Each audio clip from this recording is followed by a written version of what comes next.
Chapter 551, Declivity Mountain Bell. The Saint Child and Evil Child were very strong, even stronger than sect masters and royal lords from ordinary great powers. It was a shame that they were born in the same era as the three heroes and were eclipsed by them.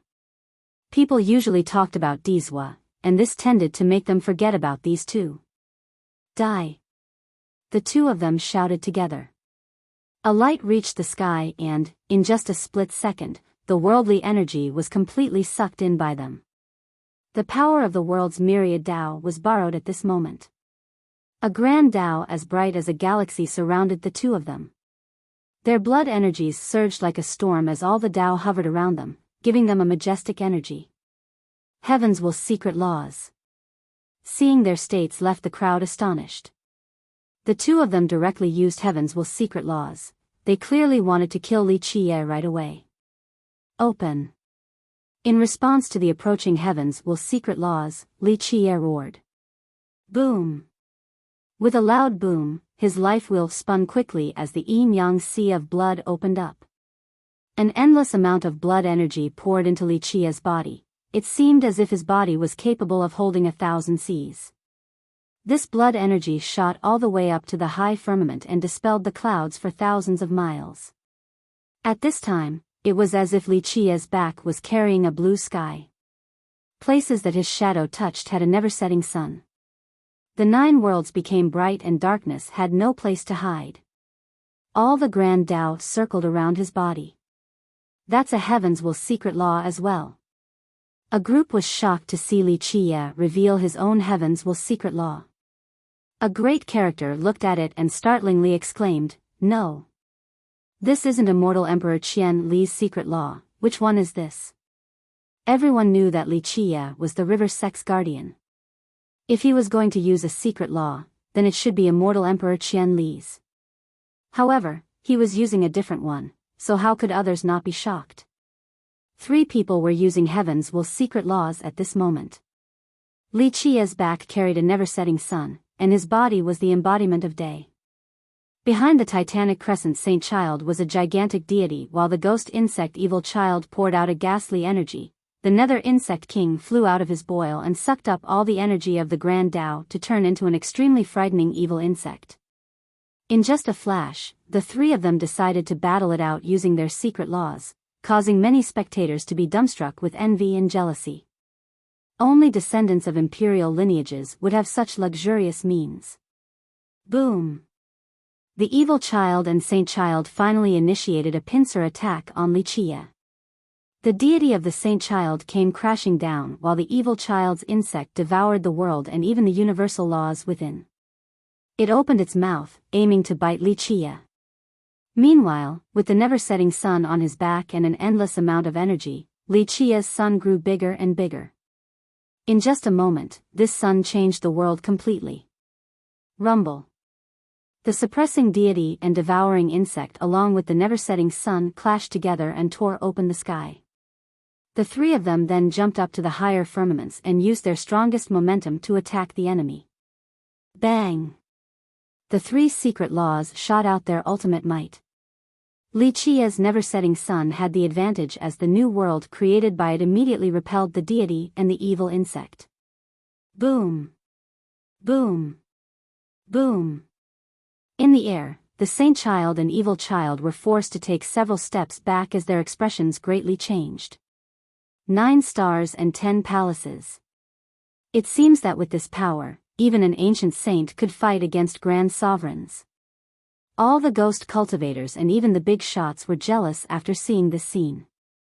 Everyone knew that Li Qie had 9 stars and 10 palaces and were already jealous after watching him massacre thousands on that day. But now, Li Qie alone blocked the Saint Child and Evil Child, not to mention that he even had the upper hand. Everyone then realized the horrifying properties of the 9 stars and 10 palaces. The Saint Child and Evil Child gritted their teeth after being reminded by the crowd. Their eyes were reddened with jealousy by Li Qie's achievement. They would trade their grand sovereign cultivation for 9 stars and 10 palaces right away if they could.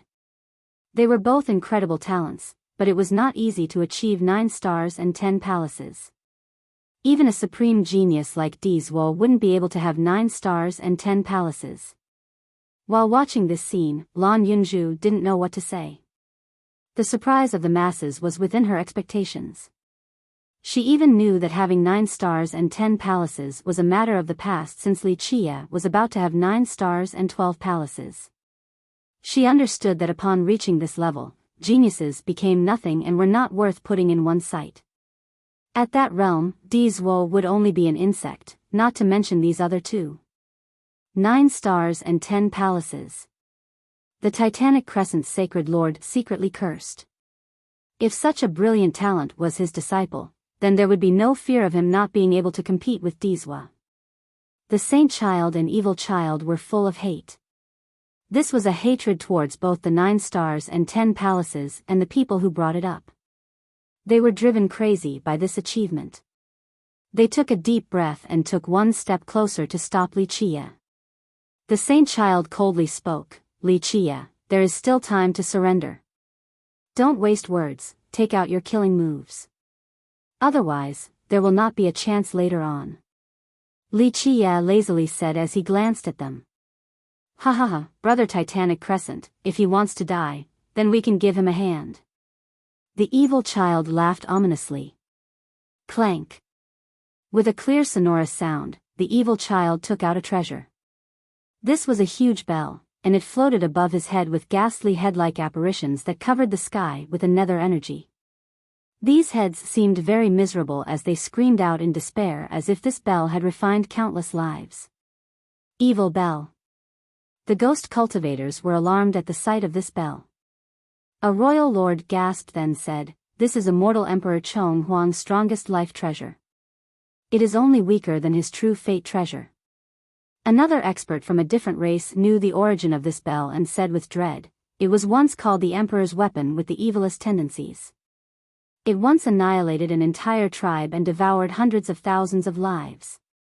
This bell was one of immortal Emperor Chong Huang's favorite weapons. Legend states that it was refined from the skull of a myriad evil insect.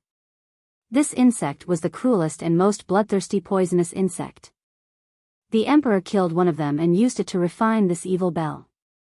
The tale further told of how he used this bell to kill many of his enemies, and how he used their souls to further augment this bell. It was the reason why there was so much energy of hatred and resentment in the sky. Other people were certain that the evil child had an emperor's weapon, but they didn't expect it to be the strongest life treasure of the insect king lineage. Whoosh! Space and time fluctuated. The saint child no longer hid anything and took out his secret move. A treasure appeared as well. His treasure was also a huge, black bell. It seemed to be cast from a dark metal.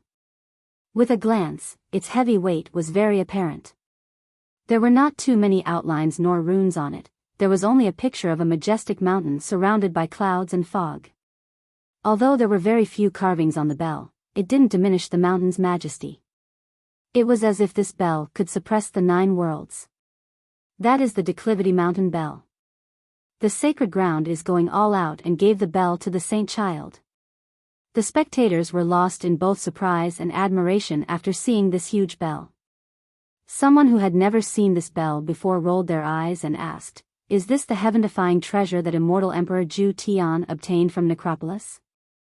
Another great character answered while looking at the bell, "This is it." Legend states that immortal Emperor Zhu Tian greatly benefited from this bell. Although it didn't directly help him become the emperor, I heard that the value of this bell is no less than an immortal emperor true treasure. The crowd didn't quite expect for him to bring along the Declivity Mountain Bell as opposed to another emperor's weapon. The tales of immortal Emperor Zhu Tian obtaining this supreme treasure from the Ghost River back at Necropolis were told for generations. Later on, many went to the Ghost River just because of this tale, since they wanted to become the second immortal Emperor Zhu Tian. Although a treasure couldn't turn someone into an emperor, immortal Emperor Zhu Tian indeed gained a lot from this particular bell. It was told that he put a countless amount of effort into this bell, and some people even believed that the emperor didn't think of it as a mere weapon. Of course, this was just gossip. Outsiders never had the chance to interact with the Declivity Mountain Bell, so no one knew of its magicalness. To this day, the sacred ground had always treasured this bell. And now, it actually gave it to the current Saint Child. They hoped that the Saint Child would be like the young immortal Emperor Zhu Tian and comprehend some of the bell's profundities. The sacred ground believed that only when the Saint Child could completely control the bell would he be qualified to compete with a supreme prodigy like Dizwa. The Saint Child carried the same belief. He yearned to control the bell just like his emperor ancestor so that he could have the ability to compete with the three heroes. Li Qie looked at the Saint Child's treasure and narrowed his eyes while revealing a smile. He couldn't help but lick his lips and say, "Declivity Mountain Bell." Chapter 552, Bare Hand Blocking Emperor's Weapon. This treasure, the Declivity Mountain Bell, made Li Qie bat his eyelashes. He focused his gaze on the bell that hovered above the Saint Child's head. Lan Yunju understood Li Qie the best and immediately had a hunch that someone was about to suffer misfortune. Everyone held their breaths while watching the scene in the sky.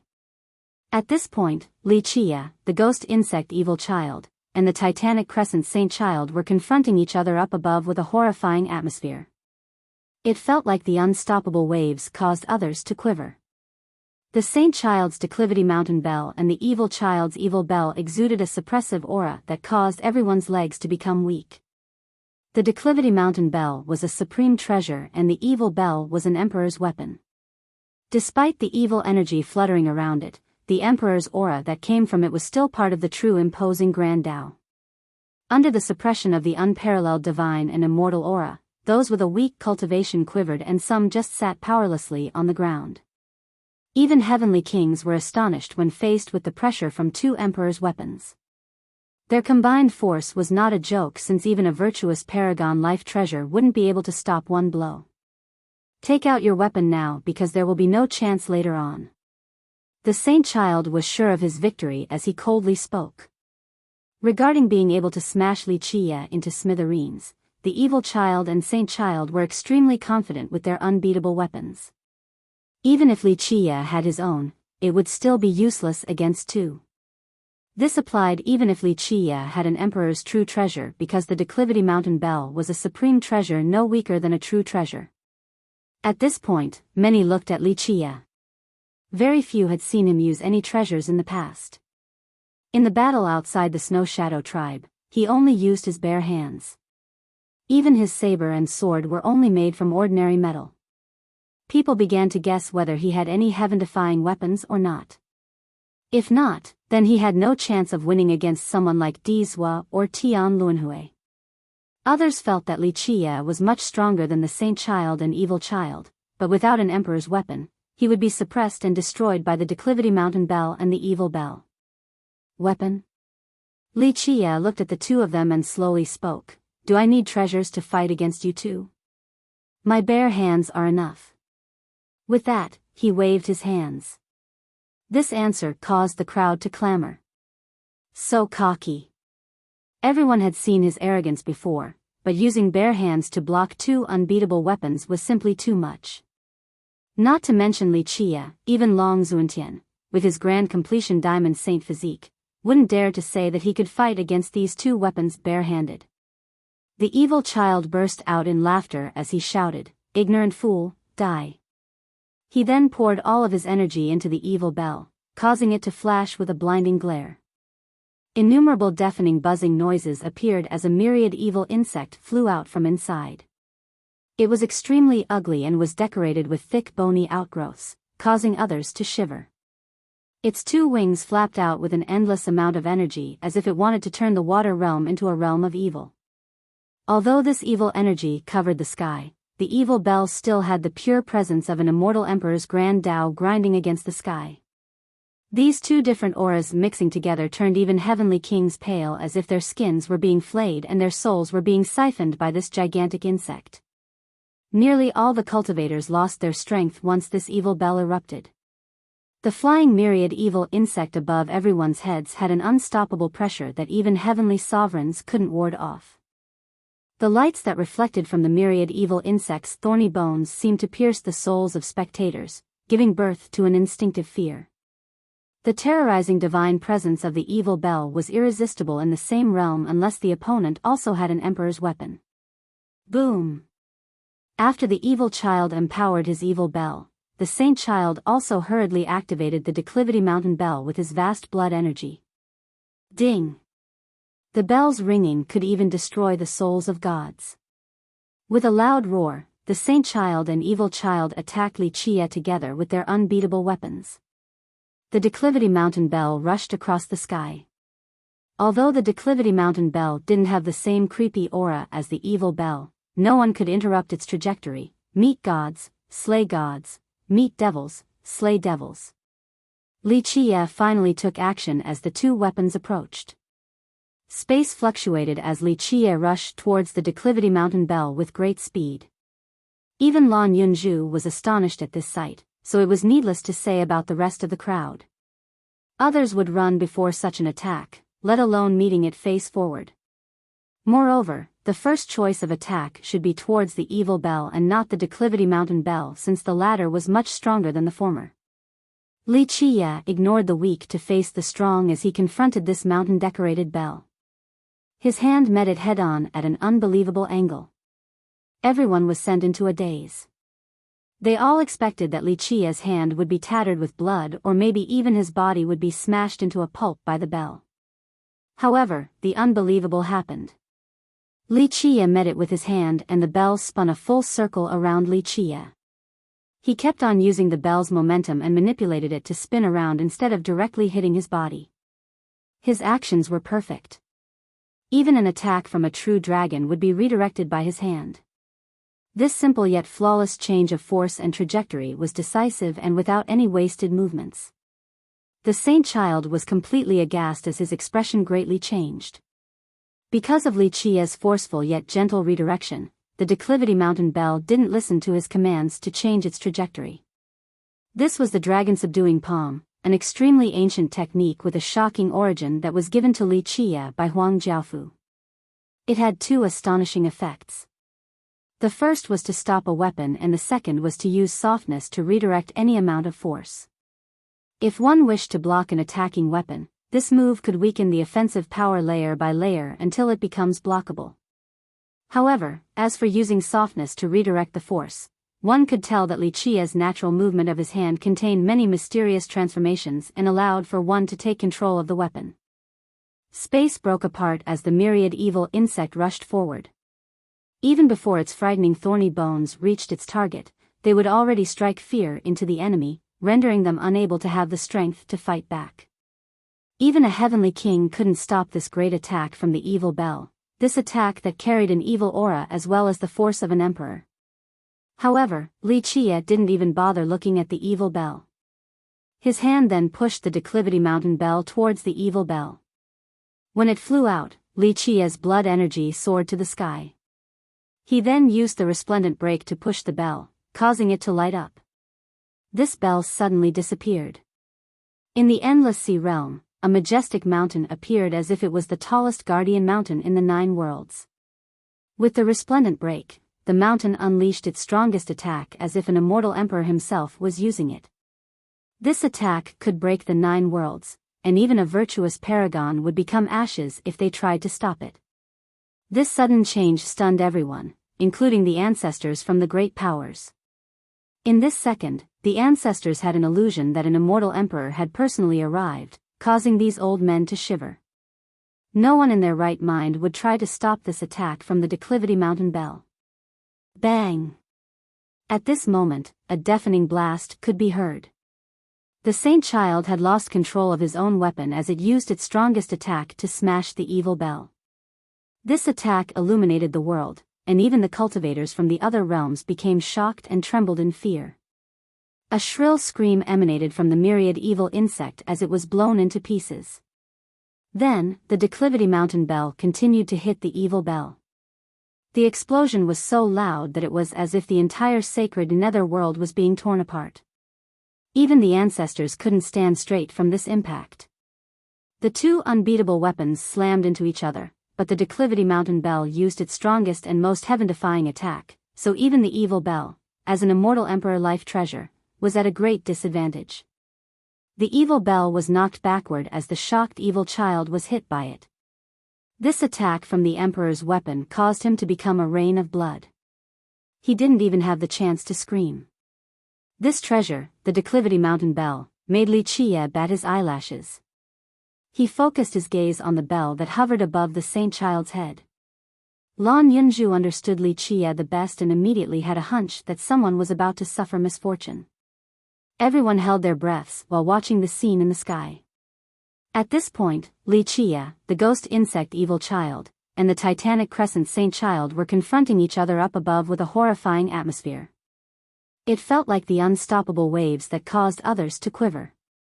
The saint child's Declivity Mountain Bell and the evil child's evil bell exuded a suppressing aura that caused everyone's legs to become weak. The Declivity Mountain Bell was a supreme treasure and the evil bell was an emperor's weapon. Despite the evil energy fluttering around it, the emperor's aura that came from it was still part of the true imposing Grand Tao. Chapter 553, Myriad enemies annihilated with a wave of the hand. The evil bell was powerless even if it wanted to protect its master. The Declivity Mountain Bell was already stronger than it, and now, that stronger bell even shot out its most powerful attack. The evil bell already had a difficult time saving itself, let alone saving the evil child. It was blown far away and disappeared in the endless sea. During its uncontrollable descent, cracking sounds could be heard. It had definitely been cracked by the Declivity Mountain Bell. It didn't stop even after falling into the ocean, it kept on flying at an extremely fast speed. Once it regained control, it decided to fly away since it didn't dare to stay any longer. Another strike from the other bell would completely shatter it despite it being an emperor's weapon. After the long years, the evil bell had its own consciousness, so at this moment of life and death, it chose to run away as far as possible from the Declivity Mountain Bell. From Li Qie leisurely changing the trajectory with his hand to the resplendent break and the impact between the two bells, everything happened too quickly. In a minute, the evil child died a pitiful death and the evil bell had escaped. The Insect King lineage and the Titanic Crescent sacred ground didn't have the chance to react. Afterward, the saint child regained his senses and once again tried to establish a connection with the Declivity Mountain Bell.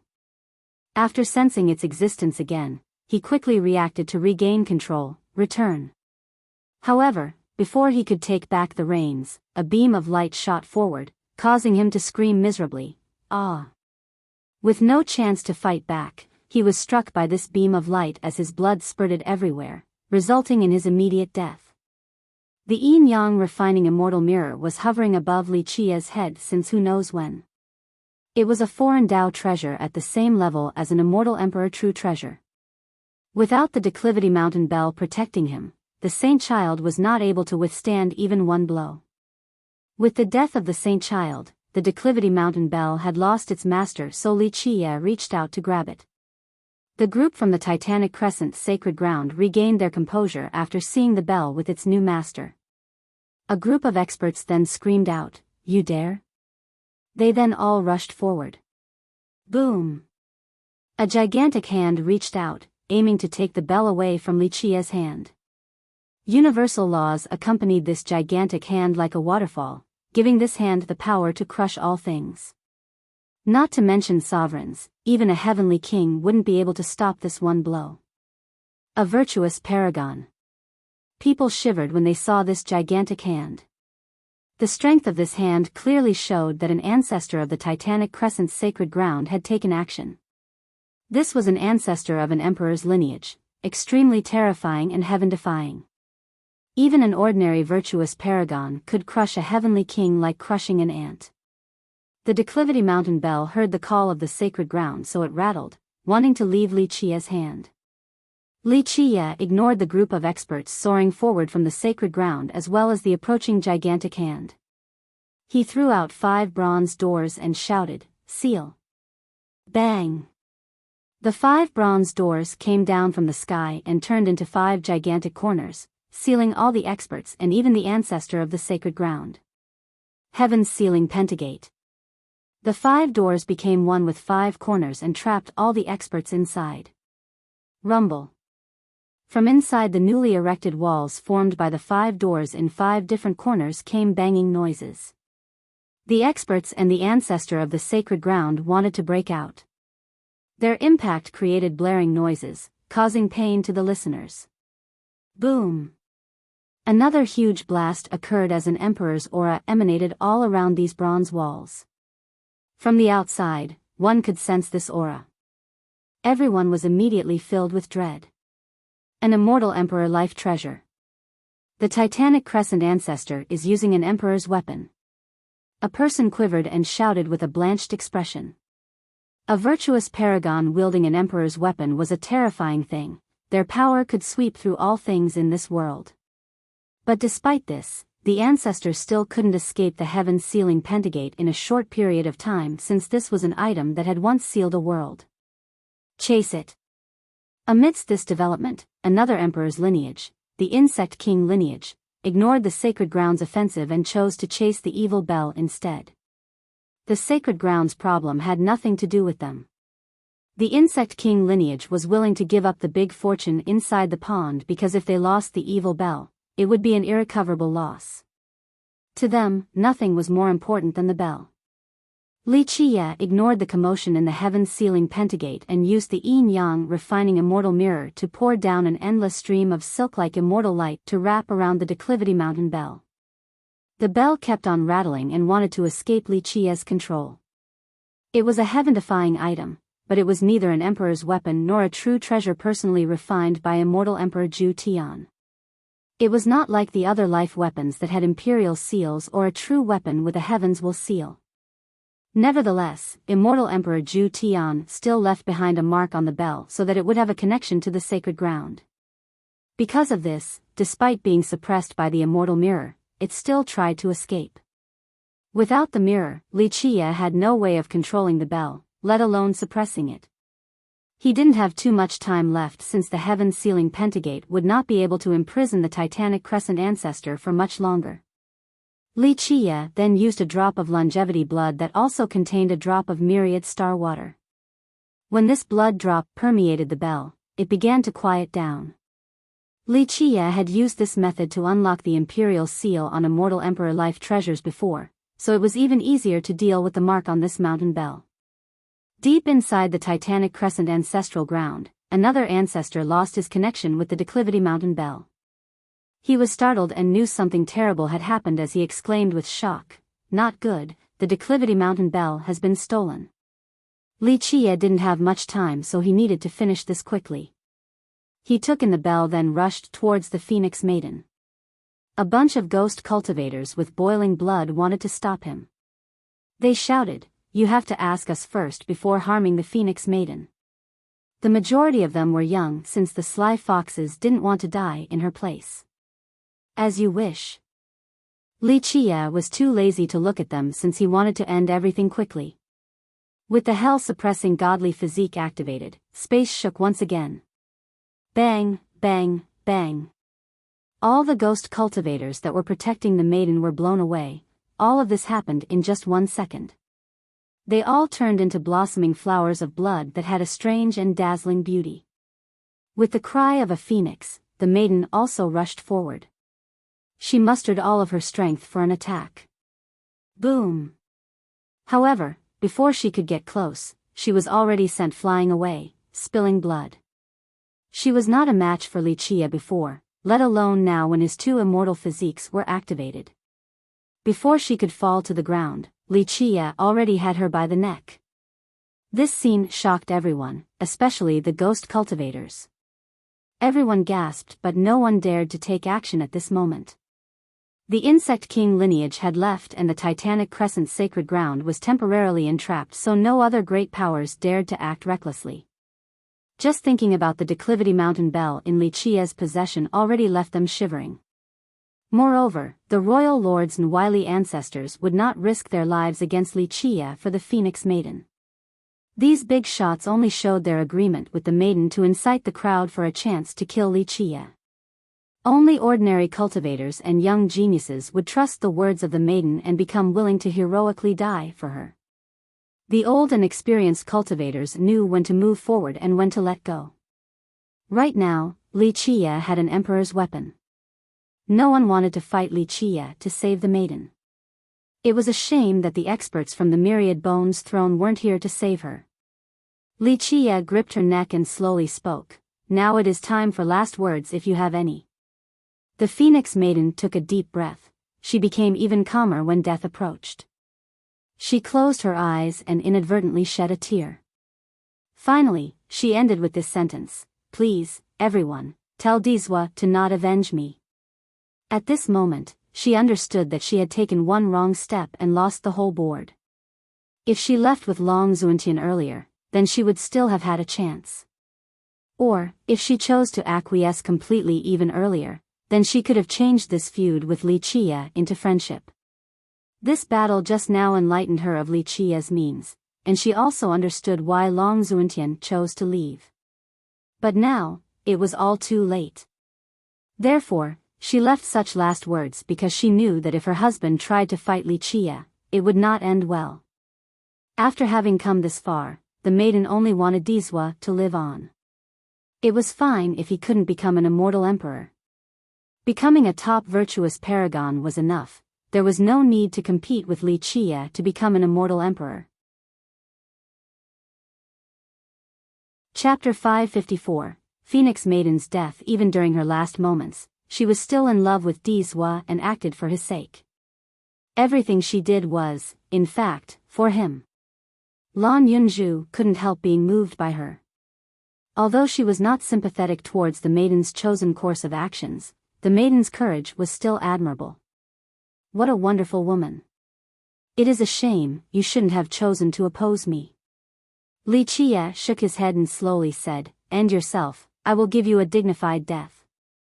With that, he put down the Phoenix Maiden. After standing upright again, the maiden looked in the direction of the distant Earth realm. She was full of reluctance to part. She then took a deep breath and closed her eyes. Bang! Her body quivered dramatically as blood dripped down from the corners of her lips as she slowly fell down. In the end, a heaven's proud daughter of an entire generation had to commit suicide. She was a strong woman, but one wrong move had cost her the entire board. Despite her numerous schemes, she couldn't stop Wuxia's unbeatable path. The ghost experts also sighed after seeing her commit suicide. She deserved what happened today. This wouldn't have happened if she didn't continuously oppose Wuxia. However, they did admit that she was a wonderful woman and had no fear of death even at the very last second. Or perhaps, she had prepared herself for death a very long time ago. Once the maiden used the well-being of the ghost race as an excuse to suppress Wuxia, this ending was destined. She had righteously appealed for Wuxia's death for the sake of the ghost race. If she had tried to escape, all of her scheming would have been for naught. Her reputation would be damaged along with her husband's and the myriad bones thrones. Death was the only option after losing, thus she was prepared and had no intention of escaping. In this struggle, either Wuxia had to die or she had to perish. At the very least, to the eyes of outsiders, she had used her death to protect justice and the ghost race. After she committed suicide, an unequaled man in the heavenly cemetery in the earth realm felt a prick in his heart and immediately knew what had happened. He then screamed out, No! Along with his rage, the sky darkened as if a storm was approaching. Meanwhile, Wuxia looked at the maiden's corpse and shook his head, saying, What a shame. He then shifted his gaze towards the 5 bronze walls and headed for the Pentagate. Rumble. The 5 walls were shaking as if they were about to break apart from the continuous explosions and crackles. There was no doubt that the Pentagate's seal couldn't withstand the titanic crescent ancestor attacking with an emperor's weapon. It was only a matter of time before he broke out. This was why Wuxia immediately ran over to use this chance to kill all the experts and the ancestor from the sacred ground. He still had a method to kill them, even if the ancestor was a powerful virtuous paragon. What is this treasure? An ancestor from a great power anxiously thought to himself. Although the Pentagate was being torn apart, the crowd was still moved by it. The sacred ground brought along many experts, including heavenly kings and heavenly sovereigns. What was even more terrifying was that their ancestor was locked inside with an emperor's weapon in hand. An ancestor with an emperor's weapon had horrifying destructive capabilities, yet he couldn't break through the walls in a short period of time. The fortified might of the walls was evident, since an invincible weapon that belonged to an emperor couldn't even destroy it. Right when Wuxia wanted to take care of the sealed experts inside the walls, a series of immortal hymns suddenly appeared as an endless stream of lights drowned the sky. These lights came from the middle of the pond and were akin to a divine sword piercing the firmament. These beams then intertwined together in the sky in a spiral pattern. What is going on? This sudden change startled everyone as they looked deeper into the pond. Wuxia also became serious after seeing this towering, immortal light. The light that spiraled into the sky was also accompanied by a whirlpool in the pond that emitted continuous splashing sounds. Wuxia then decided to forego suppressing the sacred grounds experts and instead looked at the center of the whirlpool. He turned around and dragged Lan Yunju along as he spoke, "We're going now." With that, they rushed towards the pond. Boom! With a deafening blast that collapsed the sky, the titanic crescent ancestor finally broke through the 5 bronze walls. A huge hole could be seen in one of its sides. The ancestor, with his emperor's weapon and terrifying aura, looked like an angry god. His anger was understandable, since although he was an imperial ancestor with an emperor's weapon, he was still sealed by a junior. How humiliating was this? Buzz! The pentagate couldn't trap the experts from the sacred ground any longer, so it disappeared as it flew back into Wuxia's fate palace. "Little animal, I won't forgive you." The titanic crescent ancestor roared with a furious might that shattered the void. Wuxia ignored his threat, then shouted at Lan Yunju, "Hug me tightly." He then rushed even faster towards the pond. During their quick journey to the center of the pond, the scenery changed continuously. Sometimes they were in a world with countless erupting volcanoes. At times, they were in a mortal world full of prosperous humans. At other times, it was a dead world that had suffered endless destruction. One step was one world. In the blink of an eye, as worlds shifted past her gaze, they had traveled past 3,000 worlds. This pond could not be so easily trespassed, since one wrong step would result in their disappearance, but Wuxia made it look so easy, it seemed like a mere stroll. This was not strange at all. With one enlightened Grand Dao from the other shore, Tian Lunhui could take 100 steps or even more. His Grand Dao, compared to Wuxia's Grand Dao, was far too lacking. "Little animal, even if you escape to the farthest reaches of the earth, I will still kill you." The titanic crescent ancestor also rushed into the pond while shouting at Wuxia. He wanted to take revenge and take back their declivity mountain bell. They would become the biggest sinners of the sacred ground if they permanently lost the mountain bell. In an instant, the two reached the deepest part of the pond. This place had turned into a rowdy whirlpool as it spun around with a particular rhythm. Wuxia looked at the whirlpool with a grave expression. "What is it?" Lan Yunju noticed his serious demeanor and asked while being worried. She seldom saw this expression from him. "Perhaps the biggest fortune will appear right here." Wuxia answered, then added, "But that isn't important. The important part is that the grave secret among secrets is about to appear." "Grave secret among secrets?" Lan Yunju asked in astonishment. She knew how great the biggest secret was in these realms. "That's not all. It is no longer important whether the biggest fortune will appear here anymore. A bit later, there will be a flower blooming right here.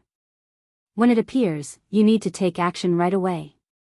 Wuxia answered while still gazing at the whirlpool. "That flower is the secret among secrets?" Lan Yunju asked in shock, "Just like the 5 immortal phoenix ginseng?" "It is not a true immortal medicine or an immortal medicine. It is a very special and unique flower, not to mention that it is especially suitable for you." Wuxia continued, "I didn't expect for it to appear in this generation. You are too lucky to meet this chance. Can I actually do it?" Her heart beat faster as she wondered. The reason for her hesitation was due to the phoenix ginseng. Despite being a medicine, it was unbelievably powerful. "Rest assured, you can definitely do it. Your cyclical river of fate is the most appropriate merit law." In the past, immortal Emperor Qianli had quite a deep and fateful connection with this flower. Although Qianli created this secret law, the emperor was not able to take it due to a slight absence of luck. Nevertheless, the emperor still benefited from it. Li Qie said, "When it appears, it will be fine if you directly use your secret law." "How do you know all of this?" Lan Yunzhu was startled since Li Qie knew the past of her ancestor, immortal Emperor Qianli, too well. The river sect had no written records of this event, yet Li Qie knew it like the back of his palm. Li Qie remained tight-lipped about this issue. He couldn't tell her that he was the one who took immortal Emperor Qianli to this pool in the past. At that time, the emperor met this blooming flower and used a great method to lock it down. Alas, the emperor was a bit unfortunate and couldn't seize it. Nevertheless, because of this flower, the emperor was able to study a grand Tao that resulted in great benefits. What is happening here? A group of cultivators came closer to the edge of the pond while looking at Li Qie, who was gazing at the whirlpool in the center. They wanted to enter but were afraid of disappearing without a trace. The first to rush in was the titanic crescent ancestor. He not only wanted the great mythical fortune, but also to capture Li Qie to take back the mountain bell. Like always, teasers are not 100% accurate. Chapter 555, Night Era Flower. However, entering this pool did not only require strength, a level of enlightenment was also a must. The titanic crescent ancestor was indeed very powerful and traveled 40 steps in just the blink of an eye, but afterward, it became very difficult. He took out the emperor's weapon and used its wondrous aura to forcefully push the pond water away. He was very strong, but regarding talents and comprehension, he was not a match for a supreme genius like Tian Luanhui. A group of experts also followed right after the ancestor. They didn't mean to chase after Li Qie, they only wanted the fortune. Another group decided to watch the situation before making a decision. Splash! A fat fish jumped up from the whirlpool. It was clear as if it was made from the pond water itself. Splash! More of them leapt up then dove back into the water. They could be seen everywhere. After many of them played around in the water, a big turtle rose from the whirlpool. Its body was also clear like the other fish and the pond water. On its back was a big tablet that was also sparkling clear. The fish then circled around it. This water turtle with the tablet became one with the pond. When it rose, the water also rose. The tablet was one with it, and the pond was also one with it. Lan Yunzhu was shaken while looking at this tablet made from water on top of the turtle. The style of this tablet was just like the ancient tablet that opened the path to the lost garden of the immortals. Can that open the way to the secret ground of the grave? Lan Yunzhu quickly asked him. The pond itself is part of the secret ground of the water realm, but in order to reach the center, we have to open this tablet. However, just ignore it, it is no longer important right now. We are about to enter the secret among secrets instead. When this water turtle floated up and was surrounded by all the fish led the way as the water turtle slowly left the whirlpool and swam through the pond. Not long after it left, a tiny black hole appeared below the whirlpool. Splash! A flower rose from this black hole and situated itself in the middle of the whirlpool. Poof! The sound of a blossoming flower appeared. Although it was very faint, everyone in the water realm heard it. This gentle blossoming noise caused the hearts of many cultivators to beat uncontrollably with anxiety and fear. The petals slowly spread and the flower turned into a lotus. It was a black lotus as dark as the night. Once it bloomed, the sky suddenly darkened. Each of its petals represented a different night as a shadow began to replace the daylight. How is this happening? The sudden darkening of the sky left everyone startled. The blooming of a flower caused the sky to darken. How strange was this?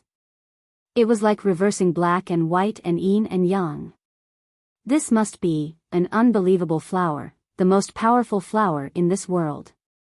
An ancestor from a great power exclaimed in shock. At this moment, more than 10 figures rushed out from the shadows, including some ancestors from imperial lineages. They had let go of all caution, as long as they could seize this flower, then even betting with their lives on the line was worth it. The only thing on their minds at this moment was to reach the center of the pond and be the first to pluck the flower. How could other cultivators sit still after seeing all of these ancestors come out? A supreme treasure is here. This is the fortune. Someone yelled out. Waves of cultivators intruded into the pond right away. Do it now. When all the petals had bloomed, Li Qie shouted at Lan Yunju.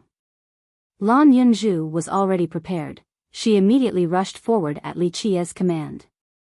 In just a second, the reincarnation of the heavens will appear as a galaxy stretched over the world. With the galaxy powering the reincarnation cycle, the sun and moon began to alternate.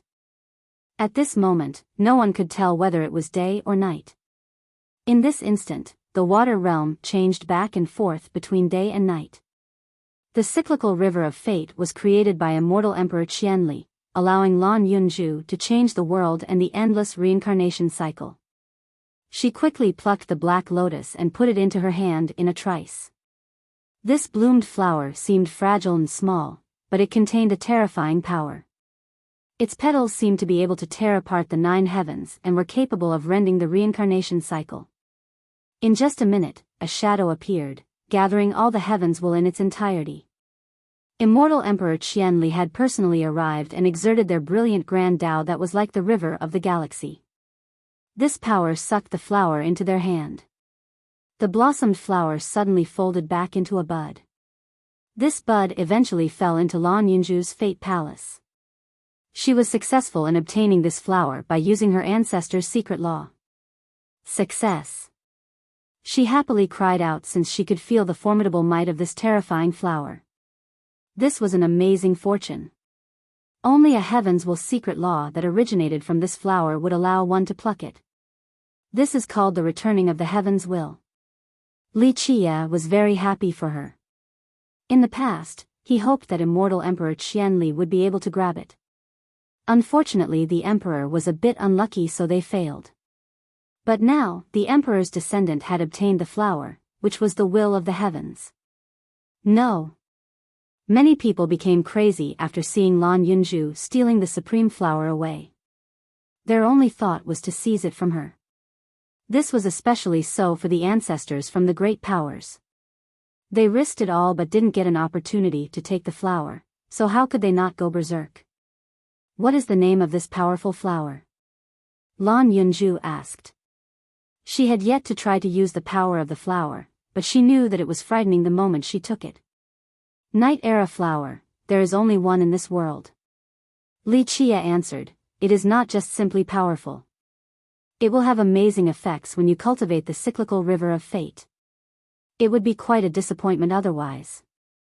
Even without the flower, your ancestor still became an immortal emperor, so now you have an even better chance with it.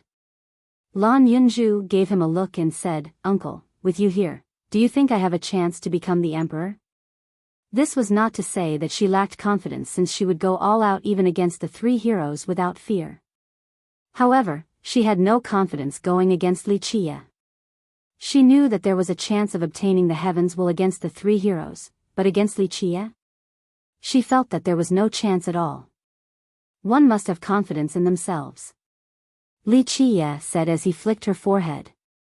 He then looked at the black hole in the whirlpool and said, I have to go in. There will no longer be any opportunities if I miss this one. I'll go with you. Lan Yunju hurriedly said. Li Qie opened his fate palace. The dried stump flew into the black hole to open a black portal. Li Qie then shouted and the portal sucked the 2 inside. When the 2 managed to stand up straight, Lan Yunju looked forward and saw a vast void. In contrast to the secret realm back in the wood realm, this place was just an empty space. It was as if the 2 had been teleported to a different world. There was no life or any existences in this place, only an endless expanse was present. Where do we go now? Lan Yunju asked while gazing at the empty space before her. Li Qie looked around and then pointed towards the horizon where there was a shining star. He then said, we'll go in this direction. If I am not mistaken, there is something I need over there. What is it? Lan Yunju curiously asked. A single night-era flower was already enough to move her since it was a great fortune, but it wasn't anything special to Li Qie. He didn't want the ultimate treasure from the grave's secret but something else. I don't know. Li Qie smiled and said, the prime ominous grave has 5 great realms with 5 secrets among secrets. Even I cannot be certain of what are behind these secrets, but there is surely something karmic behind them. Chapter 556. Another meeting with the diamond carp. Li Qie and Lan Yunju stepped into this vast emptiness. Their current cultivation allowed for them to easily cross this space. Moreover, this was not the space above the regular 9 heavens. They traveled for an unknown amount of distance before seeing a brilliant and silver light that was blinding yet alluring. Lan Yunju was shocked at the scene unraveling before her eyes. Different galaxies were pouring down like waterfalls. They then came together to form an endless cosmos with no end in sight. These celestial rivers had rippling silver waves that created an ethereal yet tangible image of a silver sea. The boundless starlight congregated together and created a dreamlike sensation. What is this place? Lan Yunju looked at the silver sea of stars ahead and asked in astonishment. It was hard to believe that there was such a location in this world. I don't know either. Li Qie replied. His eyes had a profound glimmer as he looked at the rippling waves in the sea of stars ahead.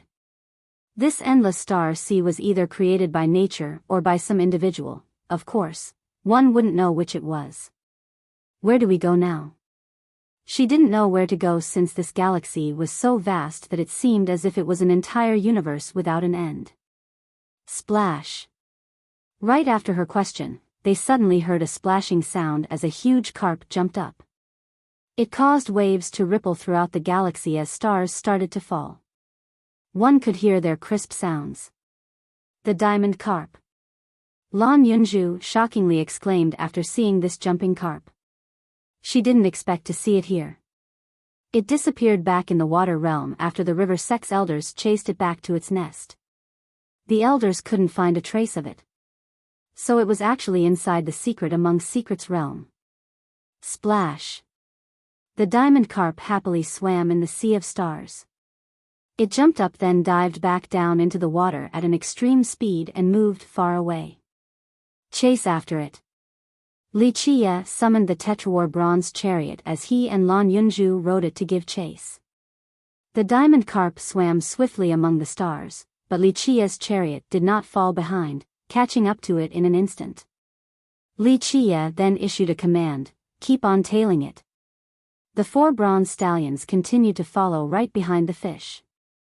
No matter whether it dived far below or jumped up high, it couldn't elude the chariot. Is the diamond carp able to take us to our desired destination? Lan Yunju looked at the fish and asked. Li Qie nodded in response, definitely. It is not just a simple carp. Although it rarely attacks others first, don't underestimate it. In this sea of stars, the stomping of the hooves continued on as the bronze chariot gave the carp no chance to break free. Although the fish had an amazing speed and painted a beautiful and spectacular scene as it traversed into the depths of the stars or jumped up high, it couldn't escape the chariot. While the two were following the carp, countless people were enraged outside by the pond. A scream emanated from inside the pond, little animal, unless you never come out, I'll never let you go. The Titanic Crescent ancestor gave up. Even with an emperor's weapon, he couldn't reach the center of the pond. However, he was not the only one. The other experts also had to give up after failing to make it to the center. Very few were able to reach the 100-step boundary. The number of people who could reach this boundary could be counted on one's fingers. Even the ancestors who let go of all caution couldn't make it to this boundary. Being able to take 50 or 60 steps was already amazing enough. This not only showed Li Qie's devilishness, but also Tian Luanhui's unparalleled talents. A genius was indeed a genius, especially such fiendish ones. The ancestors had no choice but to be convinced. A person gently sighed while looking at the whirlpool and the pond. No one has a chance unless they are a legendary master. However, these characters did not take action so easily. Even the ancestors didn't want to come into being, let alone those legendary masters that had reigned over an era. People began to shift their attention to the fish made out of water that surrounded the turtle with the tablet. This group of fish and the water turtle surely have a big secret as well. Although they couldn't reach the center of the pond, the water turtle with the water tablet was going everywhere. Because of this, once it came closer, a person used a great art to suck it up in an attempt to capture it. However, since it was made from water, anyone who tried to catch it would be left with a splashing sound as it became liquid and fell back into the pond. A bit later, the water turtle would appear once more in a different direction and would then continue on with its business as if it was not perturbed at all. A clan master from a reclusive family looked at this turtle and remembered a tale written back in his clan. This is not a living existence at all. They are part of the pond itself. Perhaps they are the key to opening the pond, but one requires the prime ominous key to catch them. Although these were only speculations, many great powers agreed with this theory. The even more knowledgeable emperor's lineages felt that this theory was very plausible. However, even if they were right, it would be useless since the key was in Li Qia's hands. After being reminded of this, the people gritted their teeth in anger, especially the Titanic Crescent sacred ground and the Insect King lineage. Their teeth were about to break from the exasperated grinding as they declared, "Li, it is not over between us." The sacred ground lost more than they bargained for. They struggled to train a descendant that had now died at the hands of Li Qia. However, what made them bleed even more was the matter with the Declivity Mountain Bell.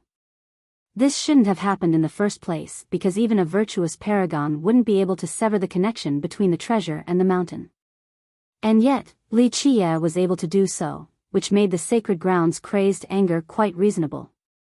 Everyone knew that there was a treasure inside the pond, but it was not obtainable unless one could go deeper inside. This was something even ancestors couldn't do, let alone other people. One person could come close, and it was Tian Luanhui who competed against Li Qia before. Everyone had seen his performance, so despite his loss, they all knew that he could go deeper than anyone else here. Coincidentally, he was still here and was watching from afar. A few great characters from the ghost race wanted to encourage him. "My virtuous nephew, you are unparalleled, so why not try to go into the pond to see if you can open it?" A great character from the previous generation spoke. Tian Luanhui, who was shrouded in his mysterious aura, only smiled after hearing this great character and said, "Brother Li and I had made a deal, so I have nothing to do with this pond." Virtuous nephew is mistaken about this. The great character quickly persuaded, this agreement had been voided because of the maiden. Li Qia has evil intentions and wants to destroy the entire ghost race. Virtuous nephew is a hero of the ghost race, a leader of the younger generation. With your abilities, my apologies. Tian Luanhui interrupted him and said, "Whether the agreement is voided or not has nothing to do with me. My words, once said, will not be able to be dragged back, not even by a team of horses. I will not renege." He spoke in an emphatic and precise manner, so the great character no longer tried to persuade him. However, while these great characters were disappointed, Tian Luanhui revealed a mysterious smile and added, "But Dizhua has left the heavenly cemetery, so maybe the ancestral mountain of the throne of bones will come here very shortly." Upon hearing this, the great characters regained their spirits, especially the ghost cultivators who carried a bone-deep hatred of Li Qia. Li Qia had shamed them to an unbearable level.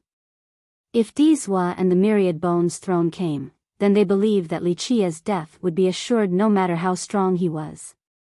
The great characters then left as Tian Luanhui continued to stare at the pond from far away with a mysterious smile. He didn't want to oppose Li Qia at this moment, but he very much enjoyed watching others deal with him. Moreover, Dizhua and Li Qia had a feud irreconcilable until death. The tallest tree in a forest will be ravaged by the most wind, Tian Luanhui murmured. However, his expression darkened after remembering Li Qia's grand Dao back at the pond. He could no longer smile or have peace of mind because of that Dao despite his confidence in his own grand Dao. If the future heavens will only accept one grand Dao, then Tian Luanhui was absolutely sure that it would not be his, it would be Li Qia's. Waves of cultivators began to leave since even ancestors had no chance, let alone them. However, some still stayed behind, waiting for someone to open the pond. Maybe they could then also ride on the person's coattails. Many cultivators rushed into the pond, and once they returned, the rest found that many of them had disappeared. The result was just like before, many died without leaving behind a corpse. Li Qiye and Lan Yunju stepped into this vast emptiness. Their current cultivation allowed for them to easily cross this space. Moreover, this was not the space above the regular 9 heavens. They traveled for an unknown amount of distance before seeing a brilliant and silver light, both blinding yet alluring. Lan Yunju was shocked at the scene unraveling before her eyes. Different galaxies were pouring down like waterfalls. They then came together to form an endless cosmos with no end in sight. These celestial rivers had rippling silver waves that created an ethereal yet tangible image of a silver sea. The boundless starlight congregated together and created a dreamlike sensation. What is this place?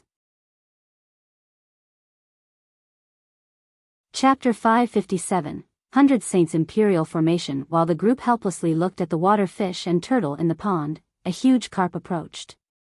It jumped out of the sea's surface and quickly reached the pond. The 1,000 Carp Rivers people are here. Everyone knew who was coming after seeing this huge carp. In a flash, all eyes were on this carp's back. The arrival of the river sect made many people unhappy, especially those of the ghost race.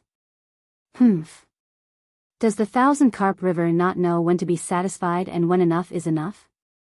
After taking all the treasures in the nest, you actually came back to take a part of the great fortune in the pond as well?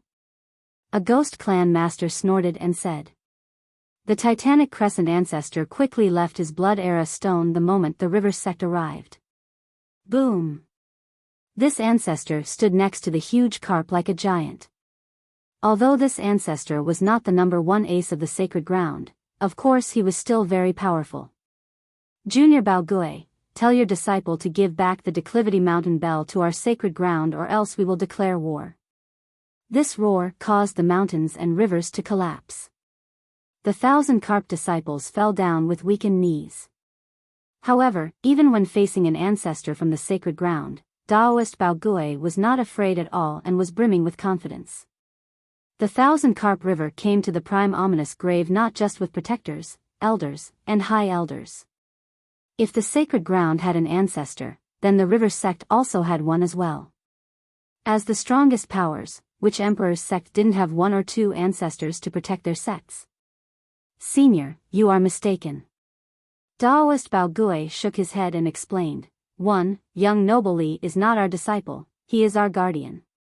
2. I have heard about our guardian taking your bell. If he stole it, then he should give it back. But in a war, there is life and death and a victor and a loser.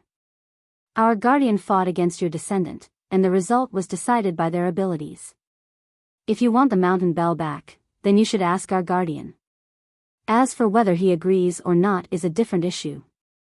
Daoist Baogui continued, the loser can only blame themselves for not being skilled enough. I trust that the Titanic Crescent's sacred ground, an emperor's lineage, can handle losing gracefully. Baogui child, don't try to mince words. The Titanic Crescent ancestor coldly responded, we can let it go if it was another treasure, but not the Declivity Mountain Bell. I don't care what your river sect says, you must give us an answer or we will declare war. I cannot guarantee anything in this matter. Daoist Baogui shook his head once more and said, Senior is talking about war? If your sacred ground wants to fight, our river sect is not afraid of anyone. You can pick the time and place. Daoist Baogui spoke with confidence and was undeterred by the sacred ground's threat. This was not strange at all since the river sect was also an emperor's lineage and was definitely no weaker than the sacred ground. Moreover, immortal Emperor Qianli was the last emperor of the sacred netherworld, so the river sect's true power was quite formidable. The great powers held their breaths while watching the posturing of the two sides. Both sides were monstrous imperial existences. A war between the two would not be simple, there would be rivers that ran with blood. Good. The ancestor looked at the Daoist for a long time before declaring, then wait and see. He then decisively walked back to his camp. Even if the sacred ground wanted to fight against the river sect, this was not the right time. Without sufficient hidden cards, one side would lose completely. Rumble. At around this time, the heavens shook and the Grand Tao shivered. In just a moment, a heavenly flame incinerated the surrounding area in an incomparably dominating fashion. Boom! A gigantic foot slammed down on the pond, causing a loud blast to resound. The heavenly flame crazily withdrew and disappeared before a Qilin appeared in the sky. Li Chia, get the hell out here and accept your death. A roar that collapsed the 9 heavens cried out. Many royal nobles and enlightened beings all kneeled on the ground. This roar caused their hearts to quiver, the weak couldn't handle this fury. A great character from the previous generation uttered after seeing the crimson flame Qilin in the sky, Dizwa. Dizwa had arrived like a maddened god with his aura rampaging in the sky, creating powerful rainstorms. The sky became dark with his arrival as his furious flame burned the firmament. Even the heaven and earth shook before his rage. At this minute, everyone's heart started to beat faster since his wild rage had caused them to become frightened out of their minds. They feared this inevitable storm. Dizwa had rushed out of the heavenly cemetery. He initially went in there not for treasures, but to train. However, the Phoenix Maiden's death caused him to abandon the cemetery. He had actually made it quite deep inside, so it was very unfortunate that he gave it all up. However, Li Chia was nowhere in sight upon his arrival. Dizwa directly demanded from the Daoist Bao Gui, hand over Li Chia.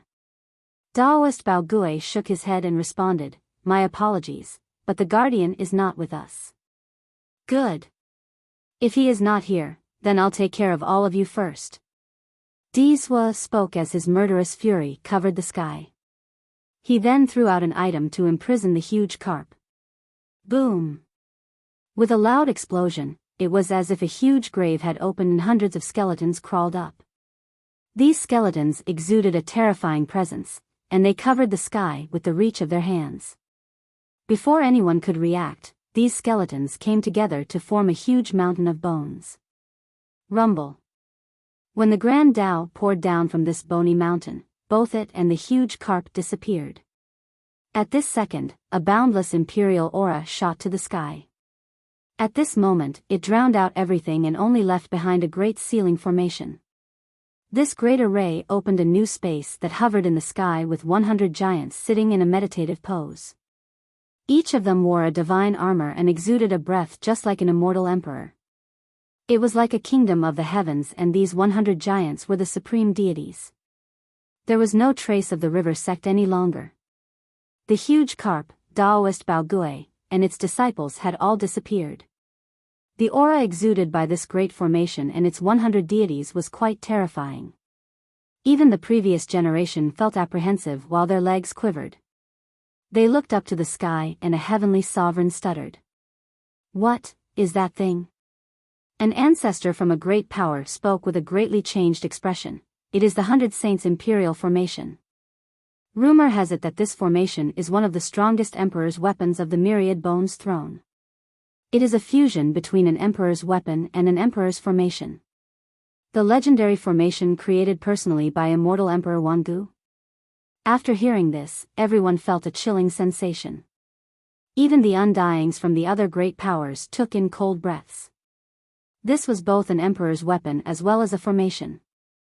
Legend states that after immortal Emperor Wangu shouldered the heaven's will, he found 100 of the strongest wise sage skeletons and personally refined them into an emperor's weapon. Afterward, he fused a heaven-defying formation inside using an extremely great method. The tales went on to say that even as an emperor, he still exerted countless efforts to create this emperor's weapon. Later on, he left it behind in the sect and it continued to be the #1 ace of the throne of bones. Since time immemorial, many virtuous paragons with hidden agendas had snuck into the throne, but all of them died miserably to this formation.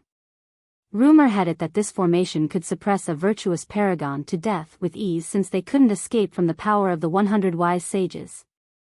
Dizwa was allowed to bring such a terrifying killing card wherever he went, so it was very apparent how much the Throne of Bones valued him. Dizwa immediately unleashed the formation to kill the river sect. He didn't mind starting a war with them, perhaps the river sect never entered his sight. Such a domineering style and decisiveness caused everyone to draw cold breaths. It is over for the river sect. Seeing that there was no activity inside the formation with the suppression of the 100 deities, a ghost cultivator excitedly said, with the suppression of the 100 saints, the elders of the river sect won't be able to do anything about it no matter how strong they might be. After entrapping the river sect inside the formation, Dizwa didn't bother to give it another glance. He stood by the pond like a supreme god, causing others to quiver. His voice then emanated throughout the water realm, Wuxia, if I don't personally slay you, then I will cease to be a person and will never leave this place. These words were firm and decisive like a javelin pierced into the ground. Chapter 558, Dark Star. Anyone who heard Dizwa's murderous declaration would feel a cold chill. There was not much showboating or words, but it was already enough to show his determination and might. This is Dizwa. The great powers and races all retreated with shocked expressions. At this moment, no one wanted to provoke Dizwa, who was the eye of the storm. Messing with him would surely be suicidal right now. However, the ghost race was very excited. They wanted to yell louder, but they were afraid of creating a scene. Sir Dizwa. Another ghost cultivator tightened his fists and whispered, Sir Dizwa will surely slay the human ant, Wuxia. Tian Luanhui was also there but was very far away. He stood on top of the ocean with a mysterious smile on his face. At this moment, many looked up at the hovering formation in the sky and saw the 100 saints powering it. They were afraid of this weapon that was fused with a formation. How many people could come out alive against such a heaven-defying and murderous attack? Li Qia and Lan Yunzhu were riding the chariot to chase after the diamond carp. There was no sign of time passing by in this vast sea of stars as they continued their chase. Finally, they had reached their destination. The diamond carp excitedly roared as it jumped up. The force caused starlight to shoot out for a very long distance. These stars flashed silver light, and one could sometimes faintly hear a metallic clacking noise. The chariot had stopped as the two of them stood above it to watch the scene before them. Lan Yunzhu had witnessed miracle after following Li Qia, so nothing could shock her. However, the scene before them still caused her to palpitate. Before them was an inconspicuous planet or star that was of an incomparable size. This huge planet was completely black as if it was an evil star. This was not the worst part, it was also emitting a black flame that spanned for countless miles. This black flame could sweep through the 9 heavens and the myriad worlds. It was very difficult to see anything beyond the dancing and endless black flames. This star spewed out an endless darkness. If it wasn't floating inside the sea of stars with its silvery radiance, then one wouldn't be able to tell that this was a star. Lan Yunzhu had an uneasy feeling while looking at this strange star. It seemed that the endless black flames were creating a portal. It was as if something terrible was within this star, and this portal was a pathway to hell itself or a world of devils. This would be anyone's first thought, but a devil world didn't exist in this plane. After seeing this star spewing out endless black flames, the diamond carp was very happy as it kept on swimming. However, it only circled around it since it didn't seem like it could get close. Nevertheless, it appeared that the fish was enjoying the black light that touched its body. What is that thing? Is that what you were searching for?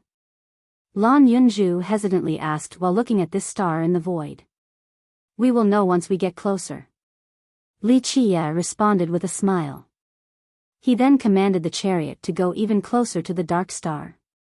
Bang!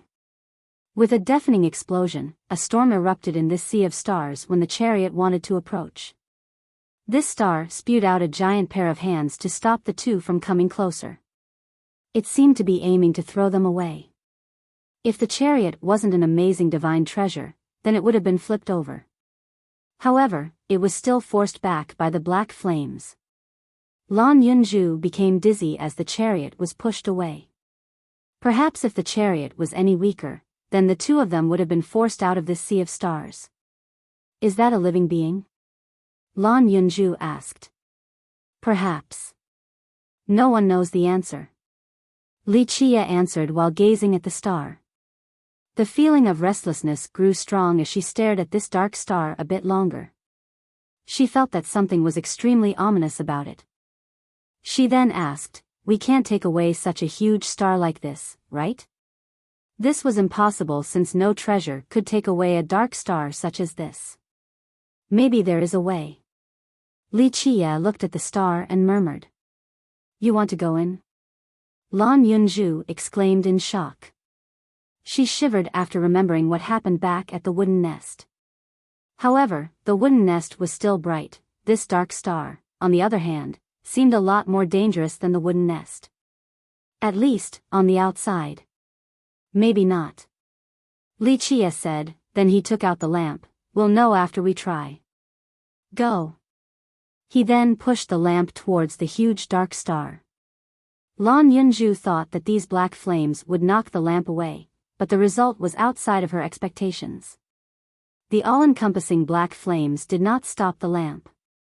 The strange part was when the lamp drew near the dark star, the star spewed out even more endless black flames towards the lamp. It was as if the lamp had an irresistible property in the face of the monstrous black flames. Rumble. A series of explosions stretched out in the sea of stars. The black flames were like a flood that burst towards the star, a heavenly army marching to battle.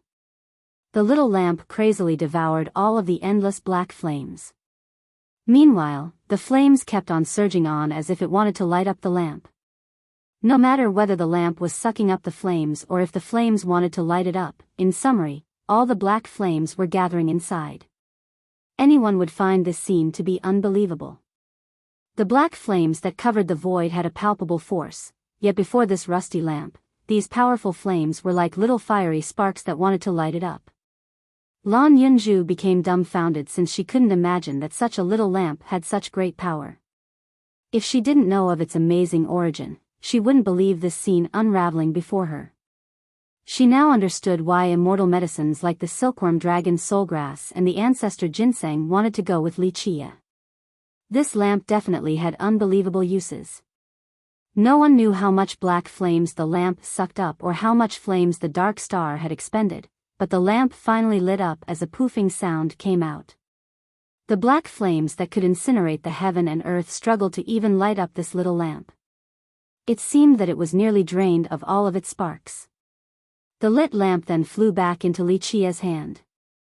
There were no discernible changes, it was still rusty with speckles. The only change was that there was a flickering flame in the middle of its wick. There was a tiny black flame that emitted a black light. It was so tiny that spectators would be anxious because it could go out at any moment. Lan Yunju carefully looked at the little flame and saw that deep inside, there was a layer of extremely thin golden flames. This was the result after it sucked up all of the black flames, prompting her next question: what is this flame? Good stuff, my efforts have not been wasted. Li Chia raised the lamp and gently sighed. Lan Yunju couldn't help but look at Li Chia and say, "What is this lamp? What effect does it have?" She felt that this lamp was becoming more and more extraordinary. Her intuition told her that immortal emperor true weapons were nothing before this lamp. Li Chia answered, Such a heaven-defying item shouldn't be wasted in this world. Lan Yunju looked at him and asked, "What kind of usage wouldn't be considered wasteful, then?" She felt that Li Chia basically didn't understand what the word wasteful meant. He used myriad star water like ordinary water, so was there anyone more wasteful than him in this world? Chapter 559, Mysterious Living Thing, would still find it wasteful to use it to burn a true god. It would be considered using a butcher's knife to kill a chicken. Li Chia looked at her tastefully and asked, "You really don't want this position? It is much better than being a servant girl for the kitchen. Hurry up and decide now, the spots are limited and are highly contested. Maybe when you make up your mind, my consort positions will have already been taken." You better make a choice now while there are still some empty spots. Less daydreaming please. Lan Yunju gave him a look.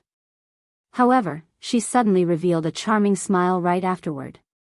She arched her chest forward and said with a leading glance, "Uncle, don't forget that we still have an arrangement for marriage.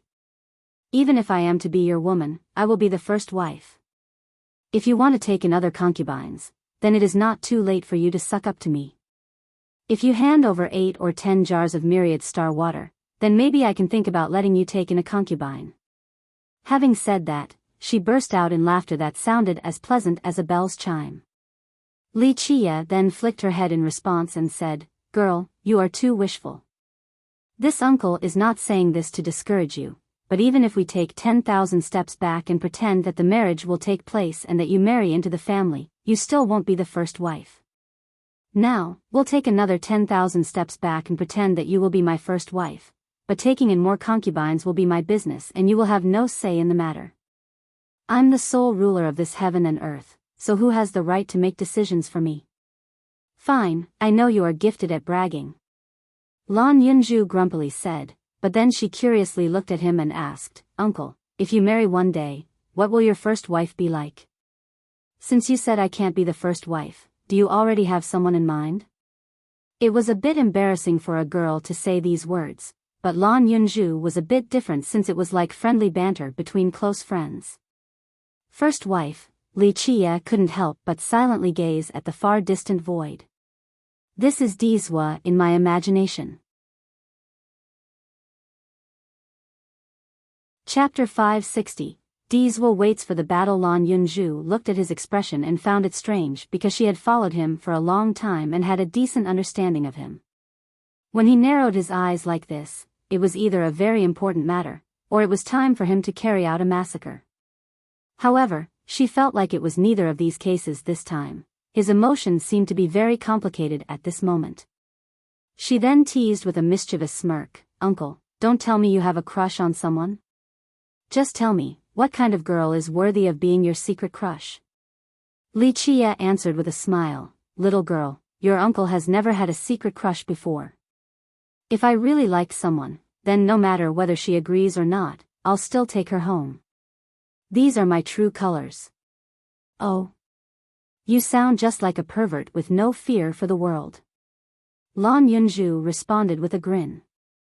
She then looked at him again. "Then what's with this expression? Is it love or yearning? Or remembrance maybe?" She understood Li Chia and could read more from his expression than others. Right now, she was the only one who spoke and teased him in this manner. "All wrong." Li Chia gently brushed over her hair and smilingly answered, "Girl, you are still young and there are things you don't understand. Certain things in this world requires you to make a choice." Lan Yunju angrily glared at him and said, "You speak as if you are older than me or something. I only called you uncle a couple of times yet you actually think it is for real?" Lan Yunju playfully said, "Maybe I'm older than you and you have to call me big sister." Li Chia only chuckled then looked at the huge dark star to say, "We'll leave this place for now. The objective has been achieved and it is time for me to visit the heavenly cemetery." The two of them then rode the chariot swiftly through the sea of stars. Splash! The sound of waves splashing with starlight shining everywhere appeared as the diamond carp chased after the chariot. It didn't attack and instead only happily followed them. Lan Yunju saw this and asked, "What is it doing?"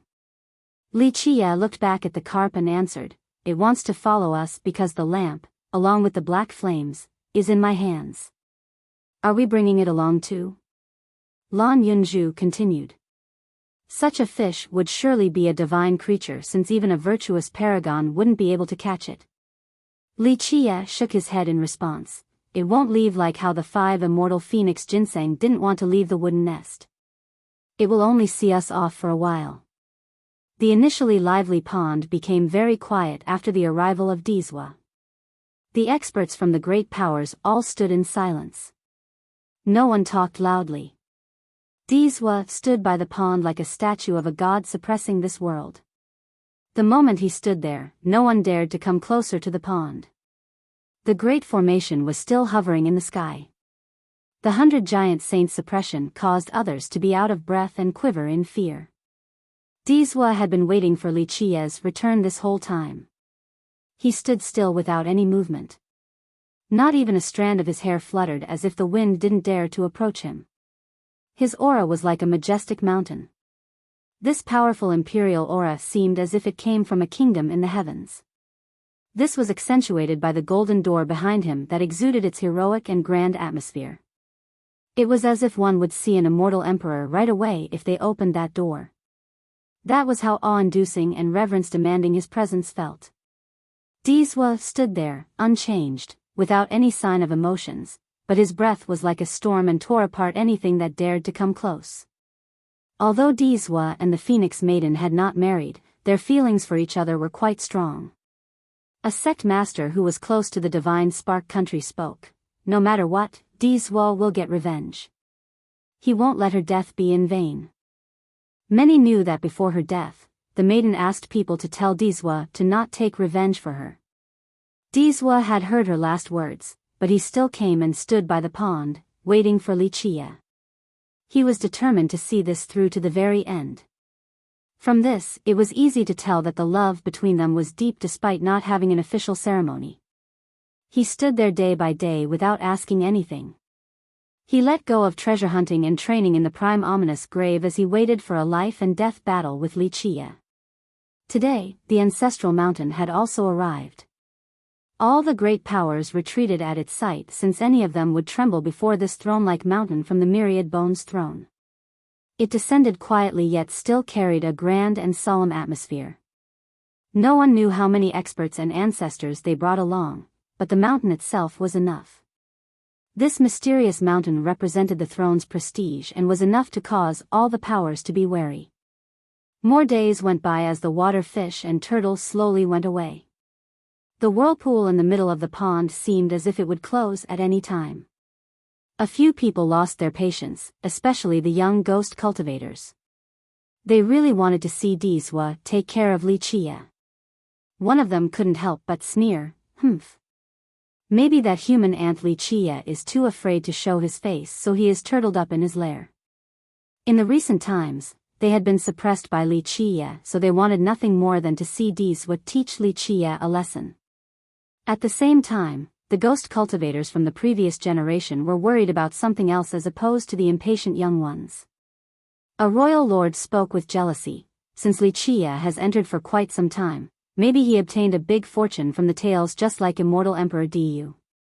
It doesn't matter what big fortune he got, since in the end, he won't be able to escape death.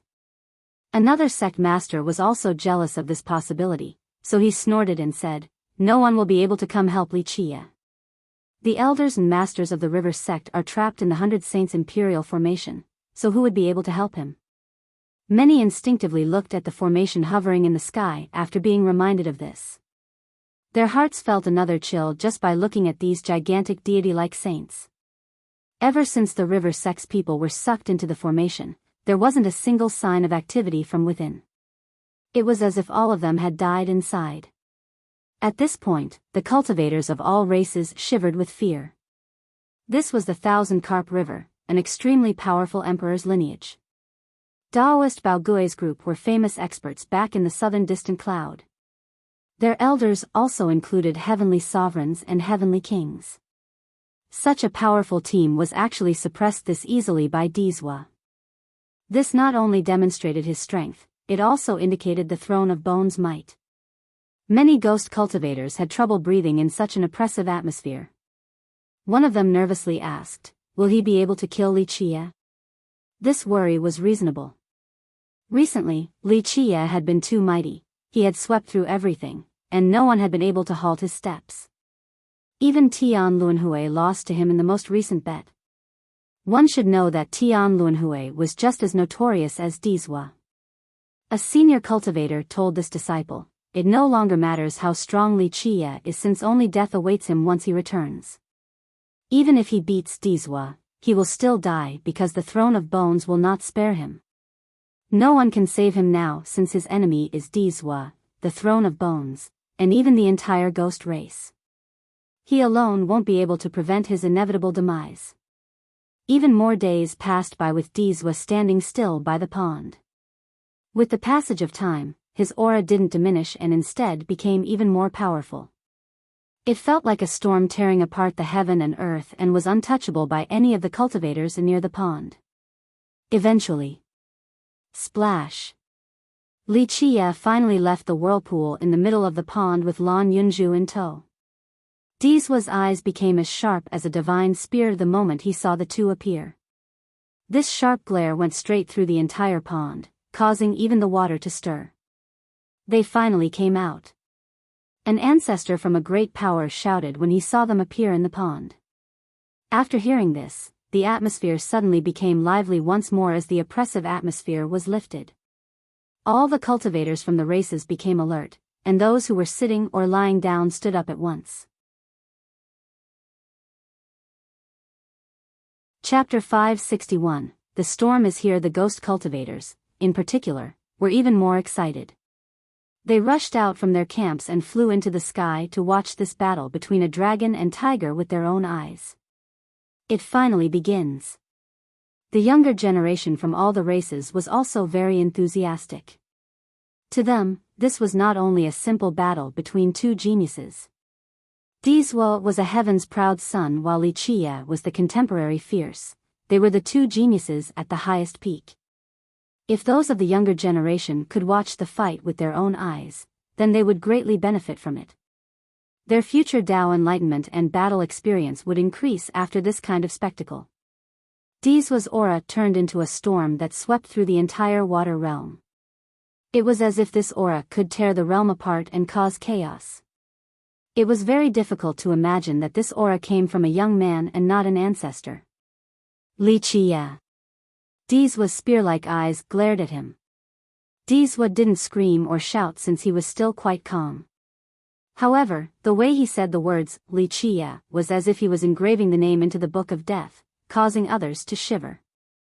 Li Qie looked at Dizwa standing there, proudly, and immediately understood what was going on, so he smilingly replied, Dizwa. Come out and fight to the death. Dizwa went straight to the point. He had yet to take action, but his relentless, murderous intent was apparent. Li Qie looked at him and smiled as he said, a battle is fine, but you should have received her last words. The maiden once asked me to tell you to not take revenge for her. Shut the hell up. Dizwa suddenly shouted after the Phoenix maiden was brought up. He was like a maddened god. His terrifying aura swept through the world, causing continuous explosions to resound. He exuded his blood energy that eventually turned into a terrifying murderous energy. Each wave was like a divine spear that pierced the dome of the sky. This murderous energy made a net in the air and spread even farther in a terrorizing manner. He declared with a cold and tyrannical tone, Li Qie, you have no choice whether to fight or not. If you fight, then I will release the 1,000-carp river. If not, then I will kill all of them and then decapitate you. The world might be vast, but there will not be a place for you. Dizwa aggressively threatened Li Qie without any mercy. In order to take revenge for the maiden, he didn't mind killing to the very end and even massacring the 1,000-carp river. Virtuous nephew doesn't need to worry about that. A calm voice suddenly appeared at this time. A huge carp swam out of the 100 Saints' imperial formation. A jewel hovered above the carp's head as waves of immortal lights capable of revealing all the secrets in this world descended. This was the exquisite jewel, a treasure left behind by immortal Emperor Qianli. Everyone was surprised to see Daoist Bao Gui's group sitting on the carp, safely swimming away from the imperial formation. Impossible. A sect master from a great power exclaimed in shock. How could this be? Even the elders from the Titanic Crescent's sacred ground were taken aback. How did they do it? They understood the formation of the throne of bones very clearly. There had been no fighting inside, zero commotion at all, yet the carp managed to take everyone out safely. This was too hard to take in. It was indeed a bit tiring going and stopping along the long path. Luckily, the treasure that the ancestor left behind lit up the correct path. Daoist Bao Gui slowly spoke while standing on the carp. They were not shocked at all when they were sucked into the formation because they had the exquisite jewel left behind by immortal Emperor Qianli. This supreme treasure led them out of the formation. Although, it did take a long time. Dizua's eyes narrowed as his presence continued to fill the sky with its murderous grandeur. He then coldly proclaimed, "It is useless even if you want to help Li Qie, since I only have to kill a couple more thousand. Virtuous nephew Dizua, do you wish to settle this personal feud or fight with my 1,000-carp river?" Daoist Bao Gui calmly inquired. He was not angry in the slightest. "Humph. The 1,000-carp river is nothing." An ancient voice rang from the ancestral mountain like a roar of the Grand Tao, causing blaring thunder to resound. The person inside the ancestral mountain didn't show their face, but they already exuded a terrifying aura throughout the water realm. Everyone felt that there was an invincible existence inside. It was as if when this person looked down below his feet, the world would seem incredibly insignificant. When this person's words came out, everyone quivered in fear. Even the expressions of the ancestors from the great powers changed. This person's breath even caused them to feel some pressure. One of the ancestors exclaimed, "This is a legendary master. I wonder which ancestor from the Myriad Bones throne came." This powerful aura caused everyone to be nervous. If this person took action, then no one would be able to stop him. The old voice from the ancestral mountain was extremely tyrannical and didn't put anyone in his eyes. "Li Qie must die. If your 1,000-carp river wishes to stop us, then we'll annihilate all of you." The ghost race became extremely excited. If it wasn't for Dizua's solemn expression, many of them would have jumped up and cheered. One of them had a dark smile as he spoke. "The Myriad Bones ancestor has spoken. Li Qie will die for sure. Not even gods or immortals will be able to save him now." A wary ancestor gently sighed and said, "Whoever came amongst the Myriad Bones ancestors is definitely a legendary master." The Myriad Bones throne was a sect with 3 emperors. To the ancestors from the great powers, any of their ancestors would be enough to cause dread. Behind Dizua was the backing of an ancestor, so the ghost race was quite optimistic. This was also the backing of the entire ghost race since the Myriad Bones ancestor made his stance on the situation clear. They assumed that Li Qie would be dead for sure since he wouldn't be able to stop a monstrous existence like the Throne of Bones. "Kill Li Qie. Let him atone with blood." A ghost cultivator couldn't help but shout, "There will be no good ending for someone who opposes the ghost race." "Ha ha ha, it's not only Li Qie, even the 1,000-carp river is scheming against the ghost race, so destroy the river sect as well." A great ghost added fuel to the fire with a devious grin. "I feel the same way. Leaving the 1,000-carp river alive is the same as raising a tiger in one's house. How about everyone work together to attack the 1,000-carp river?" A royal lord added with a chuckle. The royal lords and ghost kings didn't dare to say it directly to the Myriad Bones ancestor, so they hid in the crowd and fanned the flames. Not to mention the large amount of treasures that the river sect was carrying right now, the 1,000-carp lake alone had been lusted after for countless years by the other great powers.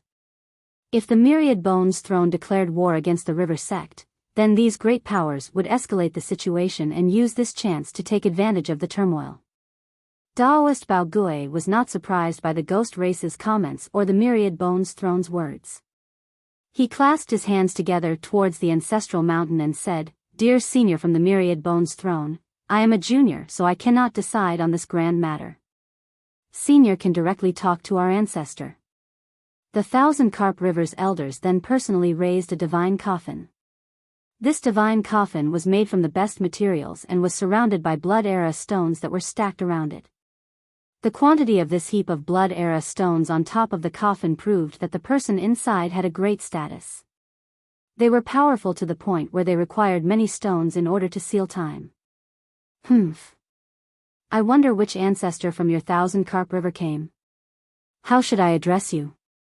The ancestor inside the ancestral mountain still didn't show his face, but he carried an imperious tone nevertheless. He had the power and qualifications to speak in this manner. He was already a heaven-defying expert, and the world referred to people of his level as legendary masters. The divine coffin sealed by many blood-era stones did not open its lid, and the ancestor inside did not come into being.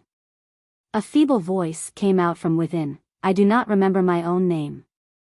The voice was not very loud, it sounded like a dying person speaking their last words. Too much time has passed, and I do not remember mundane matters anymore. I only remember that in that year, the world wanted to call me a god monarch, but I felt that my insignificant self was not worthy of the title.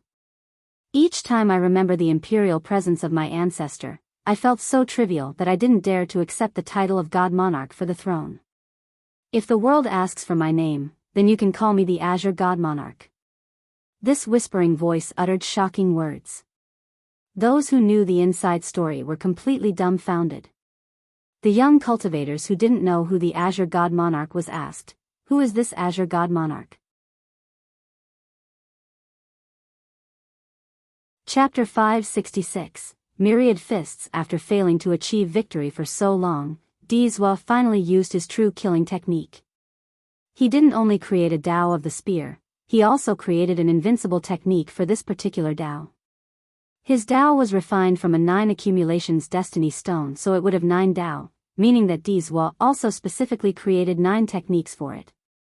Until now, cultivators only picked the most suitable destiny stones. Only by doing this would they be able to exert the true power of their weapon as well as themselves. Dizwa took it a step further. He used his true fate weapon to create new unbeatable techniques, one for each of the stones Tao. Such a heaven-defying action was only doable by a genius like him. Buzz. When Dizwa unleashed his new 9 unbeatable techniques, Li Chia, who was fighting on even ground, suddenly fell into a disadvantage. He was repeatedly pushed back and his fire laws couldn't withstand the ferocious spear techniques anymore. In just a minute, Li Chia's freestyle counterattacks became insufficient, so he was pushed into a dead end and couldn't break through. It is not looking good for Li Chia. A person murmured after seeing Li Chia in this dangerous situation. The ghost cultivators who wanted nothing more than his death started to sneer despite the fact that none of them was qualified to do so, especially after witnessing this battle. Gwar. A dragon roar emerged as a true dragon appeared in the sky while Dizwa's spear technique turned into countless dragons and the body of the spear itself turned into a golden one. This particular attack could be described as unbeatable throughout the eras. It pierced through the temporal fabric as well as myriad laws. Even other universal laws couldn't stop its invincible momentum. The dragon spear was the last derivation of Dizwa's 9 invincible techniques, and it was also the strongest. The moment this spear came out, time was no longer a barrier as everything stood still. Pluff. Li Chia's fire laws couldn't handle this, so both of them shattered. The spear then pierced Li Chia's chest, causing blood to splash up high while he fell down to the ground. Boom. He eventually slammed heavily into the ground as it became red with blood. Ah! This sudden development shocked Lan Yunju and caused her to scream. The crowd glanced at each other while wondering, is it over? Many people wanted Li Chia to die, but at this moment, no one dared to gloat since Li Chia's strength was beyond any capacity for them to gloat. Yes. Sir Dizwa is invincible. The ghost cultivators applauded with great spirit. They were elated with pride because their oppressor, Li Chia, might have died at this moment at Dizwa's hands. In the far distance, Tian Luanhui became astonished by this last dragon strike from Dizwa. Even a genius like him dreaded of such an attack. This attack, in terms of both speed and magicalness, was unmatched. This was the pinnacle of the Tao of the spear. Tian Luanhui wondered if he could block it using just his own abilities without an emperor's law. Sir Dizwa is indeed amazing. Luckily, he is our #1 genius. The ghost cultivators were jubilant at this new development. The atmosphere was very lively with ghosts jumping in celebration. However, this was stopped short. Li Chia's corpse on the ground suddenly stood up and trod on the sky once more. His chest that was pierced by Dizwa's spear quickly reformed. The ghosts immediately halted their celebration the moment of Li Chia's revival. They gasped and they saw him since they realized just how strong and heaven-defying his body had to be to withstand such a blow. Li Chia stood in the air while waiting for his wound to completely heal. His leisurely posture made it seem as if the person whose chest was penetrated was not him. Lan Yunju took a sigh of relief when she saw Li Chia alive and well. Earlier, since it all happened so quickly, she was scared out of her wits despite her confidence in Li Chia. Almost scared me to death. Luckily he is still fine. Daoist Bao Gui and the elders from the river sect also felt relieved. This older generation was also scared to death just now. Everyone then watched with bated breaths to witness the next part of this great battle. Amazing. After his wound closed, Li Chia praised Dizwa. It is indeed amazing to create such a great Tao of the spear. Even if you don't become an immortal emperor in the future, this Tao of the spear will be enough to be listed among the emperor's laws. Li Chia's praise showed that Dizwa was a brilliant genius. Very few ever enjoyed his hard-earned approval. Dizwa pointed his spear at Li Chia and tyrannically declared, "Use whatever skills you have left now, or else there won't be another chance. The next spear strike will not penetrate your chest but your head." Li Chia smiled and said, "Since you truly want to duel without using Emperor's laws or relying on the Tao of those before you, then I should also show some sincerity. I appreciate powerful and gifted enemies such as yourself, so even if I kill you, I won't use my ace move lest others call me a bully." Dizwa snorted. He was very unhappy about Li Chia's words. His eyes became serious as his murderous intent became even clearer. Until now, no one had ever called themselves a bully before Dizwa. Li Chia was the first. However, Li Chia was speaking the truth. He still hadn't used either of his immortal physiques. The warm-up is over.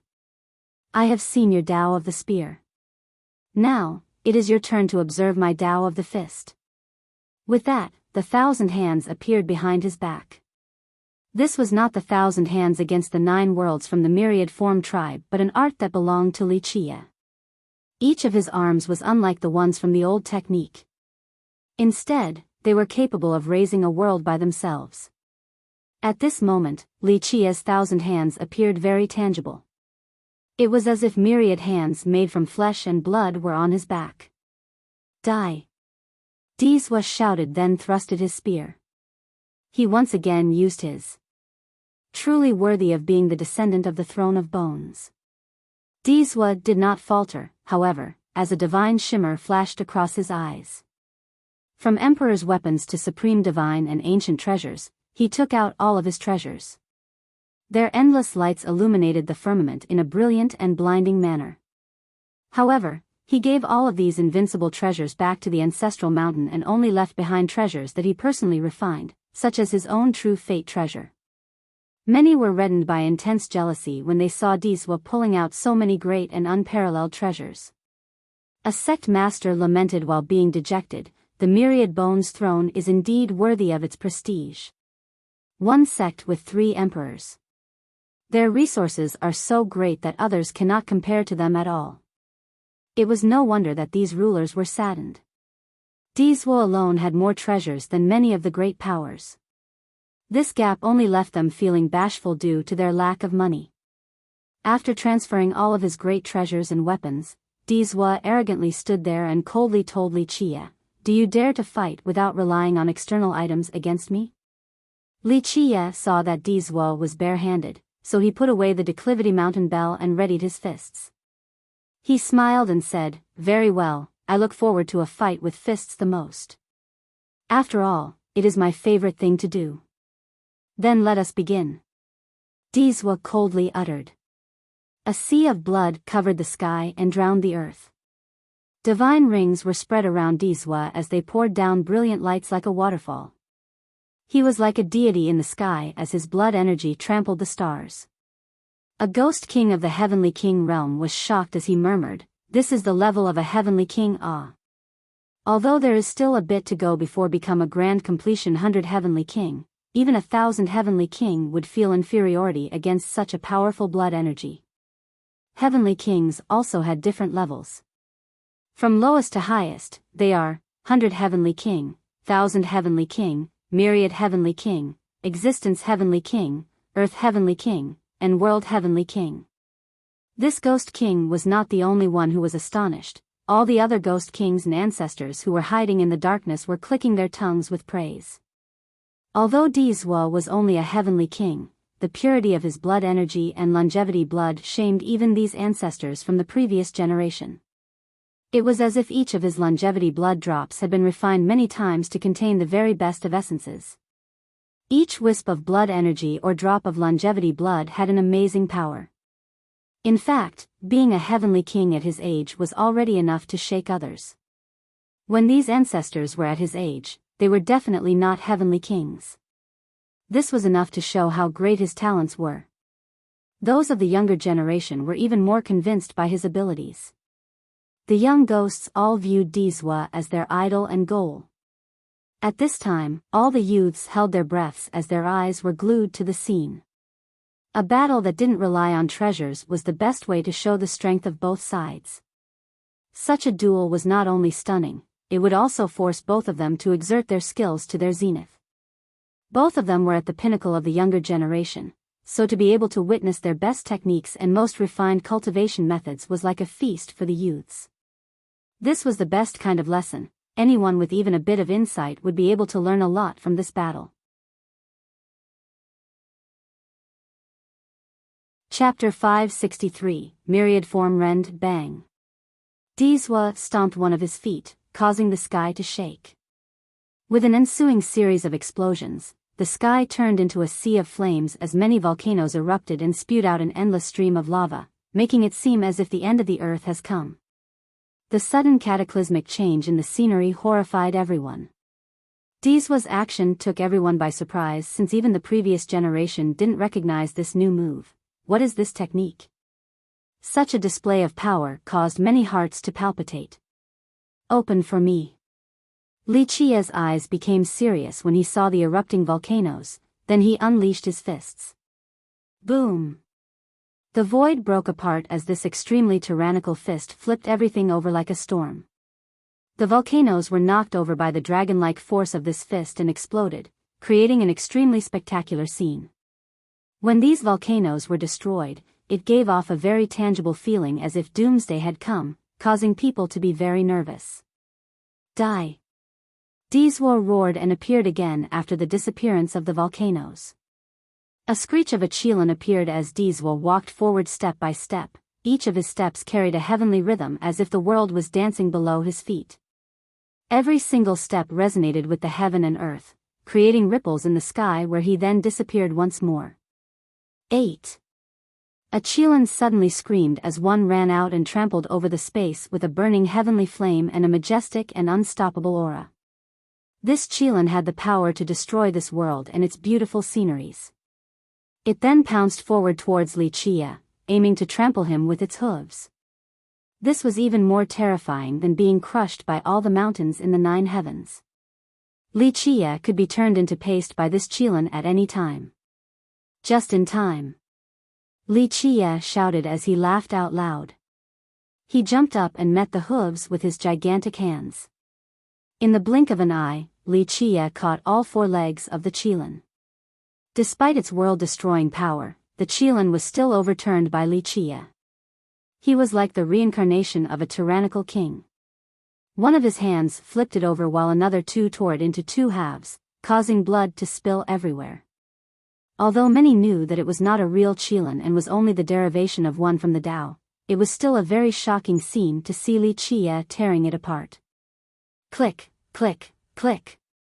Dizwa's steps continued to resonate with the Grand Tao, creating even more roars.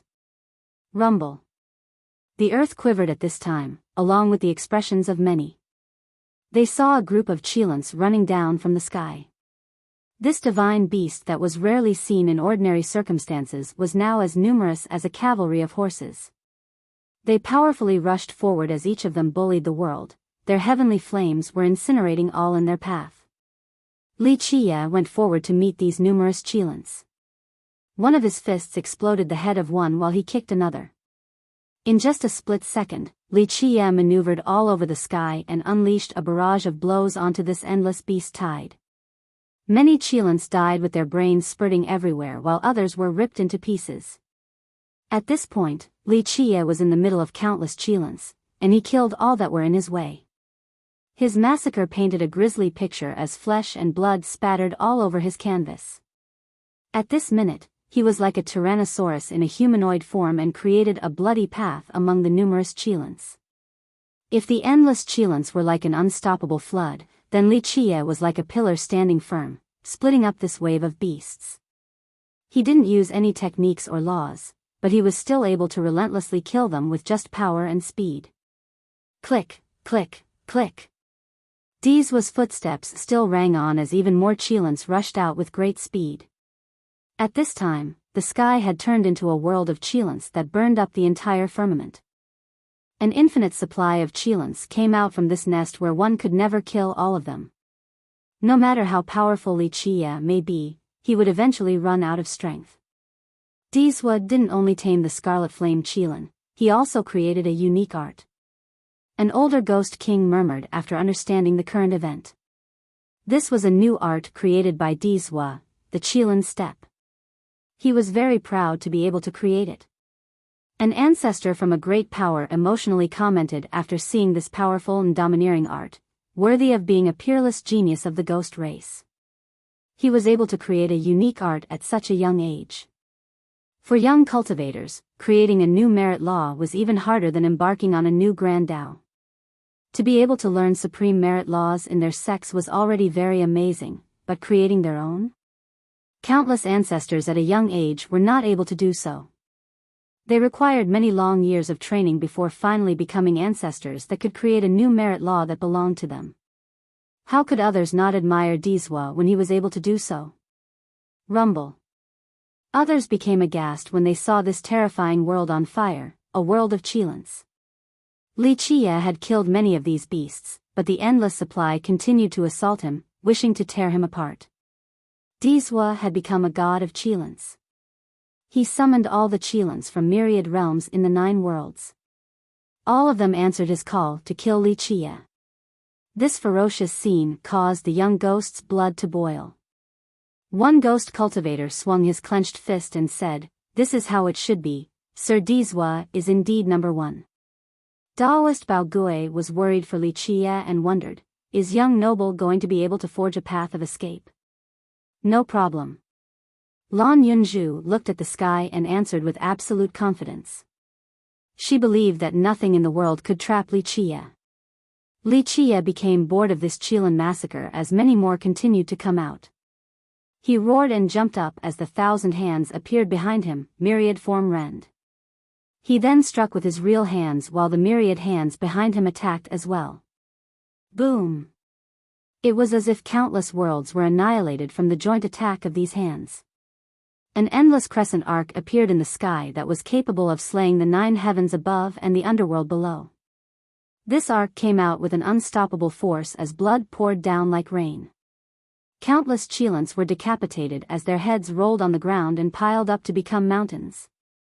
Myriad form rend was one of the murderous variations of the 1,000 hands against the 9 world technique. Li Qie rarely used these moves. But now, this attack had shattered Dizwa's Qilin Step. After the Qilins were annihilated, Dizwa appeared once more. In just a split second, Li Qie rushed forward with an unbelievable speed and unleashed a fist straight toward Dizwa's face. Without any delay, Dizwa returned a blow as well. The collision of their fists caused time to stand still as a terrifying force delayed time itself. Everyone saw the 2 fists slamming into each other in the sky. Bang! With a deafening roar, the 2 fists shattered the void, causing a terrifying black hole to appear. Pop! Dizwa was at a slight disadvantage, so he was blown away. He needed to roll in the sky once before stabilizing his stance. How could this be? The young ghosts exclaimed in shock at this scene. They were unwilling to see such an outcome. The older ghosts all stood up and screamed, Li Qie, at best, is only a heavenly sovereign, so how could he knock away a heavenly king? An old ghost king gently sighed and explained, nothing can be more devilish than having 9 stars and 10 palaces. People with 8 stars are called heaven riders, while 9 stars users had an eternal prestige. Moreover, he even has the power of 10 palaces, so at the sovereign realm, he can actually knock away a king. At this realm, having more palaces means having more power. Despite their unwillingness, there was nothing else they could do. At this point, Dizwa stood straight and stared at Li Chia before slowly speaking, "You're powerful. The stronger you are, the more I want to kill you. Only by doing so will I be able to wash away my hate." With a series of blasts, palaces began to float above Dizwa's head. All of them lined up together to form a majestic kingdom, a great kingdom from an ancient past. The ghost cultivators were ecstatic to see these fate palaces and applauded. 10 fate palaces. Sir Dizwa also has 10 palaces. Like I said, he is our ghost race's #1 genius. A young one emotionally exclaimed. Prior to this, Li Chia's 10 palaces exuded an unbearable weight that caused the young ghosts to be unable to lift up their heads because their best genius was not as heaven-defying. But now, Dizwa's 10 palaces was a reason for elation. Their genius was no lesser than Li Chia since he also had 10 palaces. Chapter 564, Kunpeng vs. Golden Dragon. Although Dizwa didn't also have 9 stars like Li Chia, having 10 palaces was already amazing enough and worthy of pride. 9 deserves utmost veneration, 10 embodies extreme perfection. An ancestor from a great power lamented with melancholy, "This is indeed the world of the young now. I remember when I considered myself someone with great talents, but I only had 8 palaces when I was at the ancient saint realm." Tian Luanhui stood in the far distance and lightly clapped his hands together while commenting, "Dizwa is Dizwa after all.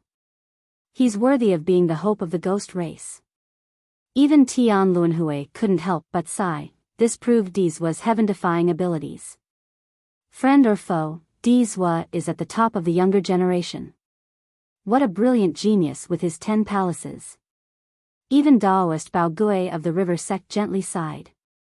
Meanwhile, Lan Yunju calmly stared at Dizwa's 10 palaces. She felt that this was very normal. If others knew how many palaces Li Chia had, they would all have a heart attack. Even the dead would climb out from their graves. "Let us begin," Dizwa uttered. The kingdom created by the 10 palaces poured down a monstrous power. His entire body changed as shining golden scales began to appear. At this moment, he suddenly disappeared. Before everyone was a huge golden dragon that crossed over the heaven and earth with its head that was bigger than a mountain. It looked down at everyone like an imperious divine dragon. A golden light as bright as a sacred torch shone everywhere and instilled the desire to prostrate in worship. Dizwa suddenly turning into a huge golden dragon caused someone to shout, "What is that?" No one had ever seen a real golden dragon in this world, but this gigantic dragon in front of them was very palpable. Is this a type of supreme technique? The crowd was dumbfounded at this scene. The golden dragon had an aura that caused others to shiver. The weaker cultivators thought that they were meeting a divine dragon and wanted to kneel down. This is not a supreme technique or anything of the sort, it is the tyrannical dragon physique. A ghost king from the previous generation murmured, to be able to refine a Hotian physique to this level. It's so unbelievable. Only Dizwa would be able to do something like this. Dizwa was born without a king, saint, or immortal physique. He only had a Hotian physique called the tyrannical dragon physique. This physique was not bad amongst the Hotian physiques, but it was very lacking compared to even Xiantian physiques, let alone the higher-ranked ones. Nevertheless, he cultivated this physique to the limit and then surpassed it, turning it into an invincible physique. Is Dizwa trying to refine his body into a real dragon body? Perhaps he wants to become a true dragon. However, I have never heard of this physique reaching such a level before. Anyone who witnessed Dizwa's cultivation of this ordinary physique to this level became scared about their wits. Maybe to Dizwa, there is no strongest physique in this world, there is only the strongest person. An ancestor bitterly smiled and commented. Having 10 palaces could overshadow many people, but now Dizwa had also managed to cultivate the tyrannical dragon physique to this level, so even ancestors of the great powers were ashamed before him. It made sense that the Myriad Bones throne placed its hope in Dizwa to become the immortal emperor in the future. Any genius would lower their arrogant heads before the golden dragon in the sky. The normal tyrannical dragon physique couldn't become this terrifying since it was quite an impossible feat. Roar. The dragon roar frightened the 9 heavens. It then swooped down and bared its claws towards Wuxia. This pair of claws caused the sky to collapse and the yin and yang to fall. No one knew how powerful these claws were. Perhaps even a heavenly king would not be able to withstand a blow and be crushed under this amazing force. Bang! Another blast occurred as Wuxia roared with his 1,000 hands that unleashed a barrage of attacks in the form of 2 gigantic fists. This was a standoff between 2 hands and the dragon's claws. Rumble. The dragon's claws slowly pushed Wuxia down into the ground. Even the gigantic fists were not a match for this pair of claws. In a split second, the dragon whipped its tail with such an unbelievable speed that Wuxia couldn't dodge in time. Bam!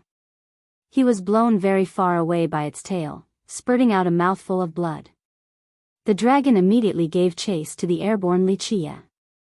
Its claw came down once again, intending to crush him.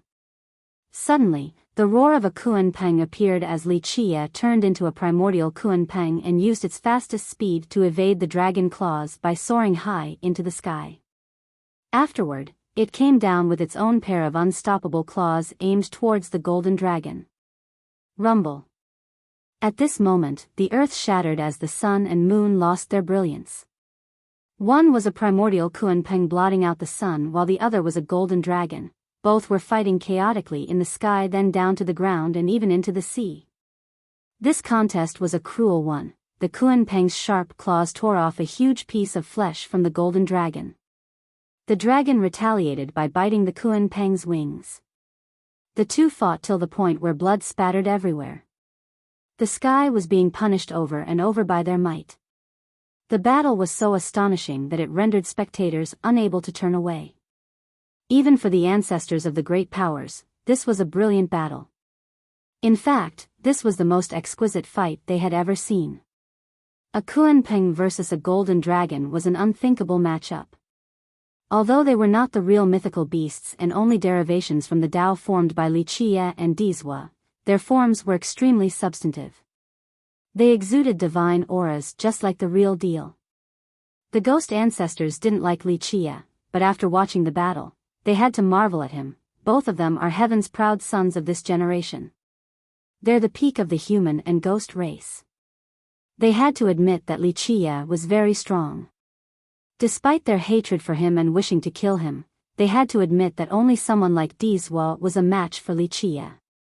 Those who relied on Emperor's weapons to defeat their opponents like the Saint Child and Evil Child were not comparable to Dizwa and Wuxia. The two beasts continued to destroy the sky.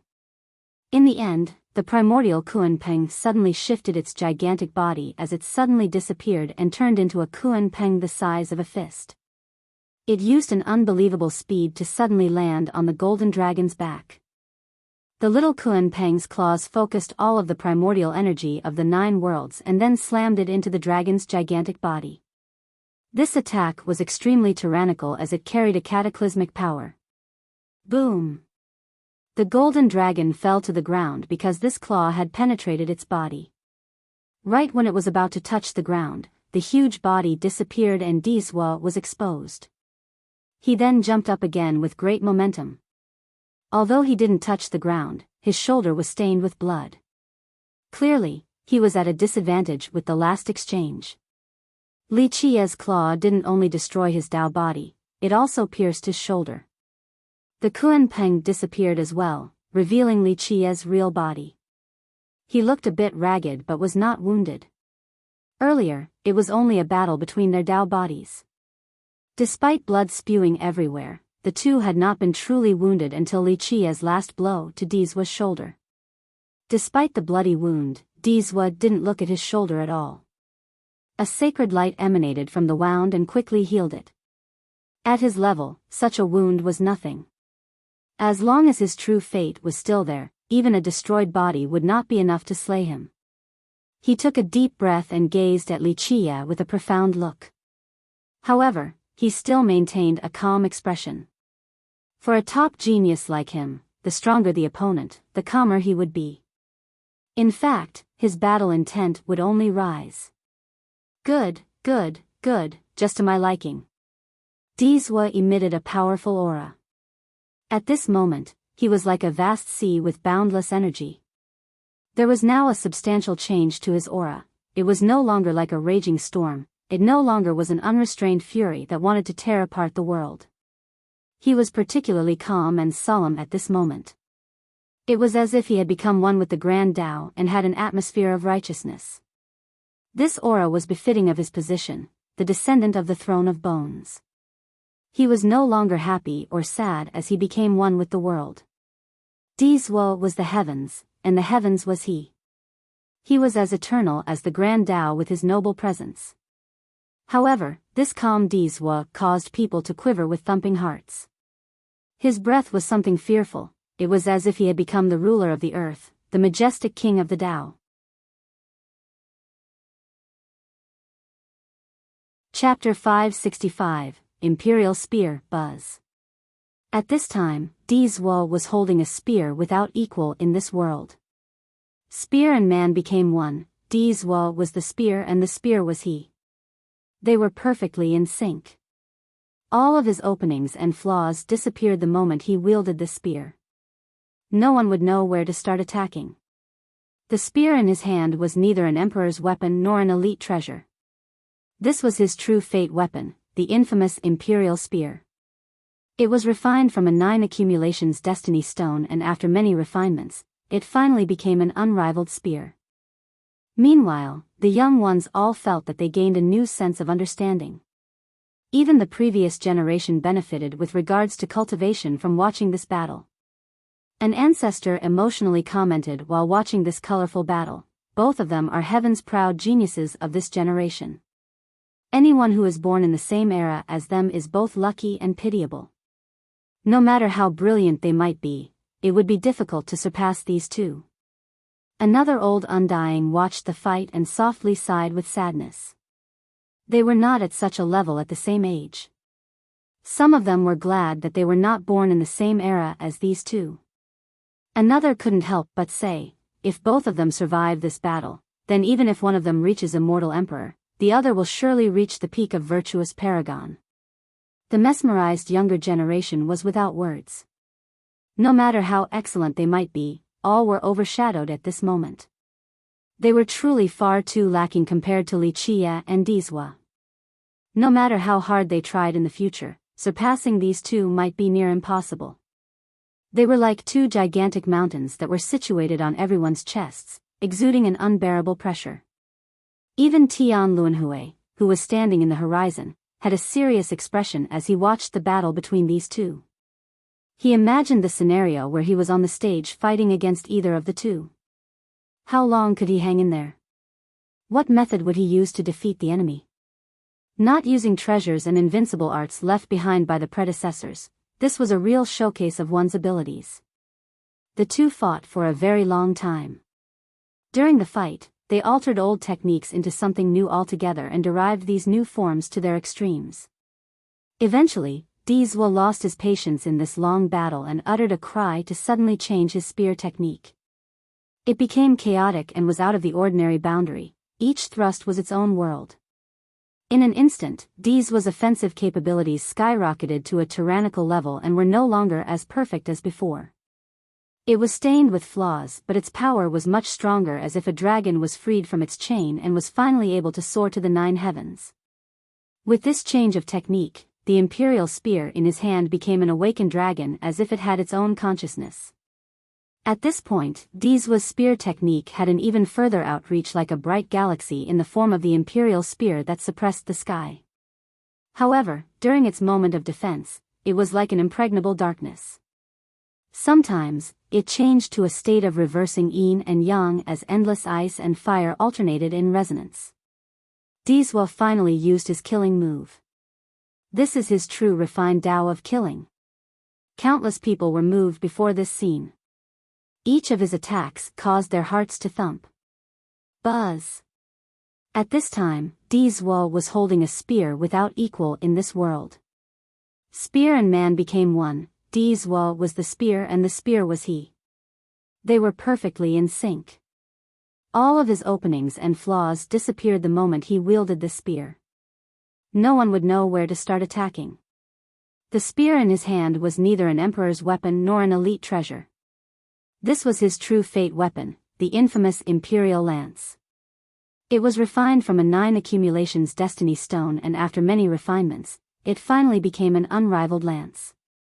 In recent years, one famous person after another fell by its edge. He once boldly declared that even without using an emperor's law or weapon, he would still be able to subjugate the world. Chapter 566, Myriad Fists. After failing to achieve victory for so long, Dizwa finally used his true killing technique. He didn't only create a Tao of the spear, he also created an invincible technique for this particular Tao. His Tao was refined from a 9 accumulations destiny stone, so it would have 9 Tao, meaning that Dizwa also specifically created 9 techniques for it. Until now, cultivators only picked the most suitable destiny stones. Only by doing this would they be able to exert the true power of their weapon as well as themselves. Dizwa took it a step further. He used his true fate weapon to create new unbeatable techniques, one for each of the stone's Tao. Such a heaven-defying action was only doable by a genius like him. Buzz. When Dizwa unleashed his new 9 unbeatable techniques, Wuxia, who was fighting on even ground, suddenly fell into a disadvantage. He was repeatedly pushed back and his fire laws couldn't withstand the ferocious spear techniques anymore. In just a minute, Wuxia's freestyle counterattacks became insufficient, so he was pushed into a dead end and couldn't break through. It is not looking good for Wuxia. A person murmured after seeing Wuxia in this dangerous situation. The ghost cultivators who wanted nothing more than his death started to sneer despite the fact that none of them was qualified to do so, especially after witnessing this battle. Gwar. A dragon roar emerged as a true dragon appeared in the sky while Dizwa's spear technique turned into countless dragons and the body of the spear itself turned into a golden one. This particular attack could be described as unbeatable throughout the eras. It pierced through the temporal fabric as well as myriad laws. Even other universal laws couldn't stop its invincible momentum. The dragon spear was the last derivation of Dizwa's 9 invincible techniques, and it was also the strongest. The moment this spear came out, time was no longer a barrier as everything stood still. Pluff. Wuxia's fire laws couldn't handle this, so both of them shattered. The spear then pierced Wuxia's chest, causing blood to splash up high while he fell down to the ground. Boom. He eventually slammed heavily into the ground as it became red with blood. Ah! This sudden development shocked Lan Yunju and caused her to scream. The crowd glanced at each other while wondering, is it over? Many people wanted Wuxia to die, but at this moment, no one dared to gloat since Wuxia's strength was beyond any capacity for them to gloat. Yes. Sir Dizwa is invincible. The ghost cultivators applauded with great spirit. They were elated with pride because their oppressor, Wuxia, might have died at this moment at Dizwa's hands. In the far distance, Tian Luanhui became astonished by this last dragon strike from Dizwa. Even a genius like him dreaded of such an attack. This attack, in terms of both speed and magicalness, was unmatched. This was the pinnacle of the Tao of the spear. Tian Luanhui wondered if he could block it using just his own abilities without an emperor's law. Sir Dizwa is indeed amazing. Luckily, he is our number 1 genius. The ghost cultivators were jubilant at this new development. The atmosphere was very lively with ghosts jumping in celebration. However, this was stopped short. Wuxia's corpse on the ground suddenly stood up and trod on the sky once more. His chest that was pierced by Dizwa's spear quickly reformed. The ghosts immediately halted their celebration the moment of Wuxia's revival.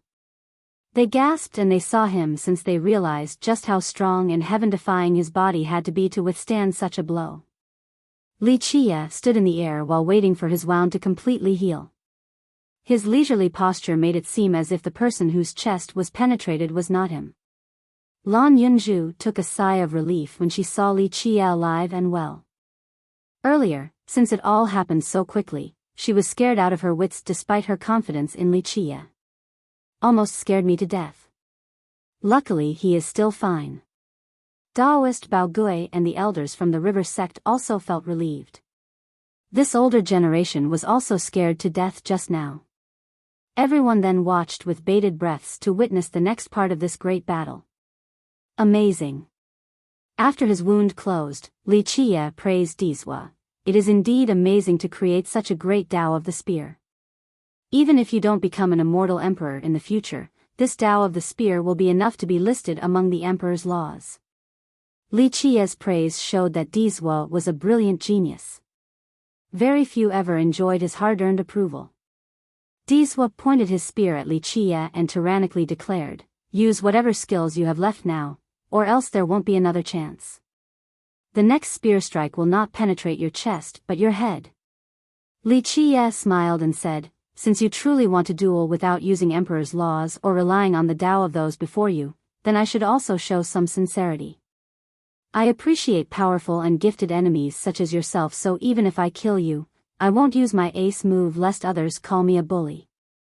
Dizwa snorted. He was very unhappy about Li Chia's words. His eyes became serious as his murderous intent became even clearer.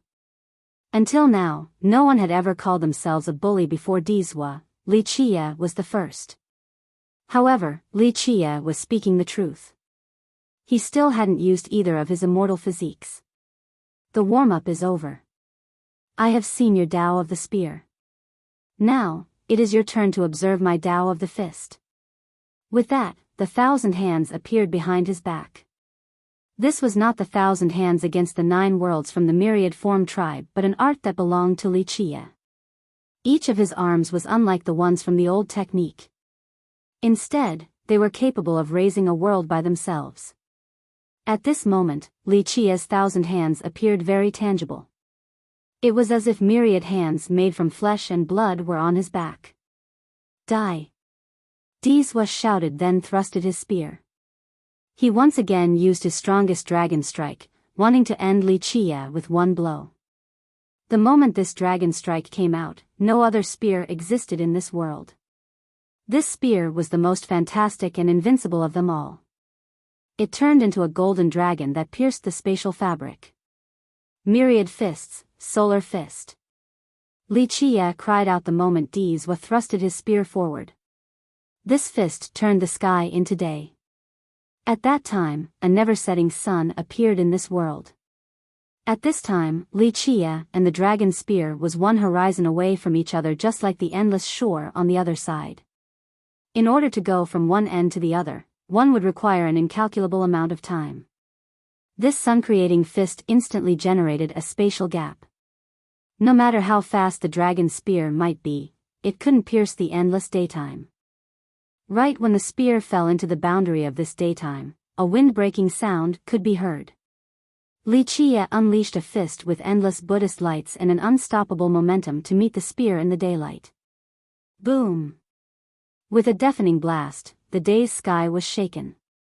Right when day disappeared, another fist met the tip of the spear and prevented Dizwa from harming Li Chia with the imperial spear. Dizwa was startled. He knew just how sharp his weapon was. A fist confronted the tip of the spear, a spear that had an invincible momentum. This was unthinkable. Even the most powerful fist should be defeated at this time. At this moment, Li Chia finally revealed the name of this second fist, Myriad Fists, Indestructible Diamond Fist. These fist variations were created by Li Chia by using the 1,000 hands technique and the 12 immortal physiques as the foundation. The Myriad Fists didn't only have 12 variations, but Li Chia had created it not long ago, so it was yet to be completed. Dizwa was taken aback as a third fist came forward like an approaching sun, forcing him to use another unstoppable spear technique to parry it. Boom! This fist slammed into the spear, but it didn't have much of an impact on Dizwa. However, with a sizzling sound, the imperial spear suddenly became red hot, but because of how amazing it was, it didn't melt under this heat. Nevertheless, Dizwa appeared to be holding a scorching sun at this moment. If it kept on going like this, then the imperial spear would definitely melt.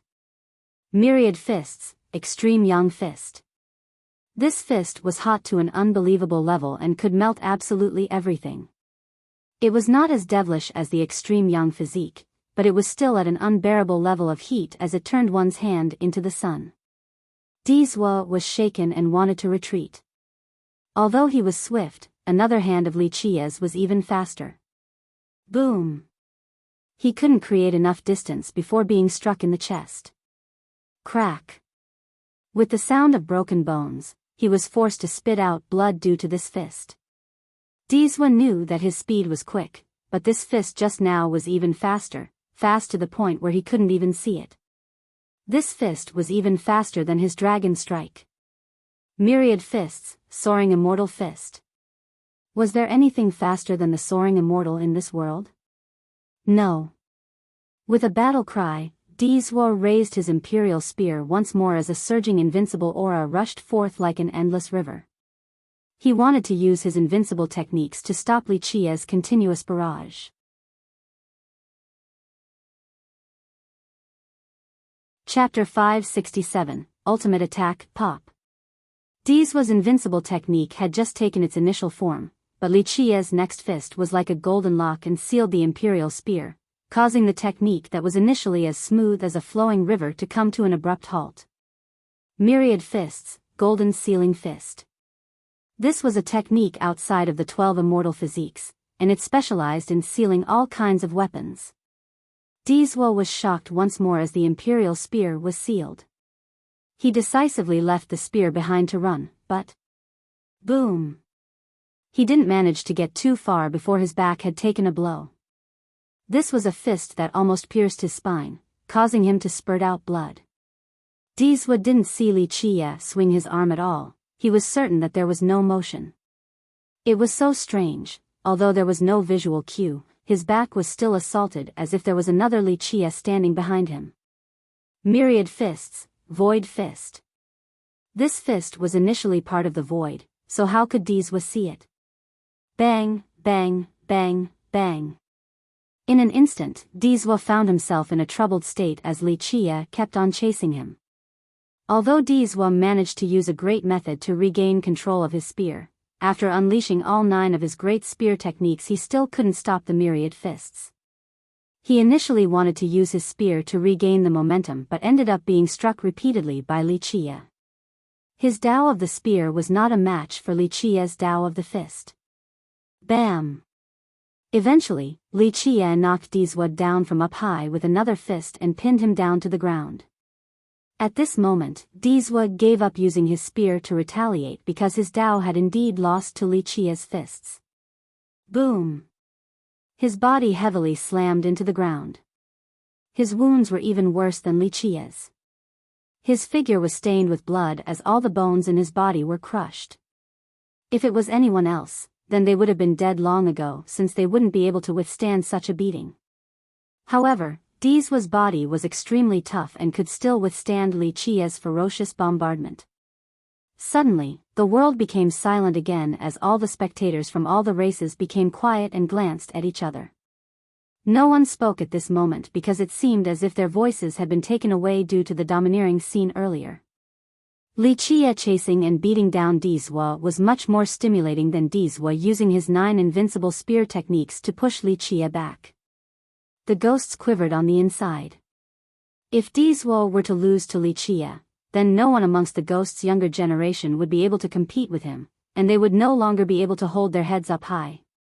Tian Luanhui was also dumbfounded to see Wuxia's myriad fists.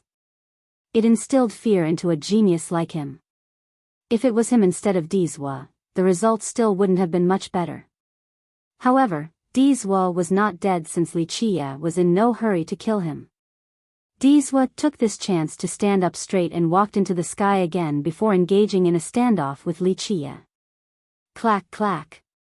A series of the sounds of bones joining together appeared as Dizwa, with great spirit, reconnected his broken bones. Li Qiye cheerfully smiled at Dizwa. He was not in a rush to take action. He was waiting for Dizwa's wounds to recover before fighting again. The ghost race enjoyed a much-needed moment of respite after seeing Dizwa fine and well. As long as Dizwa was still alive, there would still be a chance for a reversal to kill Li Qiye. Such young heroes. The heart of an ancestor from a great power was beating fast as he had this thought in mind. They were secretly startled in horror. Both Li Qiye and Dizwa caused these undyings who had lived for millions of years to have a sense of dread and wariness because these two were simply too strong. They began to imagine the day when both of them would become even stronger. It could be said that their rise was imminent.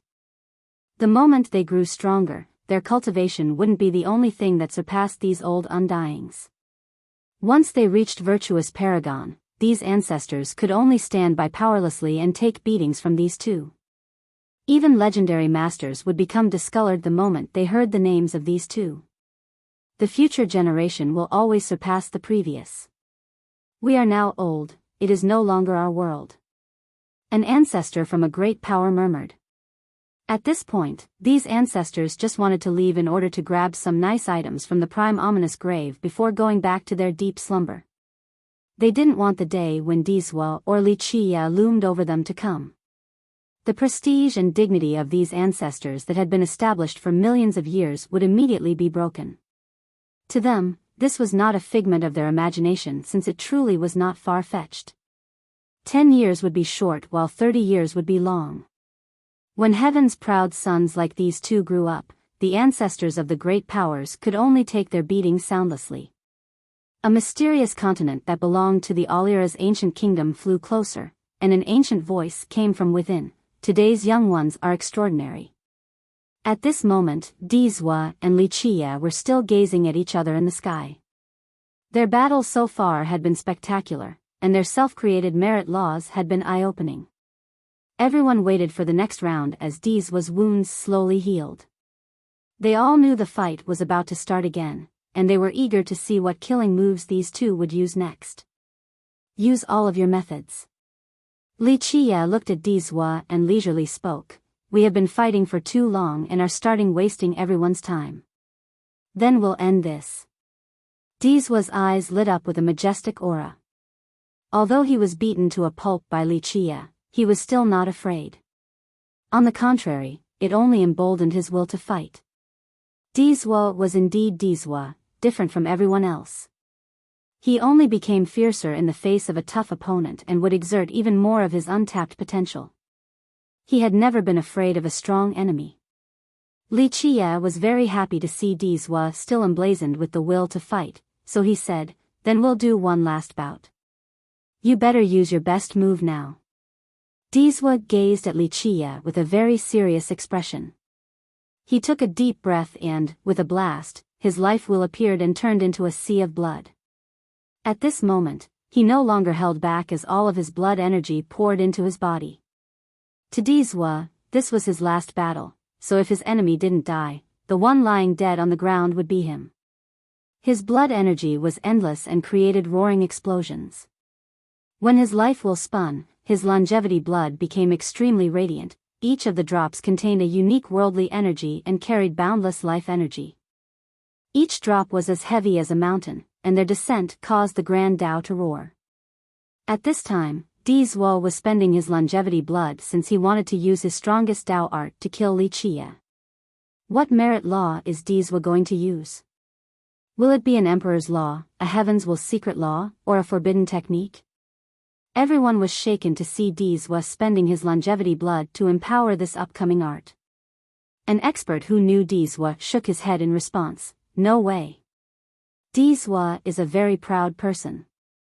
Since Li Qiye is not using any of these kinds of techniques to defeat him, he will not rely on an invincible art created by someone else to defeat Li Qiye.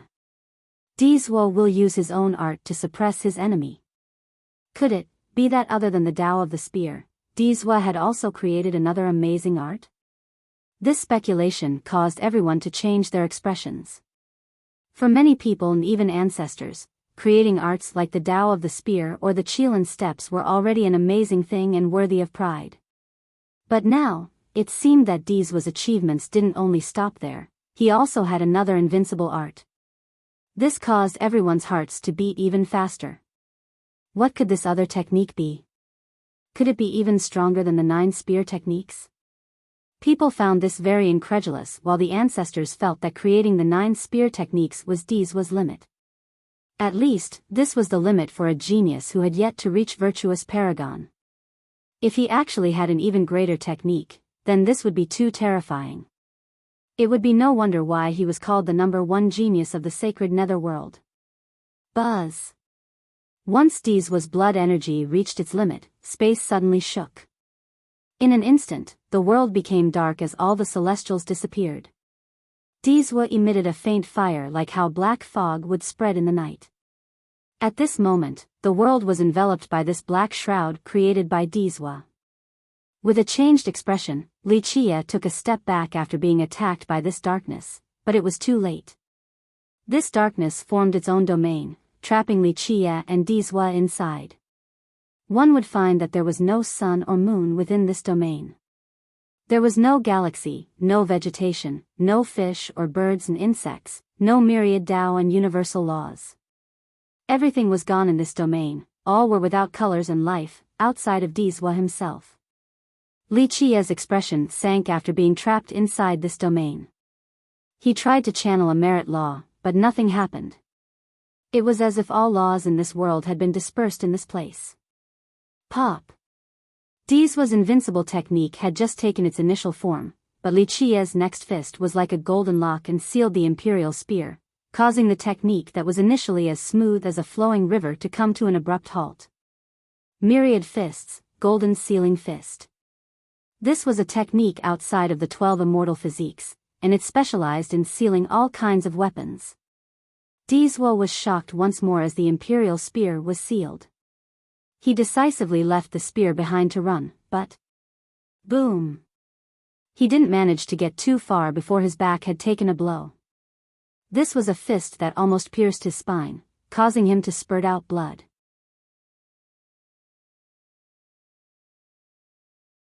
Chapter 568, A Photic Open. Wuxia let out a long cry and channeled his foundation to turn into a primordial Kuanpeng. However, even with its wings spread out, the Kuanpeng was unable to fly. It suddenly fell down and created a crashing sound. His Tao foundation had lost its fuel, the worldly energy, as well as the power of the Grand Tao. In this moment, both his Tao foundation and Tao laws were like deflated balls. He couldn't fly upward. As long as you are inside my Grand Tao, you will never be able to call for the Tao and will forever be sealed here. This is my Tao. A photic. Dizwa was in complete control of this realm. He looked down at Wuxia and pointed a finger at his body. Boom! Wuxia was blown away by this finger. It aimed for his chest and left behind a terrible and bloodied hole as blood spurted out. Wuxia got up and shouted, "I don't believe in witchcraft, open for me." Wuxia, once again, channeled his laws in order to activate the Grand Tao. However, it was no use in this place, the Tao did not answer him. Boom! Dizwa blew him away once again, causing blood to spill.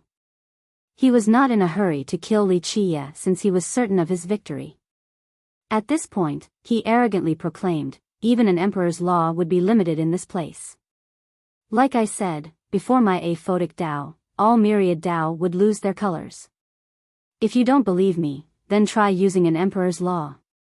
What kind of Tao is this? Seeing the sudden reversal left everyone dumbstruck in horror. If all Tao and laws, including emperor's laws, lost their effect once inside Dizwa's Grand Tao, then this would be too frightening. If this was the case, then no matter how powerful one might be, they would still be suppressed by Dizwa's Grand Tao and would become a fish on a platter without being able to resist. This is too terrifying.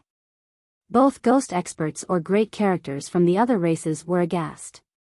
Such a Grand Tao was a threat to just about anyone. Tian Luanhui was also greatly affected by this Tao, which was made apparent by his shocked expression. This grand Tao terrified him. An ancestor who was very knowledgeable about the myriad bones thrown spoke with a changed expression, aphotic. I remember now, this is a part of a certain legend. He recalled a particular myth and shouted in dismay, this was conceived by immortal Emperor Yao Shi. Rumor has it that when he was old, immortal Emperor Yao Shi obtained a series of mantras from the Death Scripture, one of the 9 grand scriptures, and greatly benefited from them. He concocted an idea about a supreme grand Tao, but alas, he had already become an immortal emperor so he couldn't carry it out. Nevertheless, he still created an outline for this supreme Tao and named it aphotic. Indeed, it is time to end this, Li Qie said with a smirk. In an instant, he unleashed his sea of knowledge that was accompanied by roaring explosions. At this time, all of his fate palaces were released with their vast divine lights.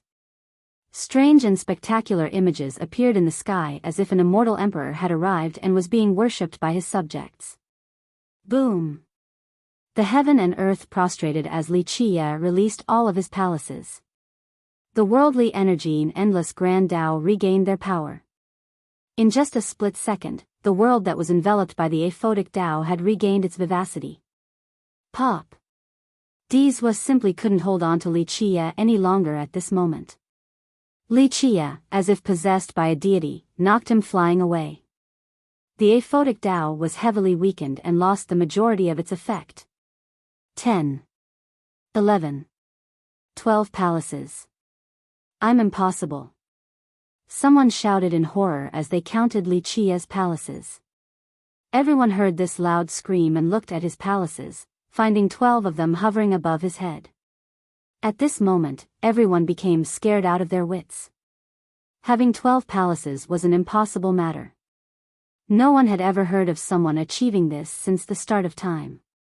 But today, this miracle was before them. 12 palaces, it really was 12 palaces. This was not just a dream told by someone insane or a drunkard. All of a sudden, everyone was dumbstruck. They were looking at Li Qie's 12 palaces with their own eyes. Dizwa and Tian Luanhui, these geniuses who never trembled in the face of trouble, became pale with quivering legs when they saw the number of fate palaces before them. They were brilliant and unequaled but still suffered a major blow when they saw the palaces. They knew that after having 9 palaces, opening the 10th was very difficult, so a 12th was essentially out of the question. However, what they considered to be inconceivable had been achieved by Li Qie, causing their emotions to run rampant.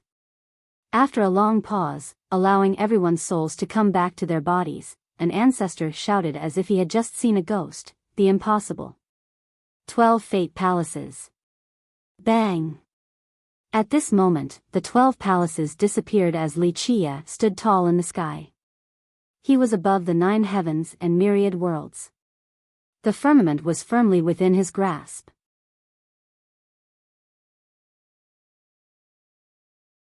Chapter 569, Dizwa's death. 4 palaces to form a domain, 8 to form a kingdom, and 12 to form the heavens. This phrase had been passed down for a very long time, but no one had ever seen the spectacle of 12 palaces forming the heavens.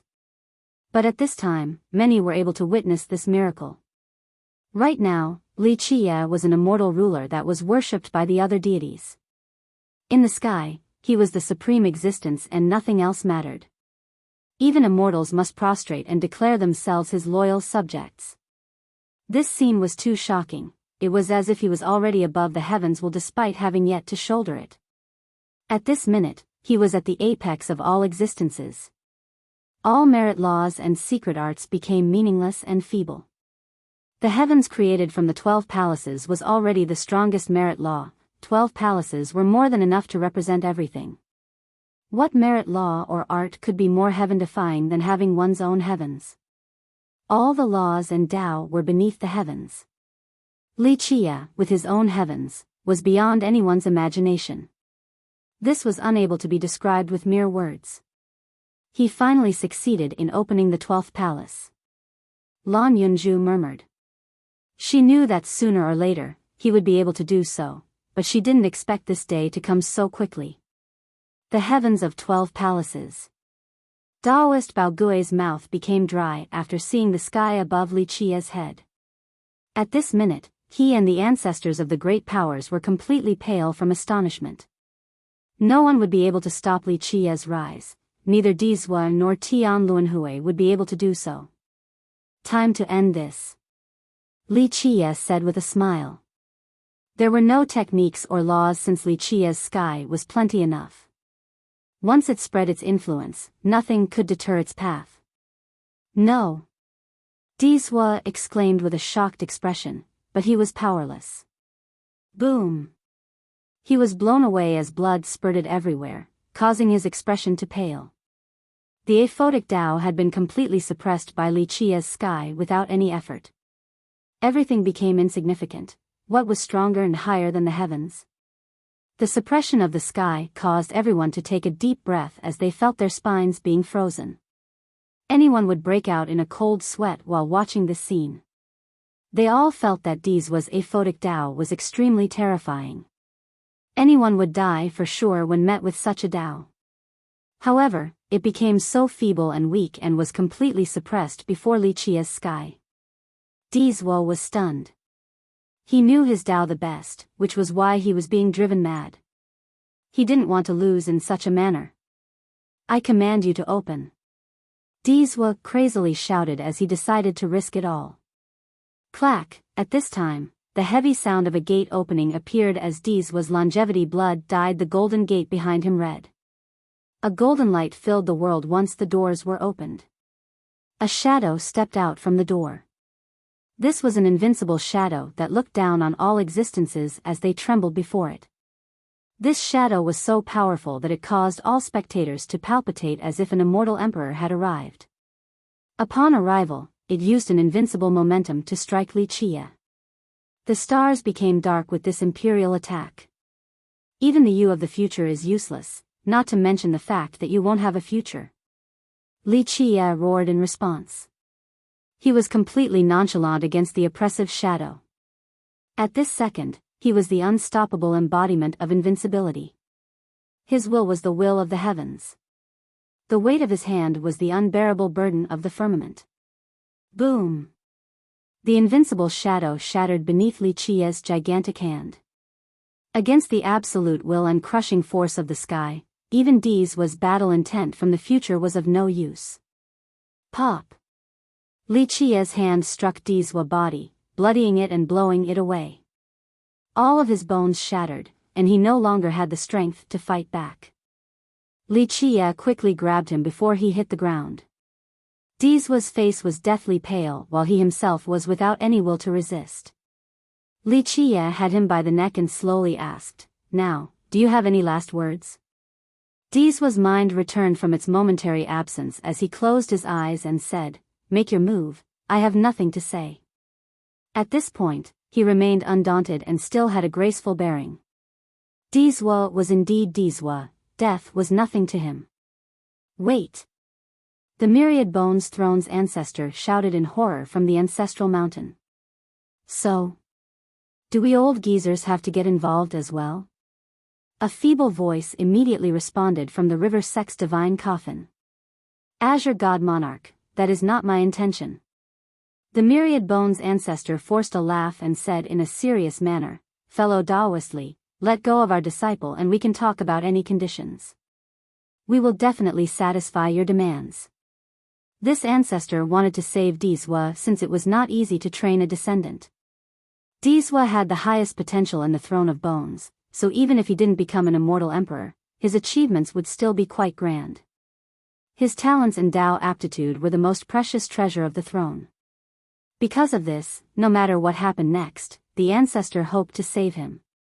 That is a bit interesting, Li Qia slowly said as he looked at Dizhua.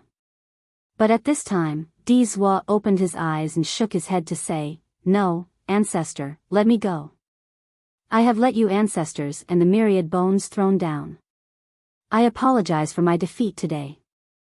An old man stepped out from the ancestral mountain and replied with a majestic aura, "No, child. Winning and losing are part of life. What is so devastating about losing one battle? Who has ever truly been undefeated since the start of time? Not even immortal emperors would claim such a thing. Your achievement today has already been amazing and no less than any achievements of young emperors. It is fine to lose once. No, ancestor. My heart is dead. Dizwa bitterly smiled and continued, this is not just about losing once, I have truly become powerless. What is the point of temporarily living in this world without becoming an immortal emperor? Ancestor, I am unfilial and have done wrong to the throne as well as the seniors who took care of me. It is better to let me die with dignity than to live on in shame. Ancestor, please bury me with the Phoenix Maiden on the mountain, that is enough for me. The ancestor's expression greatly changed. He understood that his disciple wanted to die and that it was not just because of one lost battle. It was because Dizwa couldn't surpass Li Chia. A genius like him couldn't handle this reality. It was a pain worse than failure. Whether he wanted to die to meet the Phoenix Maiden again or because he would never be able to surpass Li Chia, it was better to die now than to live in agony. His ultimate choice was not due to shame from losing a single battle to Li Chia. The ancestor only sighed and slowly closed his eyes. He knew his disciple the best and no longer tried to convince him. In the end, this ancestor quietly went back into the ancestral mountain. At this moment, everyone remained silent. Although Dizwa had been defeated, he had lost in a brilliant manner and was worthy of pride. No one felt that this was shameful. In fact, they thought that it was amazing that he managed to persevere for so long. No one else could do the same. A sense of respect for Dizwa rose at this moment. Whether he was an enemy or friend, he was a supreme genius and a worthy rival. Dizwa closed his eyes again and spoke with gravity, do it. I have nothing else to say about my own lack of abilities. Li Chia looked at him and let him go before nonchalantly saying, if your heart is dead, then I'll let you have a dignified death. End it yourself. Dizwa then stood up straight and opened his eyes. He took a deep breath to take one last look at the world before closing them again. Without any hesitation or unwillingness, Dizwa's body shook as blood dripped down from the corners of his mouth before directly falling down. The world was silent, a heaven's proud son had committed suicide. This ending caused others to lament. Is it time to end it? Li Chia stood next to the pond while looking at everyone else in his leisurely manner. This time, however, no one responded, not even the ghost race. No young ghost could compete with Li Chia anymore after Dizwa had lost, not even Tian Luanhui. Only the ancestors had a chance, even ghost kings of the heavenly king level most likely couldn't take on Li Chia. Finally, with a loud boom, the myriad bones throne took Dizwa's corpse away. In the blink of an eye, the ancestral mountain disappeared from everyone's eyes. 4 palaces to form a domain, 8 to form a kingdom, and 12 to form the heavens. This phrase had been passed down for a very long time, but no one had ever seen the spectacle of 12 palaces forming the heavens. But at this time, many were able to witness this miracle. Right now, Li Chia was an immortal ruler that was worshipped by the other deities. In the sky, he was the supreme existence and nothing else mattered. Even immortals must prostrate and declare themselves his loyal subjects. This scene was too shocking, it was as if he was already above the heavens well before he had yet to shoulder it. At this minute, he was at the apex of all existences.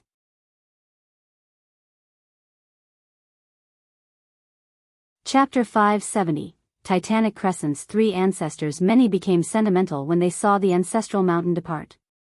A genius met his end in such a fashion. This induced a sense of regret and sadness and also reminded everyone that the competition for the throne was extremely cruel and brutal. Even the most brilliant genius might eventually turn into mere bones. When it was all over, 3 old men stepped out to the dismay of many, including the ghost race. Everyone took a deep breath because all of these men were of the ancestor level. They stood out and created an oppressive atmosphere. It seemed that the sacred ground was determined to reclaim their declivity mountain bell. What do you want? You wish to play with the numbers advantage?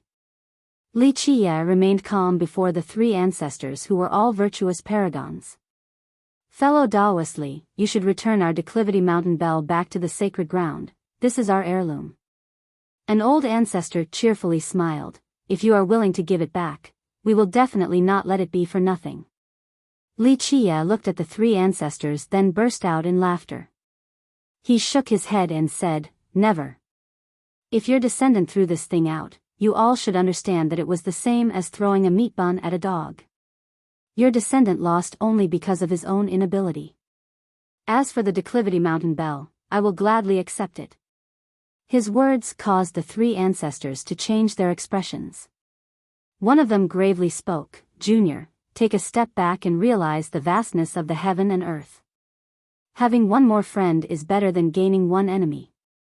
Opposing our sacred ground is not a wise decision. I don't feel anything unwise about it because the feud was already formed.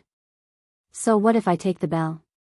Li Chia leisurely spoke while staring at the three. Another ancestor's expression darkened as he said, "Young friend, the path is still long. Do you really think you are invincible?" He continued on, "If you really think so, then we wish to try your invincible techniques." His words caused everyone to glance at each other. An ancestor of an imperial lineage was asking for a spar with a junior. This was a lowly act, the same as bullying someone younger. Li Chia laughed and looked at the three to say, "You want to give me a try?" The ancestor gazed at him and said, "I wonder if you dare to fight or not. An invincible friend like you must not be afraid to fight, right?" Another ancestor added, "Young friend is the number one in the contemporary era with peerless courage and is unbeatable in this world. If you think you can hold on to the Declivity Mountain Bell, then don't be reluctant about one fight." The third one tacked on, "If young friend doesn't feel confident, then forget about it. Everyone can just calm down and you can give the bell back to us. We will definitely not mistreat you." The three ancestors worked together to dig a hole for Li Chia to jump down. They assumed that Li Chia was at a high from his recent victory. Moreover, declining a battle would leave behind a mental scar. The best course of action would be to rush on with this victorious momentum till the very end with a courageous Dao heart. Because of this, the ancestors had planned a trap. Their actions caused Daoist Bao Gui's group to be very dissatisfied. The Daoist scowled but didn't say anything. He was waiting for Li Chia's command. "Then are you three are confident in beating me?" he asked as he looked at the three ancestors. "We don't dare to claim so. At the moment, who in the sacred nether world doesn't know of your illustrious fame?" One of the ancestors praised. The second one commented, "We believe that young friend can sweep through all opponents and won't mind a fight, but we still have to try at least once. If we lose, then we can only blame our own lack of skills, and the sacred ground won't ask for the Declivity Mountain Bell anymore. If you lose, then I hope you will return it to us." The third quickly joined in and said, "If young friend thinks you are at a disadvantage, then we won't use Emperor's weapons or treasures, we'll only use our personal abilities. You won't have any objections to this, right? This must be as easy as waving your hand." The three ancestors were initially quite fierce with their demands, but at this time, their attitude had changed. It was as if they were only asking for a friendly spar, but the truth was that they were baiting Li Chia into a trap. Nevertheless, the crowd was judging their actions with disdain. Fairness? Not using any emperor's weapons or treasures? These three were virtuous paragons that had lived for countless years while Li Chia was a young man. No matter how heaven-defying he might be, he still would not be a match for virtuous paragons. Li Chia only chuckled at the three ancestors. This trivial scheme was not enough to enter his sight. He smiled and said, "If you guys are that confident, then very well, I'll play with you guys once. Since we have already reached this point, being even a bit more arrogant will be fine. I will stand by this pond without lifting a finger. If you guys are so great, then come over here. If you can take it, then the bell will belong to you. All three of you can come at once so that we won't waste everyone's time." Li Chia's response truly shocked the three ancestors. Although they were trapping Li Chia, them scheming against him was one thing, but being looked down by him was a different matter. "Young friend is so confident with such a big tone," one ancestor annoyingly said. Fierce Li Qie was strong till the point where others were in awe of him, but that was only to other young experts. The ancestors of the great powers were all undyings that had lived for countless moons and were not necessarily afraid of Li Qie, at least, not at this moment. They were virtuous paragons after all. Moreover, the sacred ground was an emperor's lineage, and its ancestors had weathered countless storms and life and death experiences. However, they were victims of this junior's derision. This made them quite annoyed. Li Qie glanced at the three of them and said, "Spare me the polite pretense that aims to lead me to jump in. If you don't want to keep any face, then I'll satisfy your wish. There is no need to scheme back and forth. All three of you just come here. If you can take the bell, then it will belong to you again. Young friend, you must keep your word." The three ancestors were quite exasperated. One of them even latched on this opportunity while the iron was still hot and said, "We will not take responsibility if you are hurt. As the saying goes, weapons do not have eyes." Li Qie interrupted him and waved his sleeve dismissively. "Okay, I know what you want to say, so spare me these pretentious words. Just come over here, I am waiting by the pond." "I won't lift even a finger." Li Qie's response raised a lot of questions. He proved his strength by beating Diswa just now, but he was about to face three ancestors. Moreover, they were from an emperor's lineage. All of them were extremely powerful existences. At the very least, they were virtuous paragons of the first level. It was impossible for any young person, no matter how powerful and devilish they might be, to challenge ancestors from emperors' lineages. There was a huge gap between virtuous paragons and heavenly kings. Even a peak heavenly king would be easily slain by an ordinary virtuous paragon. It was an insurmountable gap between the heaven and earth. Challenging one paragon alone was enough to make others think that Li Qie was crazy, but challenging three at once was simply too arrogant and domineering. What was even more overbearing was his declaration to not lift even a finger while awaiting their attack. Even Daoist Bao Gui's group jumped out of their skins due to Li Qie's declaration because they felt that this was an impossible venture.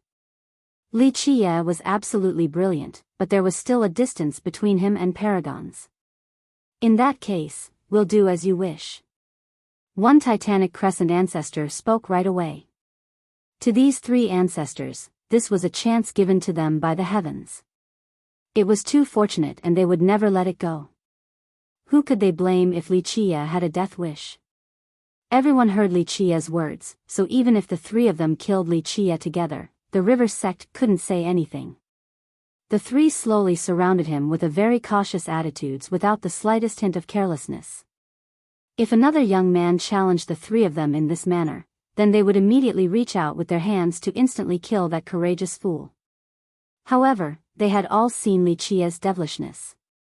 Although they didn't believe that he alone could challenge three ancestors, they still acted with vigilance. They wanted to slowly figure out his plan to avoid an unfavorable scenario. At this point, everyone held their breaths while concentrating on watching the scene play out.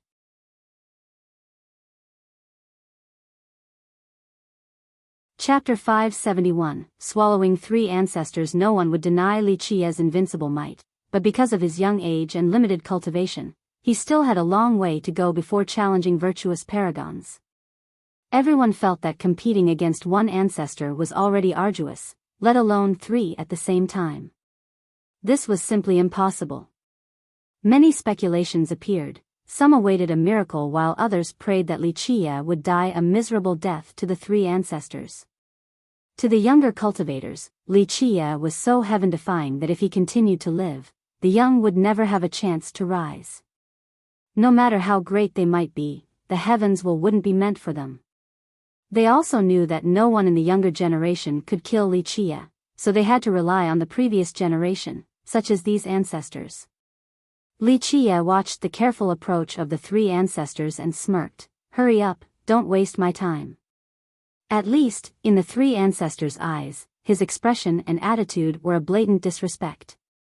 They were virtuous paragons, people who instilled fear in all beholders. Even descendants of emperors' lineages were no exceptions.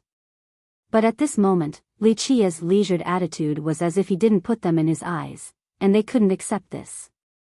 They rose into the air, refusing to believe in the impossible, that Wuxia was heaven-defying to the extent where he could solo the three of them. They chose the most advantageous positions for offense and roared, "Kill!"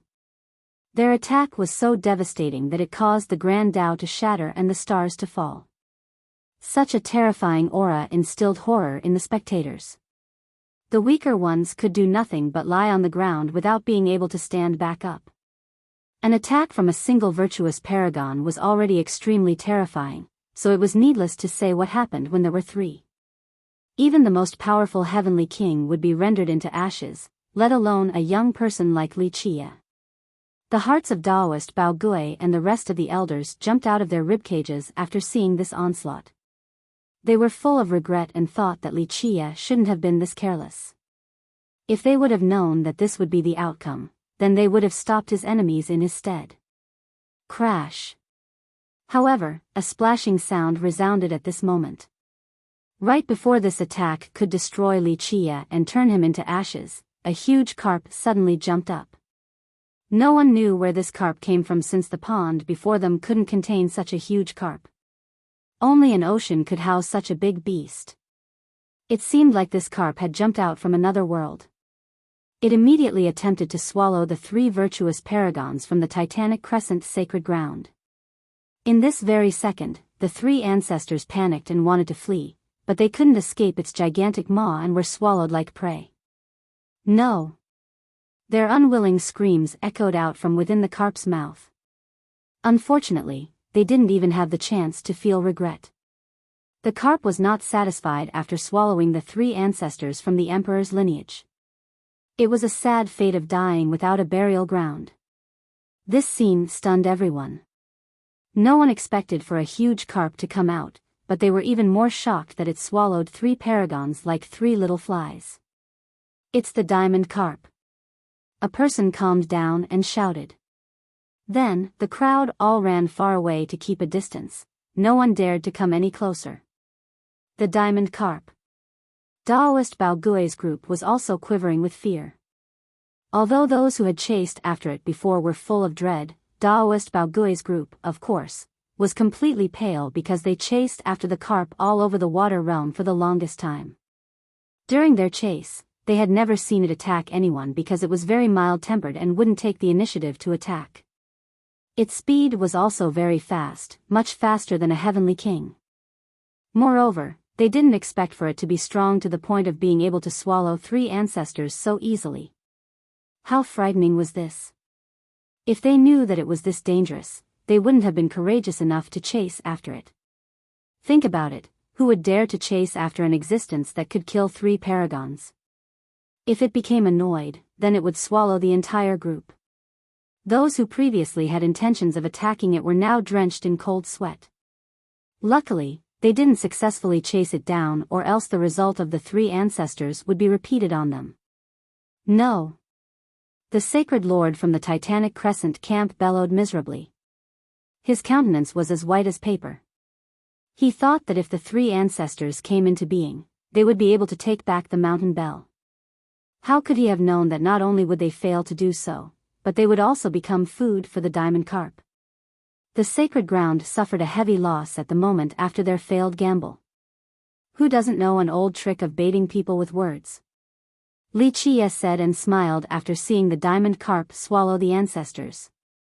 He slowly continued, "If you want me to jump into your trap, then I'll dig one for you as well. We'll see who will die in the pit." Wuxia's slow words caused everyone to feel a chilling sensation. The three ancestors wanted to entrap Wuxia with praises, but Wuxia also did the same. Finally, the ancestors failed to kill him and only jumped into his trap. It was just like Wuxia had said, he could still fight 1-on-3 without lifting a finger. This brat wasn't going to do anything from the start. A great character from the previous generation of the ghost race spoke while quivering. What puzzled everyone was how Wuxia managed to control the diamond carp. Only Lan Yunju knew the answer to this question. Splash. When everyone was still terrified, a clear splashing sound appeared. The whirlpool in the middle of the pond was receding. The water fish and turtle that carried the tablet slowly swam back to the middle to return to their nest. Splash! The whirlpool became smaller and smaller as the diamond carp roared with a dragon-like cry. Li Qie rubbed its head and said, "Go, you won't be able to go back if it closes." The diamond carp didn't want to leave and kept on rubbing on Li Qie's hand, but it eventually jumped back into the pond. With a loud splash, it disappeared before everyone's eyes.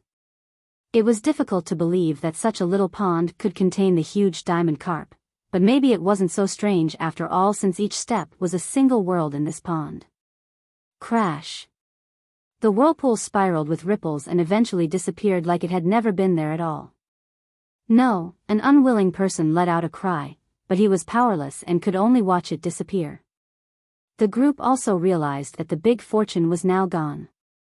Many were unhappy since they spent so much time here to no avail. They desired a big fortune but couldn't harvest anything. Lan Yunju, alone, obtained the biggest harvest, the unique Night Era flower. At the very least, the outsiders seemed to think so. They were not as lucky as her since they had no way of entering the pond. Goddamned pond, it is better to leave this creepy place. Many people gave up and started to curse before leaving. Although they knew that there were treasures inside, the only thing they could do was to watch while sighing in disappointment. What could they do since they couldn't even take 60 steps, let alone 100 steps? Some were able to take 100 steps, like Tian Luanhui for example. However, he came from the Alira's ancient kingdom, so treasures were not as tempting to him. Unless it was a huge creation from the legends, Tian Luanhui wouldn't make a move.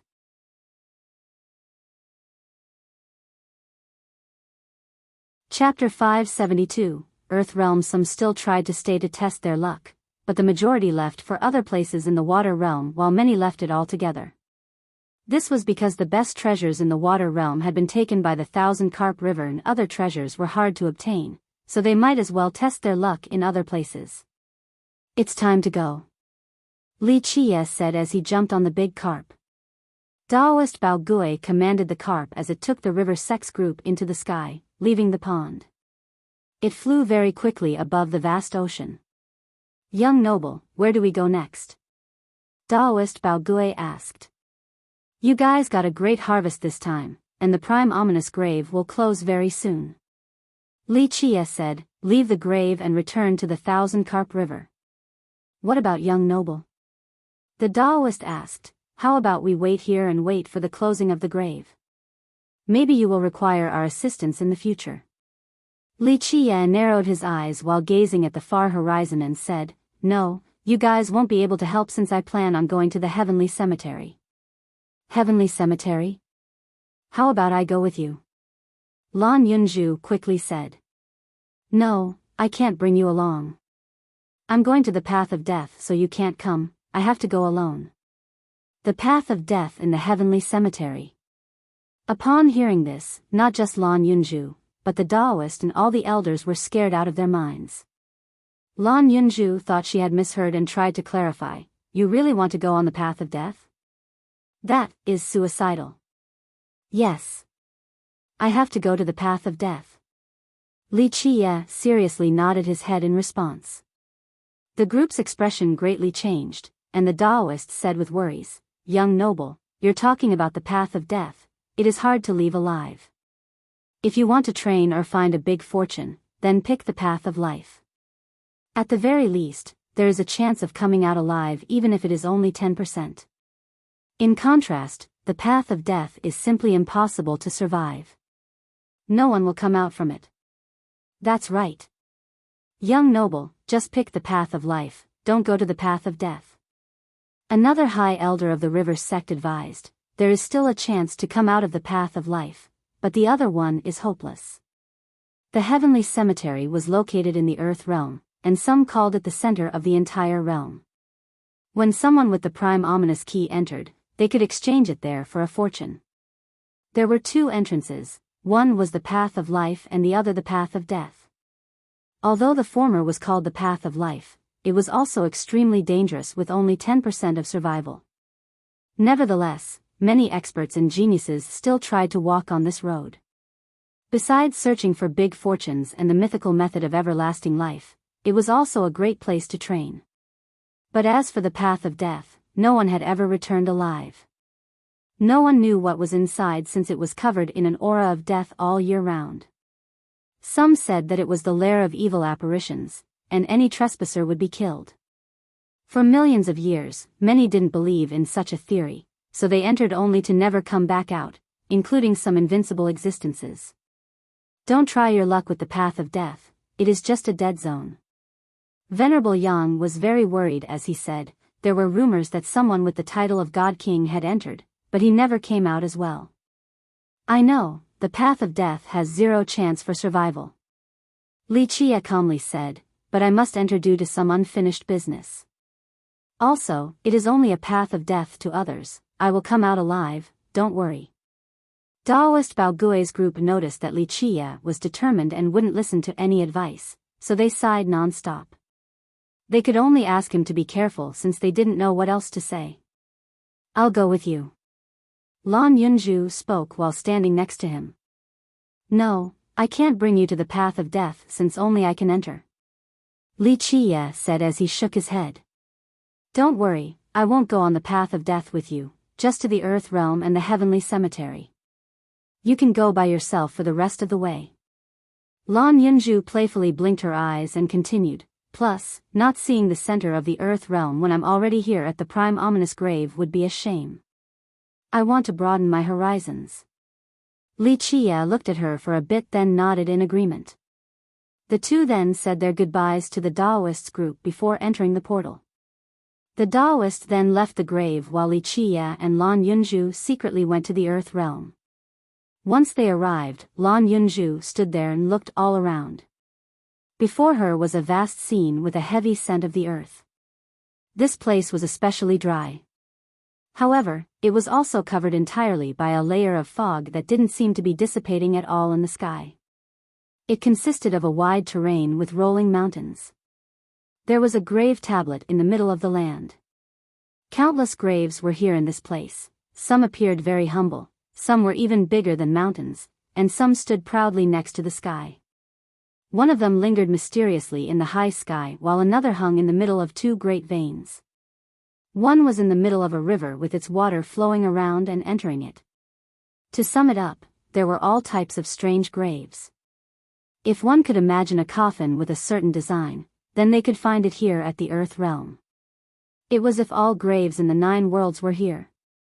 Despite the variations in the designs, they all had one thing in common. All of them had a headstone without any words engraved on it, they were just empty grave tablets. Because of this, no one knew who these graves buried or from which era they originated from. Lan Yunju was quite shaken to see so many graves. How many people were buried here? She took a deep breath and murmured, could this be the accumulation of millions of years? Or were they all buried at the same time? No one knows the answer to this. At the very least, since the time when the ghost race discovered this place, there were already millions of graves here. Perhaps they were buried here from many eras ago, or maybe from an even more archaic age. Something happened so countless existences were buried here. Li Chia answered after he looked at the grave. Which era is this archaic age you speak of? Lan Yunju inquired further. Li Chia shook his head in response. It is hard to know, but at the very least, it is before the desolate era, an era that we do not know about. Rumor has it that before anyone knew anything, the earth realm had already buried millions of graves here in the prime ominous grave, but no one else could erect a grave here in the future. These millions of graves had always been a mystery. No one knew when or how they came to be. If they were all buried together in one era, then just what had happened to cause so many burials all at once? Just think about it, no one who could be buried here could have been a nameless character, so there should be records about them. However, there were no written records about these graves in the prime ominous grave. What kind of characters are buried here? Lan Yunju asked while in a daze. I'm afraid no one can give you the answer to this either. Li Chia smiled and said while shaking his head, but there is one thing that's certain. Anyone who was buried here was extremely amazing when they were alive. This is not only based on the fact that there are great fortunes inside their graves, but because there is a great protective perimeter for each of them. No one except great characters would enjoy such a privilege. Li Qie was correct, there were millions of graves here, but each and every single one was an ominous ground enough to drive people to their doom. Each of them had a powerful defensive force, as if there was an immortal monarch quietly watching over each grave. Because of this, no one could excavate any of these graves. There were also other dangers inside these graves, including corpses and guardian mummies.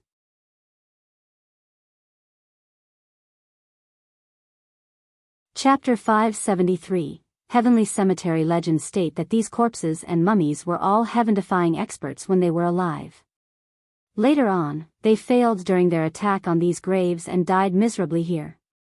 They were then affected by the aura of death and became guardian puppets. Although it was extremely dangerous to cultivators, the Earth realm was a great place for training. As long as one had sufficient strength, then not only would they be able to train here, they could also obtain some fortune. With strength and confidence as well as the ability to defeat the fierce monsters protecting these graves, people could enter the cemetery. If they were lucky, they could walk in a straight path without meeting any dangers and obtain something amazing inside. But sometimes, it would be extremely perilous within the cemetery. Terrifying ghost-like creatures could have been buried inside as well. More than 80% of those who entered these graves would die, but if they managed to come back alive, they would be greatly rewarded for it. Because of this, countless cultivators, especially the geniuses, were happy to give the menacing Earth realm a shot. What could be more tempting than a great training ground full of treasures? Confident geniuses would surely pick this place to train. After seeing Lan Yunju's dumbfounded expression, Li Qie smiled and said while looking at the graves, "Come, you won't be able to solve the mysteries here. No one knows who was buried here or when." "What about Uncle?" Lan Yunju gave him a look and asked, "Don't tell me Uncle doesn't know a thing or two about this? You have read so many books and know so many things in this world, so could there really be a secret that you, someone who knows everything and can't not do anything, don't know about?" Li Qie only responded by chuckling and flicking her forehead before saying, "Girl, don't dream about egging me on. If I said I don't know, then I don't know." Lan Yunju only angrily glared at him with a charming and playful demeanor, showing a beauty capable of taking others' breaths away. Li Qie led Lan Yunju deeper inside. They didn't come here for the fortunes inside the graves, so they only passed by a few while heading straight for the heavenly cemetery. After walking past some fortunes, she asked, "Doesn't Uncle want to take a look at some of these ominous graves? Legend states that there are some very unbelievable mummies inside. Some even said that a few of them are of the immortal emperor level. Do you not want to broaden your horizons?" Li Qie shook his head and said, "This time, we didn't come here for treasures. We wasted too much time in the other realms, so we can't go to another grave. It is just you, not us." Lan Yunju looked at him with one eye and continued, "If you are not here for the graves, then why are you going to the path of death? If you know that it is suicidal, then why must you still tread it?" Lan Yunju didn't want him to go there since it was a terrible place of certain doom. For millions of years, even god kings had died inside since they didn't trust the tales. Lan Yunju believed that Li Qie could come out alive by creating a miracle, but this matter was still too risky. Something unexpected might happen. Li Qie looked at her and understood her thoughts, so he smiled and said, "Don't stop me, I can't afford not to go there. I need a challenge in order to break through." "Challenge? Break through?" Lan Yunju asked, "Do you not have enough challenges yet? Defeating Dizhua and achieving 12 palaces are not enough? Having 12 palaces is the most brilliant achievement since time immemorial. Like you said, only immortal Emperor Jiaoheng had obtained 12 palaces, so your accomplishment is on the same level as the Emperor. You are right, but that is not enough since this is not my limit just yet. I need to take one step further beyond the boundary and defeat all those before me, even the unknown." Such domineering words did not sound arrogant from Li Qie. Instead, they were rather natural. Lan Yunju only sighed. Other people would be satisfied with 12 palaces and defeating a number 1 genius like Dizwa. What could be greater achievements than these? However, she knew that if Li Chia was satisfied, then he would no longer be Li Chia, no longer the person who created miracles. She felt that Immortal Emperor was the final apex for other people, but to Li Chia, perhaps Immortal Emperor was just the beginning. This was Li Chia, a unique being across time. However, she didn't give up and said, even if you want to break through, you shouldn't be suicidal to the point of going on the certain death path. Li Chia shook his head and said, no, I must go to the path of death in order to break through. It is one of my 2 goals before entering the grave. Is there no other choice? Lan Yunju curiously asked, what is so special about the path of death? You are right. Li Chia nodded and said, there is one thing inside the path of death, and I need that to train. Only that thing will be able to help me. She continued with more questions. What is it? Is it like a different realm? Something like a secret among secrets like the wooden nest or the lost alchemy garden? Or is it like that one black star in the celestial sea inside the water realm? Li Chia answered by shaking his head, all wrong. I'll let you know that the secret among secrets inside the earth realm is not located at the path of death, but rather the path of life. If you want the method for everlasting life, then go to the path of life. If you are extremely lucky, then maybe you will meet the legendary secret realm. Lan Yunju softly sighed. She knew that Li Chia had made up his mind and wouldn't listen. Nevertheless, she still didn't want him to go. Li Chia gently tousled her hair and said, okay, little girl. Don't worry about me, I am confident in leaving alive. Who am I? I am Li Chia. Even the path of death won't be able to take my life. She glared at him as she retorted, humph.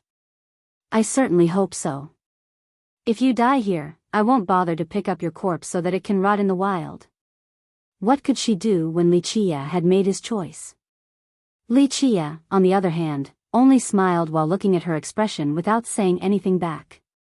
The heavenly cemetery was also called the central plane of the earth realm. The entrance was a basin of sorts. From a higher vantage overlook, one would see the heavenly cemetery as a huge mausoleum shrouded in fog. The basin was decorated with stone pebbles that led to a monument that towered all the way to the sky. It was very similar to the prime ominous graves tablet, an object without any runes.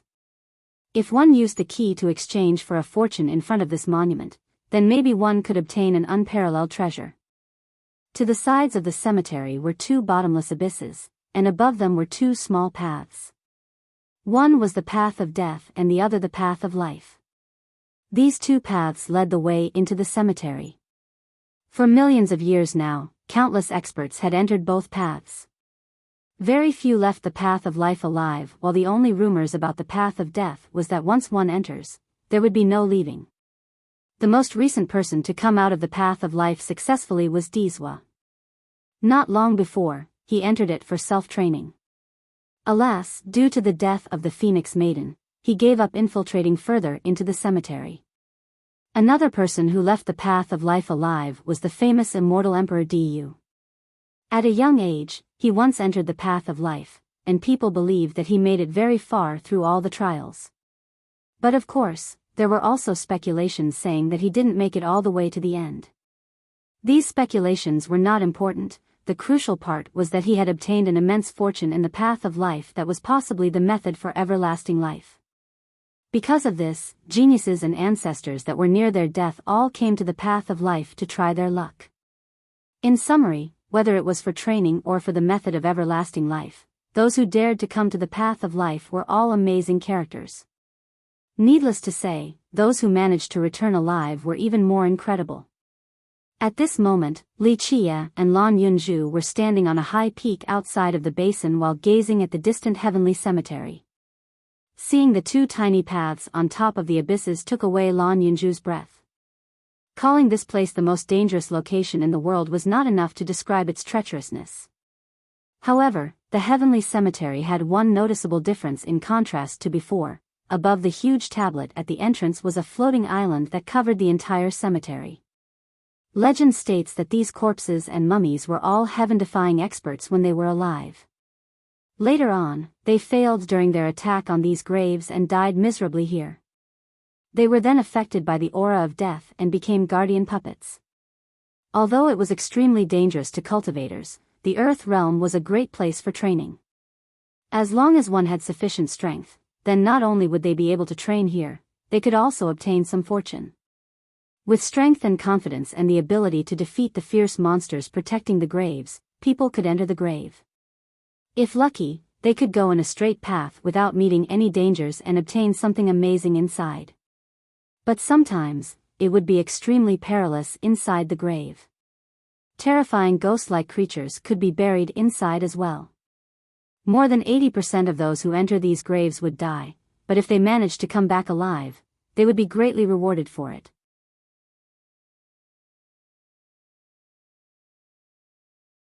Chapter 574, Meeting the Lost Mythical Island again. This was the same island that had appeared out at sea that had many people wanting to explore it.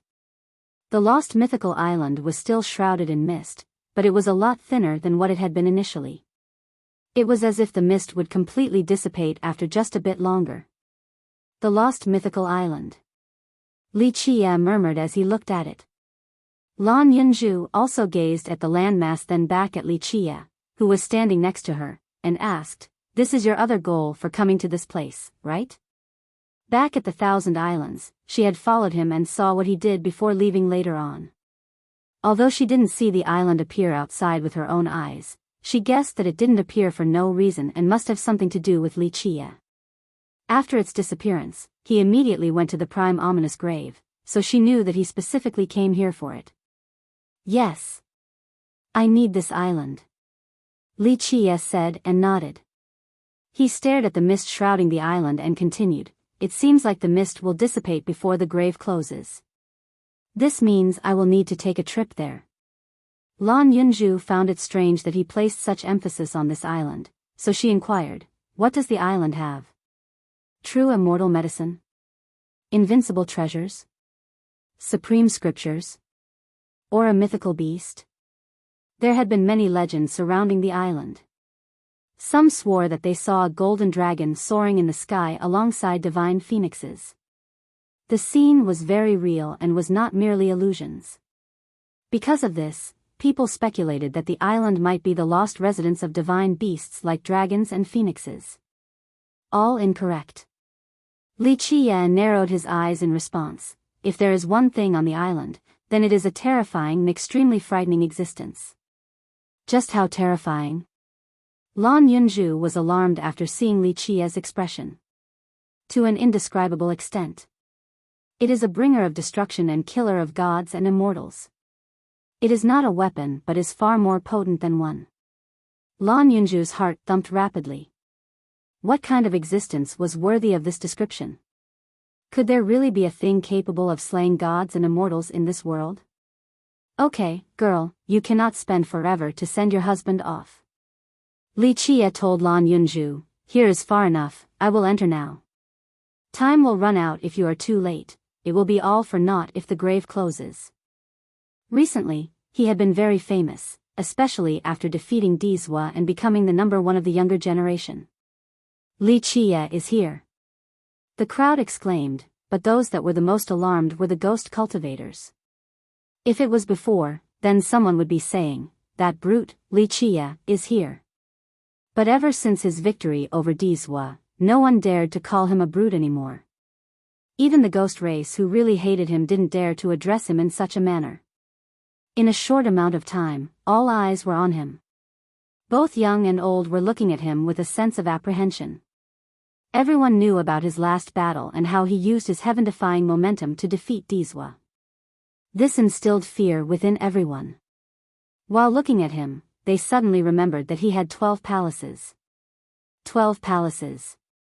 Anyone, even the most brilliant genius, would shiver with despair after recalling his 12 palaces. To the younger generation, there was no chance of surpassing Li Qie in this era. If it was before, then the ghost cultivators would be unhappy with him entering and would start snickering and sneering. Their mouths would feel quite itchy without throwing an insult or two at him. But now, even the most dissatisfied ghost had to shut their mouth and not dare to utter a single word. This was the reality of the cultivation world, a cruel world. As long as one was powerful enough, they could deny all others from even letting out a fart. One person came from the camp of the ancestral city with many experts right behind him. Many were quite wary of this newcomer as they uttered, "The Yin-Yang Master." Even the ghost cultivators were alarmed. Everyone instinctively took a step back to make a path for the master. He was quite powerful and was once an amazing heavenly king that was worthy of awe. Moreover, he was also the sect master of an emperor's lineage. But now, even the ghost kings on the same level as him were somewhat afraid of him. The reason was very simple: he had an amazing son, Chan Yang, the ancestral realm's descendant. The ancestral city invited the Yin-Yang Master as a guest advisor since Chan Yang was the ancestral realm's descendant and would be the future ruler of the ancestral city. The experts that followed the Yin-Yang Master came before Li Chia with apparently unfriendly intentions. "Li Chia, we meet again."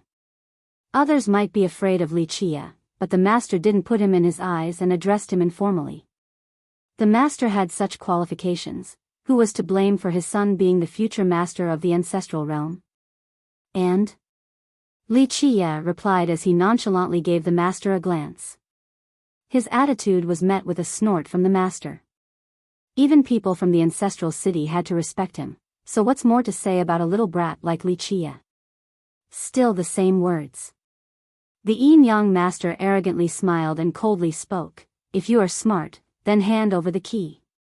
The ancestors of the city will make note of your contribution."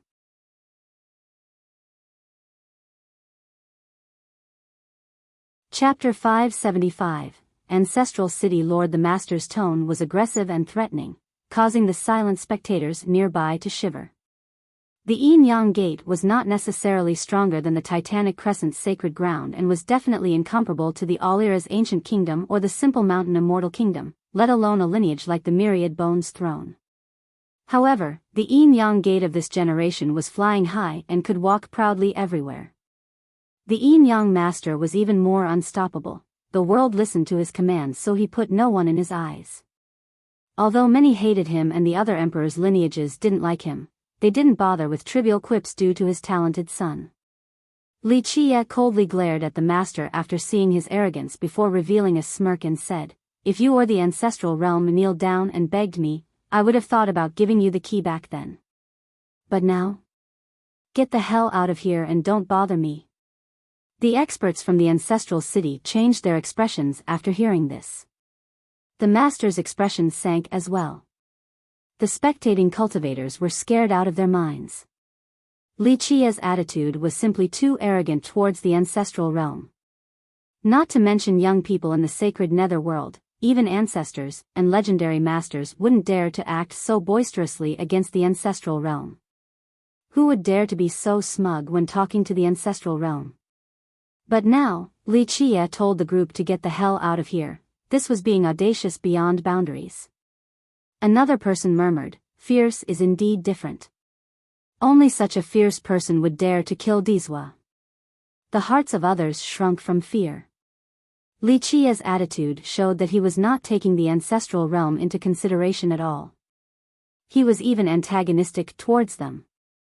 The Yin-Yang Master showed a dark smile as he coldly spoke, "Junior, although you are formidable with no match in the younger generation, don't forget that you are still young and the path ahead is still long. Your tiny cultivation might be unmatched among the young, but you are only an ant to the older generation and the ancestral realm." "Is that so?" Li Chia leisurely said, "You don't need to worry about that. I don't have time to chit-chat with you, all right now? So scram. Don't block my way to the path of death or else I'll pave the way myself with your blood." Such free yet domineering words that had a murderous air caused the cultivators to look at each other. Those who dared to declare their intention of massacring the ancestral city's experts could be counted with one's hand in the sacred netherworld, but Li Chia was the only one among the younger generation. They understood why Li Chia had the nickname Fierce. Only he was worthy of this title. The moment he finished speaking, the experts behind the master scowled and said, this thing doesn't know life from death. They glared with their eyes, revealing a frightening aura. At this time, back at the ancestral city's camp, a harumph rang out, causing the world to shake and the celestials to lose their colors. This sound made heavenly sovereigns quiver as well. An old man shrouded with divine light could be seen standing at the camp. He had a noble aura as if he was sitting on a throne high up in the sky. Although his aura was not particularly daunting and was without a monstrous blood energy, the waves of divine lights were plenty scary enough. Each wave of light was like a spear that pierced the sky and the myriad Tao. The sharpness of this light instilled a frightening chill in all. The Yin-Yang master was secretly glad to see this old man coming out and warned Li Chia, Jr., "You are too arrogant. With your words just now, even if I don't teach you a lesson, the city lord will not spare you." This was the result he wanted since he had been determined to kill Li Chia. Before this, he didn't have a big conflict with Li Chia, but it was different now, especially after Li Chia defeated Dizwa. Dizwa's defeat frightened the master. Since they were both from emperor's lineages at the eastern nether border, the master knew Dizwa very well as his dominating strength. However, someone as unparalleled as Dizwa had actually lost to Li Chia, causing the master to be worried about his own son. This worry was still there back when Dizwa was alive, since he knew that his son was not much stronger than Dizwa. He didn't only hope that his son would rule the ancestral realm in the future, he hoped for him to become an immortal emperor as well. Then, the Yin-Yang Gate would be a sect with 2 emperors. In a generation with geniuses like Dizwa and Tian Lunhui, the master was still full of hope. Although Dizwa was indeed brilliant, his son was no worse. The ancestral realm did their best to train Chan Yang so that he definitely had a chance to become the emperor. But now, all of a sudden, some random dark horse came out and defeated Dizwa. This gave the master a lot of stress from worrying about his son. The more arrogantly Chia acted, the happier the master became, since he wanted nothing more than Li Chia's death. With the city lord's presence, this was a great opportunity to kill Li Chia. "You are begging to die," he thought with a sneer before coldly speaking. "Junior, don't be so quick to act presumptuously. The Thousand Carp River alone won't be able to protect you. Within the next 10 days, a member of the Divine Guard will arrive." Not just the river sect, nothing in this world can save you. Hand over the key right now and kneel down to apologize to the city lord. Maybe the great city lord will be benevolent and spare you from death. What? A divine guard is about to descend? Impossible. How can gods descend to the mundane world before the opening of the portal? The divine guard consisted of deities who were responsible for protecting the ancestral realm, existences just like gods. There was a legend where the progenitor of the ghost race was still alive and was sleeping throughout the eras inside the ancestral realm. The divine guard was responsible for protecting the supreme progenitor and was known for being unbeatable in the ancestral realm. It was not easy for someone from the divine guard to descend unless a huge matter was about to happen. Because of this, how could others not be aghast after hearing this news? Even a heavenly king turned pale and mumbled with shivering legs, "A god descending to our world. This is a momentous event." Other cultivators were nervous and felt that this matter was very serious. They could feel a storm approaching with the descent of a god. "You talk too much." Scram! Li Chia's eyes shot out a glint as his chest became bright. The hell-suppressing godly physique and the soaring immortal physique exploded out at the same time. In a split second, space suddenly fluctuated as Li Chia shifted his body with a flash. The Yin-Yang master was an amazing heavenly king. He was startled and tried to activate an emperor's law, but it was too late. The soaring immortal physique was too fast. After all, it was number 1 in terms of speed across eternity. It was needless to say more about the hell-suppressing godly physique. This was a body heavy enough to cause the heavens to collapse, heavy enough to suppress gods and devils. Boom! Crisp sounds of bones breaking appeared with the sight of blood as Li Chia slammed the master flying away. Even a heavenly king couldn't withstand this terrifying blow from 2 immortal physiques. Li Qia's body became the most terrifying and vicious weapon in this world. Li Qia didn't use them in the fight against Dizhua, but now he suddenly chose to use them. The master was blown away and the sound of his bones breaking caused others to jump. Nevertheless, he was still a formidable heavenly king. As he was blown away, he activated an amazing technique. An extremely powerful weapon shot up high, aiming to kill Li Qia. However, Li Qia didn't give him a chance. Right when he slammed the master flying, his hand was also holding the yin-yang refining immortal mirror. In just a moment, the mirror spewed out a terrorizing light that crushed the fabric of space itself. Crank crack. The yin-yang master's treasure was shattered as he screamed, "Ah!" He was pierced through the chest by this terrifying light, causing blood to spray everywhere. He died with his eyes still open. Never did he expect for Li Qia to be faster than him.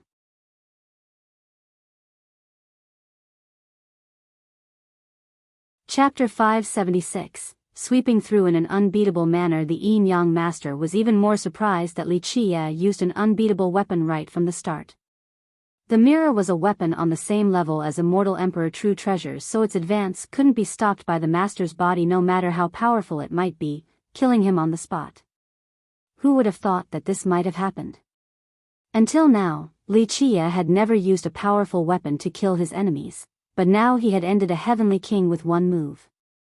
If he didn't use the mirror this time, then perhaps the master wouldn't have lost his life right away.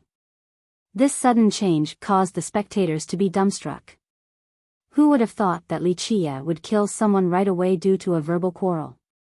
Such an action was quite taboo since this was akin to declaring war on the yin-yang gate. After seeing the death of the master, the experts from the ancestral city who were standing right behind him shouted, "Halt your assault!" In just a split second, several dozen experts attacked with powerful treasures that all shot towards Li Qia.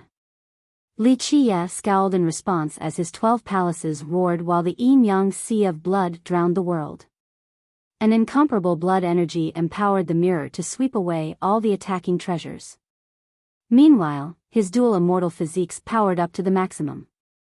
Space suddenly fluctuated and in an instant, Li Qia flashed across the cemetery to appear right behind these experts.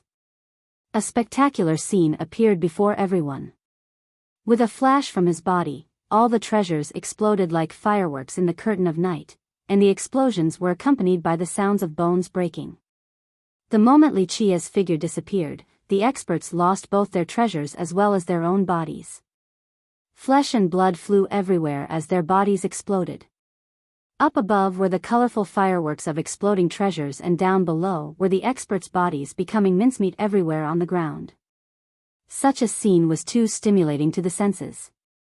With the dual physiques along with the light from the mirror, no one could escape their demise.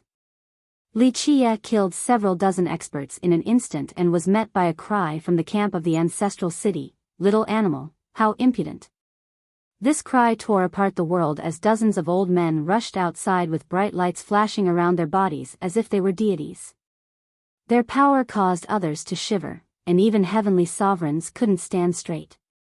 Li Qia was the first to take action when these old men rushed out from their camp. The mirror resonated once more as a bloody moon and golden sun appeared. His blood energy also reinforced his cultivation.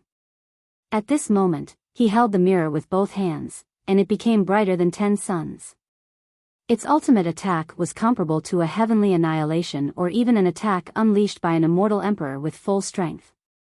A heavenly annihilation was a true treasure's ultimate attack. Such an attack would turn virtuous paragons into ashes, for they were helpless against it. At this time, the mirror seemed to be opening a door to the immortal world with 2 true immortals descending. One true immortal was the supreme righteous Yang, while the other true immortal was the unparalleled mysterious Yin. The flame of the Yang immortal could scorch the 9 heavens, while the force of the Yin immortal could refine myriad worlds. Under the pressure of this unbeatable strike, all heavenly kings and below were suppressed flat on the ground without being able to lift their heads. The resonance of this strike alarmed all the realms. The other cultivators in the prime ominous grave were scared out of their minds. The ancestors from the great powers could sense this world-destroying power and became extremely pale. This is insane. Is this an imperial massacre or a heavenly annihilation? Does someone want to shoot through the 5 realms? An ancestor exclaimed in horror. An imperial massacre was the ultimate attack of an emperor's life treasure, while a heavenly annihilation was the ultimate blow of an emperor's true treasure. Both were unbeatable attacks, and it could be said that very few in this world could unleash the ultimate attacks from these weapons. The arrival of the 2 true immortals could annihilate everything before them. Who would be able to deter the righteous Yang and mysterious Yin? Resplendent break, the unequaled attack of immortal Emperor Fei Yang. Retreat. The lord of the ancestral city shouted in fear after seeing Li Qie unleashing the strike from the mirror. He had once heard of this attack. Immortal Emperor Fei Yang had used this move before to break apart the ancestral realm. However, it was all too late. The extreme Yin and Yang swept through them and turned everything into ashes.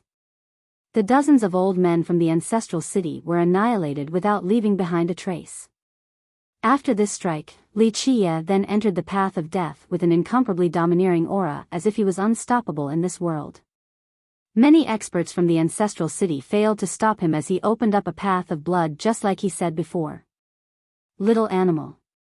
From within the camp came another furious cry. A vast imperial aura appeared. An undying from the ancestral city could no longer tolerate the humiliation and broke his seal. This character of the ancestor level rushed forward with a surging imperial aura. Clearly, he was carrying an emperor's weapon. No, let him go. It is not worth wasting your lifespan for a junior. The city lord immediately stopped the ancestor who held the emperor's weapon. At this time, Li Qie had already embarked on the path of death.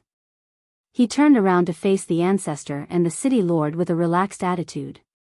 He put away the mirror, then gazed at the old ancestor before calmly speaking, "I'm temporarily occupied with the path of death and have no time to talk to you guys. I'll stomp on your ancestral city once I return." The ancestor almost vomited blood from anger and had the impulse to rush forward. Li Qie had killed almost 100 experts from the city in a second. He didn't even spare peak heavenly kings, so how could the city not be furious? However, the city lord was strangely calm and replied, "Ignore him. If he wants to enter hell, then let him be."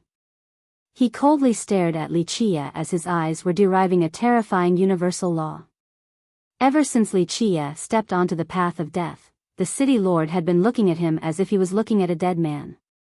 Li Qie's announcement caused everyone to be dumbfounded. He was arrogant to the point of saying that he would destroy the ancestral city. Li Qie was the only one in the current generation who would dare to utter these words. Li Qie was too lazy to look at his opponent any longer and disappeared inside the path of death. "Go to hell. Don't come out or I'll send you back again." The enraged ancestor cursed. He was shivering from anger, but he didn't give chase after seeing Li Qie going inside the path of death. The city lord was very calm, since in his eyes Li Qie was already dead. In the endless river of time, no one had ever left the path alive. Even god kings would die inside.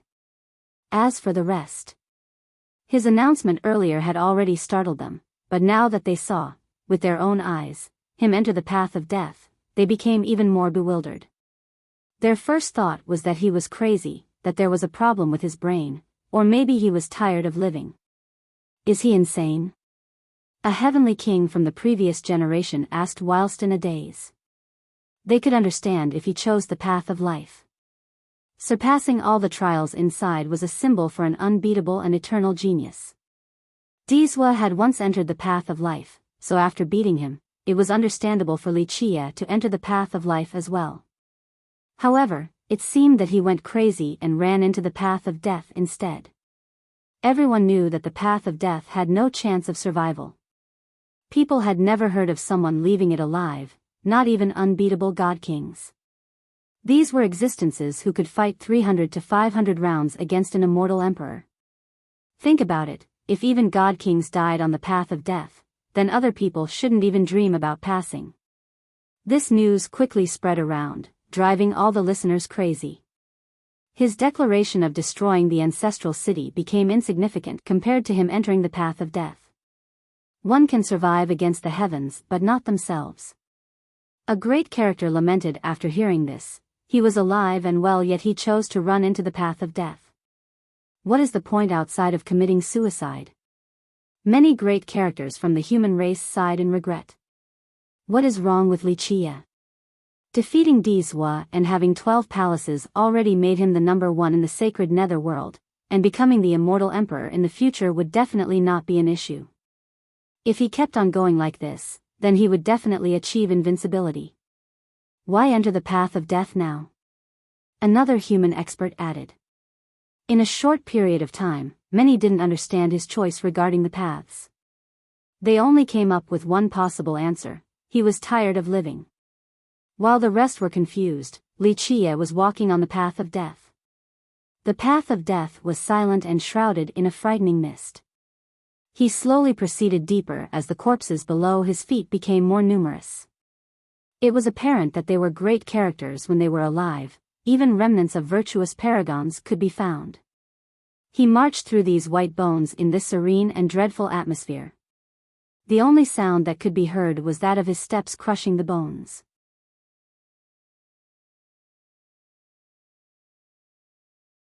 Chapter 577. Path of Death. Cowards would wet their pants while treading on this path, but Li Qie remained calm and relaxed as if it was a stroll in his own garden. After reaching a certain depth, the mist slowly emitted a terrifying aura of death. One's skin would start to sizzle when met with this aura, and one's muscles would quickly age until they became dozens or even hundreds of years older. If they tried to block it with blood energy, then no matter how powerful this blood energy might be, it would still be withered by this powerful death aura. This corruption wouldn't stop until the person died. Li Qie felt this corrosive death aura and murmured, "Countless eras have passed, yet your death aura is still here. It seems that you are still not dead. What a relief." Li Qie carefully took out the lamp with the flicking fire in the center that seemed as if it would go out at any time. This little black flame seemed to be the death aura's nemesis. When the aura tried to approach Li Qie, it would instantly be burnt away by the flame. After sizzling noises arose, the aura was burnt by the flame into little patches of smoke. Li Qie went even deeper inside, and the aura, no matter how powerful, couldn't come close to him due to the black flame of the lamp. The corpses that paved the path became fewer, but they were even more powerful than before. Prior to this, there were heaven-defying big shots, but Li Qie didn't know them because people of that level couldn't enter his sight. However, as he walked deeper inside, Li Qie noticed a few characters among these fewer corpses. An old man was lying on the path and had been dead for who knew how long. Although he was being corroded by the death aura, his corpse was not yet corrupted and decayed. All Heaven Monarch, why didn't you just stay in the stone medicine world? Why run here to die? Li Qie looked at the corpse and muttered to himself. He walked a bit further and saw a skeleton holding a stone bowl, which triggered another response. Endless Longevity Alchemy Emperor, did you come here to find an immortal medicine for everlasting life? What a shame. The Endless Longevity Bowl, such a supreme treasure, was robbed of its divine intent by the death aura. Glorious true God, how arrogant was this little brat in the past. So after you lost to that brat Min Ren, you ran here. It must have been because you wanted that heaven-suppressing item to defeat Min Ren. Autumn Goddess, what a pity. The number one beauty of the charming spirit race in the past, countless prodigies of the 9 worlds swooned over your incomparable allure. However, no matter how pretty you might have been, you are nothing but a corpse now. Along the way, Li Qie recognized several famous people from the past. A few of them were his acquaintances when he was the Dark Crow, but all of these invincible existences eventually died inside the path of death. Outsiders' hearts would stop if they heard the names of these characters. Among them were unbeatable imperial princes, unparalleled true gods, and number one beauties. The 99 ghosts watched Li Qie walk by, then they went back to the thick death aura like evil spirits as if nothing had happened. Not long after Li Qie infiltrated the path of death did a piece of news quickly spread throughout the prime ominous grave and its 5 realms. What? The divine guard is descending? Is this true? An ancestor of a great power shivered after hearing this news. The messenger disciple reported in a serious manner, "Respectful ancestor, it is 100% true. First uncle saw it with his own eyes since he was responsible for greeting the divine guard, so I came to report with full speed." The disciple guaranteed that it was from a trustworthy source. The ancestor's expression greatly changed upon hearing this. 2 days ago, the Yin-Yang master had brought this up, and many had heard of it as well. So within the last 2 days, many great powers and imperial lineages had many speculations. But now, more information had come and the divine guard was actually descending, so how could these powers not be alarmed? In fact, this news traveled very quickly and everyone received the news. The emperor's lineages found out even earlier than the ordinary great powers. It's so strange. The lord of the ancestral city personally arriving is one thing, but now the divine guard is here as well. All the sects were very wary, and even the ghost race itself was on high alert. An ancestor of an emperor's lineage placed great importance on this matter, so he solemnly asked the messenger, "Which character is descending this time?" The messenger answered with absolute confidence, "Dear ancestor, I heard that it is the captain himself." The ancestor's face became a bit ugly as he said, "The older generation of the divine guard. Is it only because of the lost mythical island? Just what is on it?" As the news continued to cause a storm, an expert was quite confused after hearing it. Didn't people say that the portal to the ancestral realm only opened once every 100 years? It has not been that long since the last time someone came down to find a descendant, so how could it be opened once more this quickly? A ghost king who knew more sighed and said, "There are methods, of course, if the ancestral realm truly wants to send people down, but they have to pay a great price. This is absolutely a sky-shattering event for them to send down the captain of the divine guard himself. Usually, sending down a regular member of the guard would be enough to resolve all problems since they could just use the prestige of the ancestral realm to command the ghost race. But now, the captain is coming down, proving that this matter is of the greatest importance. The ancestral city has never entered the grave before. First it was the Lord himself, now the captain of the divine guard is coming as well. A great character emotionally wondered, could there really be an egg of a divine beast on the island?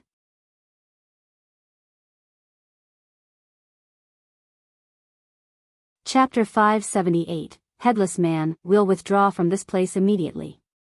Tell the other disciples in the other realms to quickly leave the grave, no one can stay behind. After exiting, all disciples must return to the sect at once and stay there. A great power felt something bad was going to happen and ordered for all their disciples to retreat. After the arrival of the divine guard's captain became known, all the great powers that didn't belong to the ghost race immediately left the grave.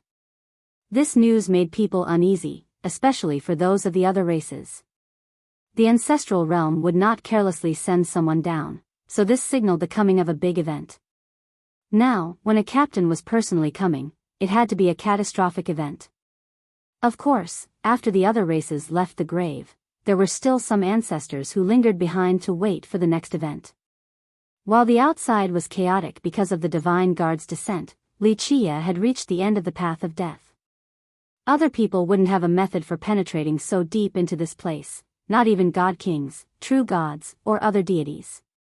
Even the most powerful would die on this path. As for immortal emperors, they also did not wish to take such a risk because there was a terrifying existence in this place, a taboo existence that even emperors didn't want to provoke since there was no benefit in doing so. If others thought that the aura of death at the end of the path would be more dense, then they would be completely mistaken.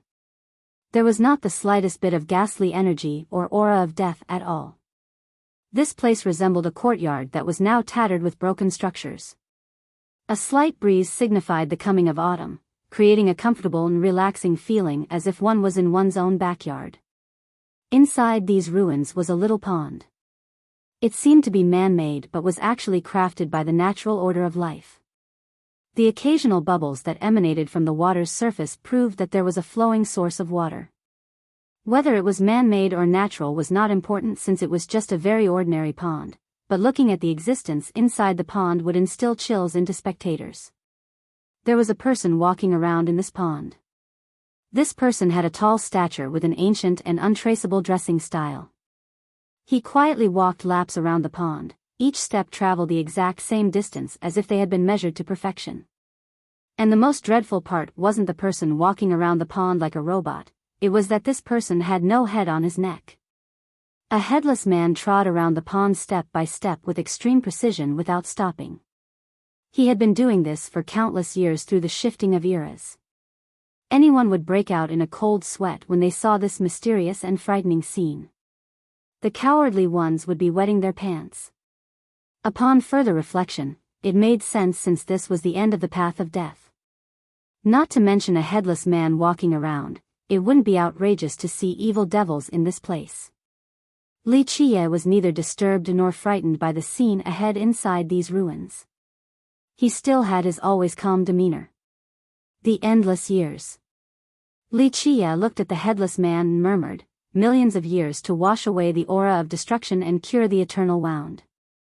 After looking at the headless man for a bit, he shifted his eyes towards the ordinary pond as if it was a supreme treasure, or as if the most peerless beauty was about to appear from the water. However, there was no bathing beauty or supreme treasure here, it was only a common pond. And yet, it was more precious than anything else in Li Qie's eyes. Even immortal emperor true treasures or supreme immortal scriptures were not comparable to this pond. Li Qie looked at the pond for a long time before whispering, whether it is that thing or not, I need help this time. If you don't help me, then even if you were the heavens, would still destroy you. Li Qie walked closer but was repelled by an invincible force when he got close to the pond. It was the headless man who exerted an unbeatable force with an aura that encompassed the entire pond, deterring all trespassers. Li Qie slowly raised the Origin's sealing spear and said, My prayer has been answered in the kingdom of heaven, I need to borrow the water in this pond. The headless man suddenly halted his steps and seemingly looked at Li Qie despite not having eyes or a head. After looking for a bit, he began to take equidistant steps around the pond again. Li Qie then stepped inside the pond, but this time, the headless man didn't stop him and allowed for his approach. Li Qie then sat in a meditative pose on top of the water as his chest lit up. He was not hiding anything as he let go of his soaring immoral inner physique. Whoosh! As the inner physique was let go, space suddenly shivered and time flowed faster. Exashish! Sizzling sounds appeared. Once the inner physique reached its brightest point, this brilliance became infected and turned into darkness as evil light started to emanate from Li Qie's body. Bolts of lightning then flashed on top of Li Qie's head as the sky darkened, heralding an apocalypse. This was the physique tribulation of a minor completion physique. The soaring immortal physique's tribulation should have come earlier, but it had been constantly suppressed by Li Qie. Now, however, he chose to tackle it. Boom! Strings of energy that wished to stop Li Qie appeared as his minor completion inner physique emanated waves of light. Waves of universal laws appeared to crush these strings of deathly energy birthed by the tribulation. However, these strings of energy were not willing to go down so easily as sizzling sounds kept on ringing to battle against the universal laws that came from the inner physique. But this level of energy was not enough to cause trouble for a minor completion immortal physique. Whoosh! In the end, the strings of deathly energy were defeated, and this signaled the second step of the tribulation as a dark figure came out from Li Qie's body. The physique devil had been born. Bang! But the moment this physique devil came out, the hell-suppressing godly physique didn't shy away from crushing it. Nevertheless, the physique devil was unwilling to give up as its evil energy surged repeatedly in order to escape the godly physique's control. Li Qie didn't care for this physique tribulation. To him, surpassing the soaring immortal minor tribulation was not an issue and was only a matter of convenience at this moment. His goal was the 13th palace, the true reason for coming to this pond. Otherwise, he wouldn't have come here. A minor tribulation was nothing to him as it didn't require the help of an external item. Having 13 fate palaces was something that had never been done before in history. Only immortal Emperor Jiao Heng achieved 12 palaces, but no one had ever heard of successfully creating the 13th palace. Because of this, Li Qi's true ambition was in his 13th palace. Since the start of time, countless cultivators had assumed that 12 palaces was the ultimate limit. Even someone with an invincible immortal physique could only stop at 12. The truth was indeed just that, the world had never seen the next palace before. Even the most brilliant genius that was completely peerless in all manners would be derided as a madman if they told anyone that they wanted to open the non-existent 13th palace. But Li Qi knew that such a thing existed. The hard part was the ability to open it, since it was an accomplishment as difficult as becoming an immortal emperor. However, to Li Qi, opening it was even harder than reaching the throne. Since the start of time, there had been around 100 immortal emperors, but none had 13 palaces. Li Qi had trained invincible existences before, and he knew that opening this next palace was one of the biggest challenges in life. Because of this, he came to this place since his strength alone was insufficient, because his Nigong meridian had reached its limit. We'll withdraw from this place immediately. Tell the other disciples in the other realms to quickly leave the grave. No one can stay behind. After coming out, all disciples must return to the sect at once and stay there. A great power felt something bad was going to happen to it and ordered for all their disciples to retreat. After the arrival of the Divine Guard's captain became known, all the great powers that didn't belong to the ghost race immediately left the grave. This news made people uneasy, especially for those of the other races. The ancestral realm would not carelessly send someone down, so this signaled the coming of a big event. Now, when a captain was personally coming, it had to be a catastrophic event. Of course, after the other races left the grave, there were still some ancestors who lingered behind to wait for the next event.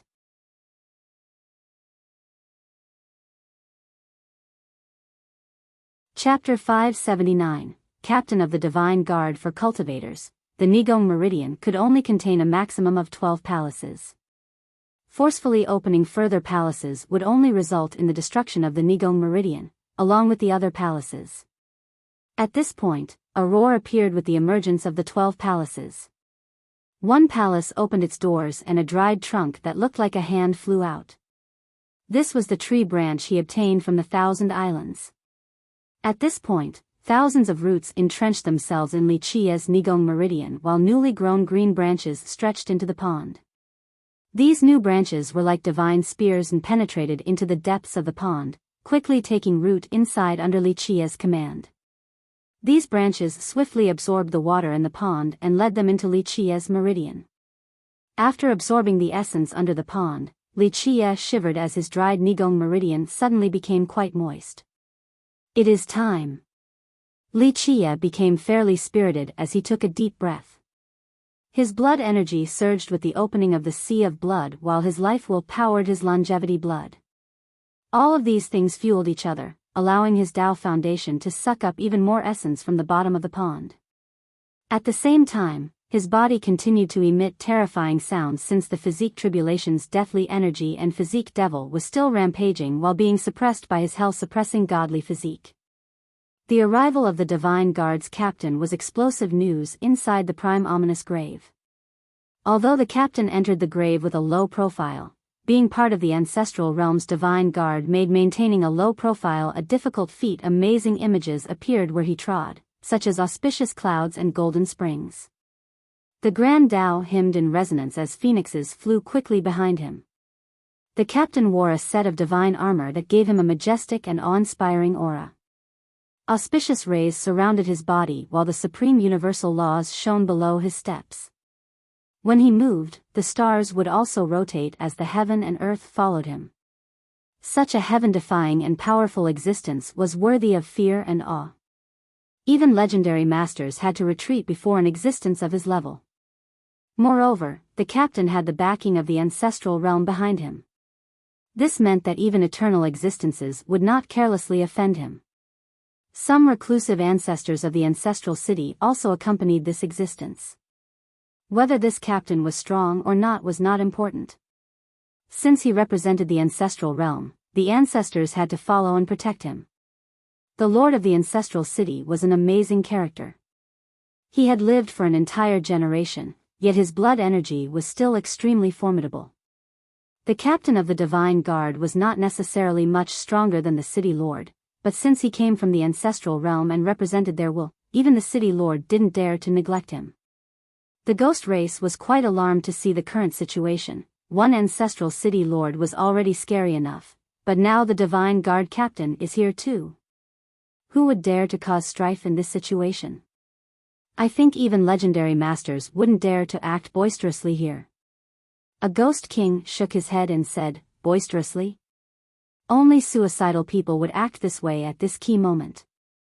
Although the ancestral realm belonged to the ghost race and there was a legend stating that the ghost progenitor was sleeping in this realm, many lineages, especially the ones with emperors, viewed them unfavorably. Other ghost lineages appeared to be very welcoming and respectful to the ancestral realm on the outside, but they were secretly full of caution and had the desire to resist. Naturally, these sects didn't want an existence looming over their heads and interfering with their business or commanding them, especially imperial monsters such as the Myriad Bones Throne. For millions of years, no one understood the significance and reason for the ancestral realm's existence. Some said that the ghost progenitor was slumbering there. An even older legend dictated that the ancestral realm stopped a terrifying race of devils from the outside to protect the paradise that is the sacred netherworld for the sake of the ghost race. However, all of these were only legends. Regardless of whether the ancestral realm was where the slumbering progenitor was or if they were acting as a guardian, these events happened many, many years ago. No one had seen the ancestral realm taking action or attacking any evil devils. Moreover, no one had ever seen the progenitor before as well. Because of these legends, the majority of great powers and a few imperial lineages had always been wary of the ancestral realm. The majority of them across time had maintained a certain distance. No one knew why, not even these lineages themselves, but these were the warnings from their patriarch immortal emperors. The city lord welcomed the captain to the camp. After the captain sat down, the city lord commanded others to leave, leaving only the two of them behind. The captain was not arrogant and politely asked the city lord, how goes the preparations for the lost mythical island? The city lord answered, respectful captain, we temporarily cannot enter right now. The mist is too thick. 2 of our ancestors died in an attempt to get there. Then when can we set our foot on it? The captain asked with a graver voice. The city lord pondered for a moment before replying, in my opinion, the prime ominous grave can lessen the mist of the island since it is becoming thinner and thinner. The moment we can set foot on the island should be right before the closing of the grave. We don't have time. The captain shook his head and explained, we have to go there as soon as possible since there are many things to do up there. If we wait for the grave to drive the mist away, then we won't be able to finish our business before the closing. The city lord answered carefully, Captain, we can't do anything about it. You can also see that this mist is an extremely powerful and evil curse. The person who performed this curse must have been an invincible existence across the times in order to stop others from reaching the island. We have no way of breaking this curse, so we can only wait.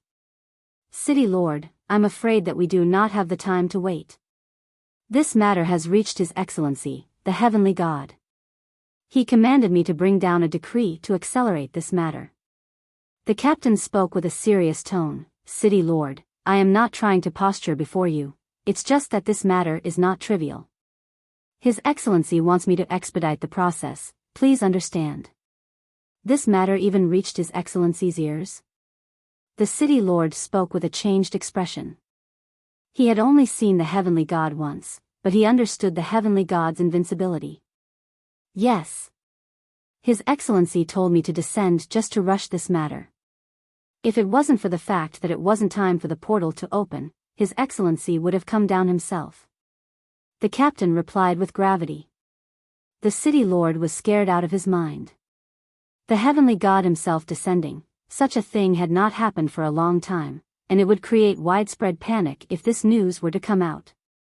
Captain, just what is inside the lost mythical island? The city lord asked. Despite being the city lord, he didn't know what was up there. City lord, there are a few things better left unknown. Knowing too much is not good for you. The captain looked at the city lord and scowled. The city lord smiled awkwardly and said, "If that is the case, then I won't ask any further with my big mouth." The captain looked at the city lord and lowered his aggressive tone. "Brother Bai, we have known each other for a long time, so there is no need for this posturing act. I have no say in this matter and am only following the heavenly God's command. I am but a mere errand boy. If something were to happen, then a bigger character will come down." The captain had a great sense of propriety. Although he came down from the ancestral realm, the city lord could directly communicate with it as well, so his status was not much higher than the city lord's. If he wanted things to go smoothly in the sacred netherworld, then he needed the help of the city lord, so he conducted himself in a very polite manner. "Captain is too polite. Like you said, we are friends, so there is no need to act so reserved like this." The city lord quickly replied, "I was only casually asking, nothing more." The captain shook his head and said, "I'll be frank with you, brother, I don't know what is on the lost island. This is only something His Excellency knows. He commanded that we must go to the island right away and that we have to report any and all changes on the island. This matter is very important and we bear a huge weight. If we want to get this done, I will have to rely on Brother Bai's strong support." The city lord hurriedly responded, "Captain is too reserved, just let me know if you need anything. Your business is my business. We cannot wait for the curse to go away by itself since we have to go up there as soon as possible. Before the closing of the grave, we will still need time to communicate with His Excellency. After going up there, we have to do so again, which requires a lot of time, so we have to quickly dispel this curse."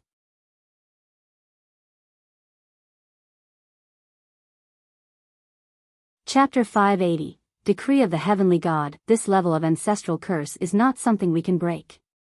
This is an evil curse, so we would suffer a backlash and lose our lives immediately if we tried. Even a great existence like the city lord was afraid of the island's mist. Virtuous paragon ancestors died and became bloody mists in there, so even the city lord was not certain of backing off safely once he got close. Blood sacrifice. The captain gravely spoke, "Any curse can be broken with this method. After all, this is the ultimate and most extreme method." Blood sacrifice? The city lord was aghast and exclaimed, "How many cultivators would a curse of this level require? Tens of thousands wouldn't be enough, and several 100,000 is impossible since people will oppose it. Use mortals. There are other races at the nether border, right? Humans, the blood race, and charming spirits are all fine. As long as they are mortals outside of the ghost race, we can use them for the sacrifice. If hundreds of thousands is not enough, then we'll sacrifice 1 million. We'll keep going until we are successful." The captain's eyes became as cold as ice at this point. He didn't mind the price as long as he could reach his goal. The city lord was startled and spoke with a chill in his heart. Although there are many mortals of other races at the nether border, they are all living in several large cities in different places. We from the ancestral city cannot capture so many mortals from all the corners of the world. At least, not in such a short amount of time. This is just a waste of time. As the ancestral city lord, his perspective was different from the captain's. After this matter concluded, the captain would just go back to the ancestral realm and would have nothing to do with the future outcome of this place. However, he was the city lord and would still have to stay in the sacred netherworld. What would the consequences be of sacrificing millions of mortals or even more? Send out the heavenly God decree, command all the sects of the ghost race to help us. The captain spoke in an even bolder tone. Heavenly God decree?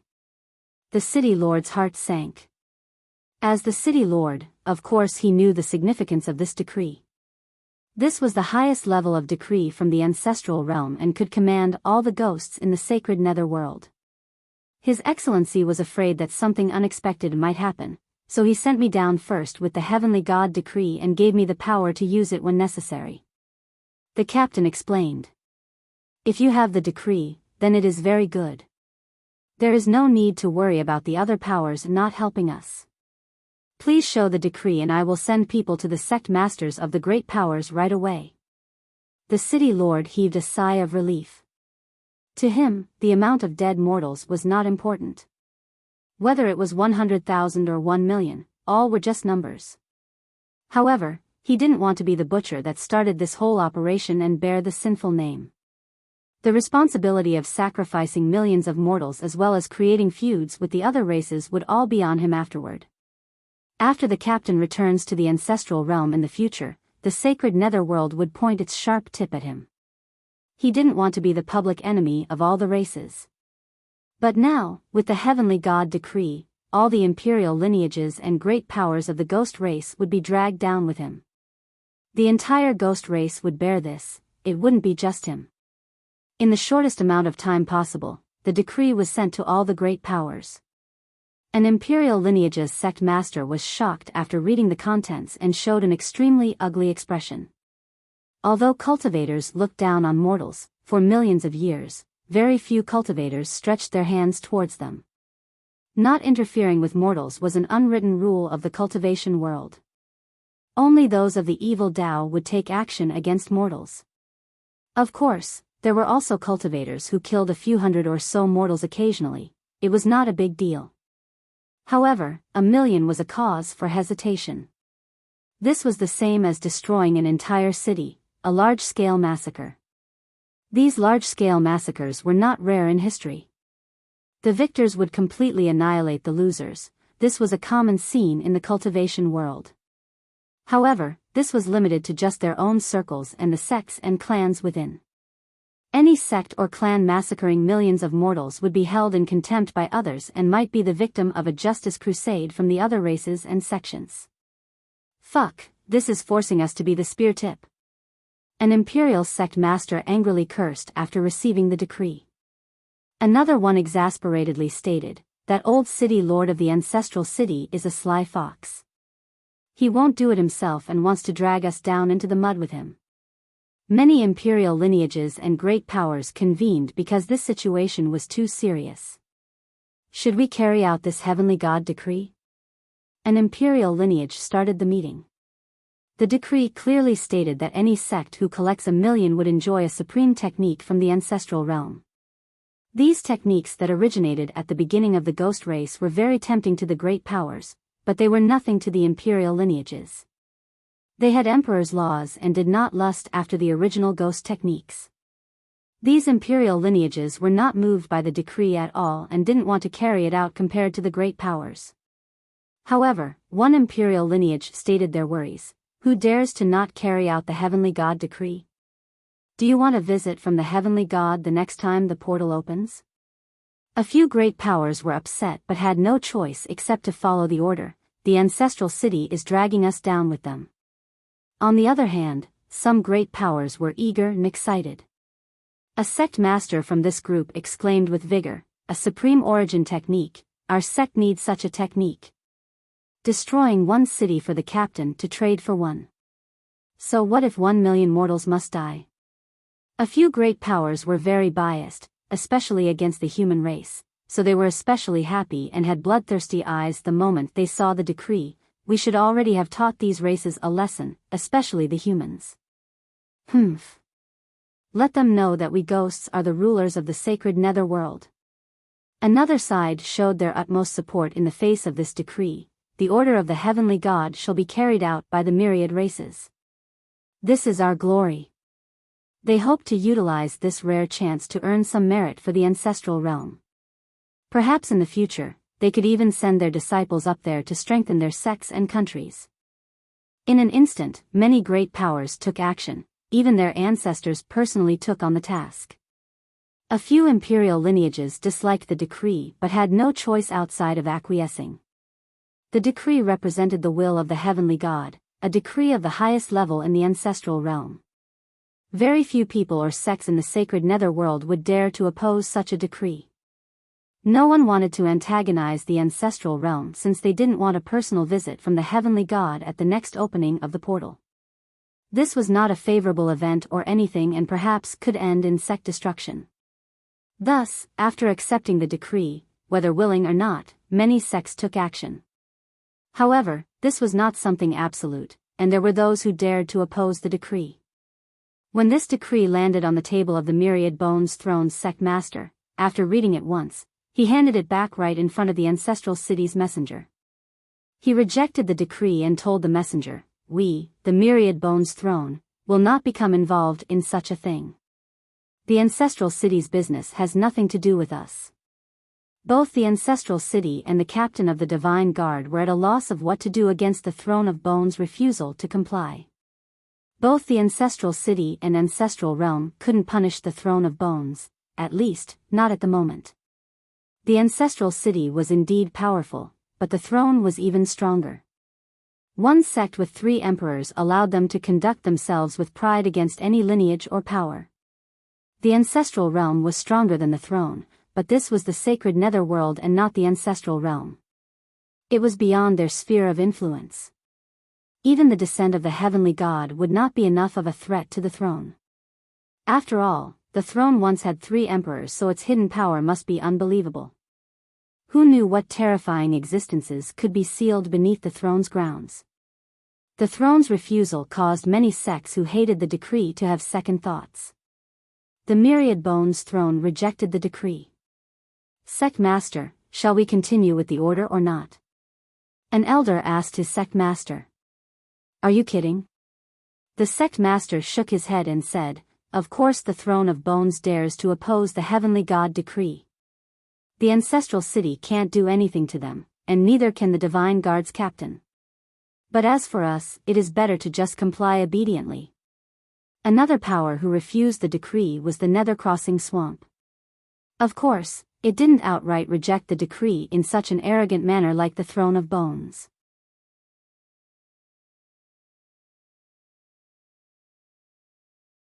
Chapter 581, Battling the Physique Tribulation. After receiving the decree, an elder of the Nether Crossing Swamp reluctantly said, "Messenger, it is not that we don't want to carry out the will of the decree, but right now, our previous sect master had abdicated his position and the new one escaped to be a monk.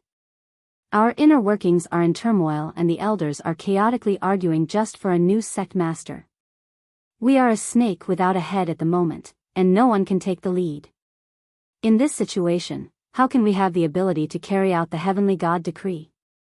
Whether their excuse was real or not, or if the messenger believed them or otherwise, the swamp refused to follow the decree and bought time. The messenger couldn't find the leader of the swamp since they didn't have a sect master. They couldn't force the issue since there was no one around. Of course, only the Nether Crossing Swamp could use this excuse. Everyone knew that their descendant, Jian Xian, ran away to be a monk instead of the sect master.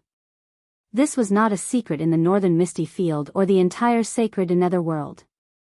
Outside of these two, all the other ghost lineages left the prime ominous grave and headed for the cities around the nether border to gather up mortals. All the mortals around this region didn't know a calamity was quickly approaching. Moreover, the decree was sent and carried out on the same day, so the great powers in the distant cloud didn't know anything yet. Although most cultivators and mortals of the other races were normally at the distant cloud, the races had taken root in the sacred netherworld for millions of years. Even in the nether border that was full of ghosts, there were still mortals and cultivators from the other races. They normally gathered at huge cities in the nether border that contained hundreds of thousands of people. At this time, the mortals and cultivators of the other races in this region didn't know that there was an evil hand reaching out for them. Within the pond that was deep into the path of death, Li Qi's physique tribulation was pouring down. Li Qi simply roared and didn't move as the hell-suppressing inner physique rose up high. The Tao Foundation turned into a primordial Kunpeng, and his true fate placed the inner physique inside. In just a moment, the true fate and the hell-suppressing inner physique rode the Kunpeng to fight the tribulation up above. Rumble. Up in the sky, the ensuing battle caused the world to collapse in a tyrannical and domineering manner. Anyone would be scared out of their mind to see this scene since no one had ever undergone their tribulation like this. Using one's true fate to fight the enemy was courting death because cultivators were most fearful of a fate calamity. The majority of cultivators didn't want to use their true fate to fight, let alone face a physique tribulation. At the enlightened being level, a destroyed body could be rebuilt, but if the true fate was shattered, that would be a real death. Because of this, no cultivator would do what Li Qie was doing with his tribulation. However, Li Qie didn't care and used an unstoppable momentum with his true fate to crush the physique tribulation until the sky collapsed. Such an invincible style would win a lot of fans if there was anyone spectating. Anyone would feel that he was being too crazy, since if his true fate was wounded, he could die and turn into ashes. Meanwhile, Li Qie's true body was still meditating in the pond. The young green branches continued to suck up the essence to strengthen Li Qie's meridian. After absorbing a sufficient amount of essence, the entire location became full of divine spirits. After opening the 12th palace, his meridian was dried up. This was the norm since opening 12 palaces was its limit. The meridian drying up meant that it couldn't open another palace, lest the cultivator risks shattering the meridian along with all the other palaces. Even the strongest cultivator couldn't handle such a devastating result. However, at this moment, Li Qie's palace location was full of vigor and divinity, like the realm of a god with endless life essences. Outsiders would never believe such a thing, since nothing could restore the withered Nigong meridian, not even true immortal medicine. However, after absorbing so much essence from the pond, he proved them wrong. Nevertheless, this was far from enough for Li Qie, since the restoration of the meridian alone was not beneficial at all. In the end, all the divinity and endless life inside were meaningless. Under the current circumstances, even if he could open the 13th palace, he still wouldn't be able to withstand the suppression from the heavens, so the restoration was merely his first step. Boom, boom, boom. Hymns appeared as if a grand Tao was forming into something like a new palace. Each time a hum resonated, Li Qie's body would shake. The 12 palaces hovering above his head were greatly affected, dimming and brightening in an alternating cycle. He had begun the construction of the 13th palace after absorbing enough essence. Of course, this was only the beginning. These rich essences alone were far from enough to create the next palace. After an outline was formed, Li Qie still needed the most important thing. Without it, the palace would collapse right after it formed. In the sky, the battle lasted for some time before the true fate finally destroyed the heavenly tribulation and collapsed the tribulation portal, as well as slew the physique devil. After the portal was destroyed, the tribulation dissipated. The soaring immortal inner physique in front of Li Qie's chest became even brighter. Waves of rings emanated like the spreading of wings. Buzz. The moment these wings made of light spread out wide, time suddenly quivered, as if the flap of these wings could affect time itself. In just a second, time began to slow down. There was an illusion that everything became slower. Even the passing of light was as slow as a snail. Nothing was excluded from this effect. People would be able to see the passage of time at this moment. Nothing could feel better than sensing the slow passage of time. Soaring immortal physique, minor completion.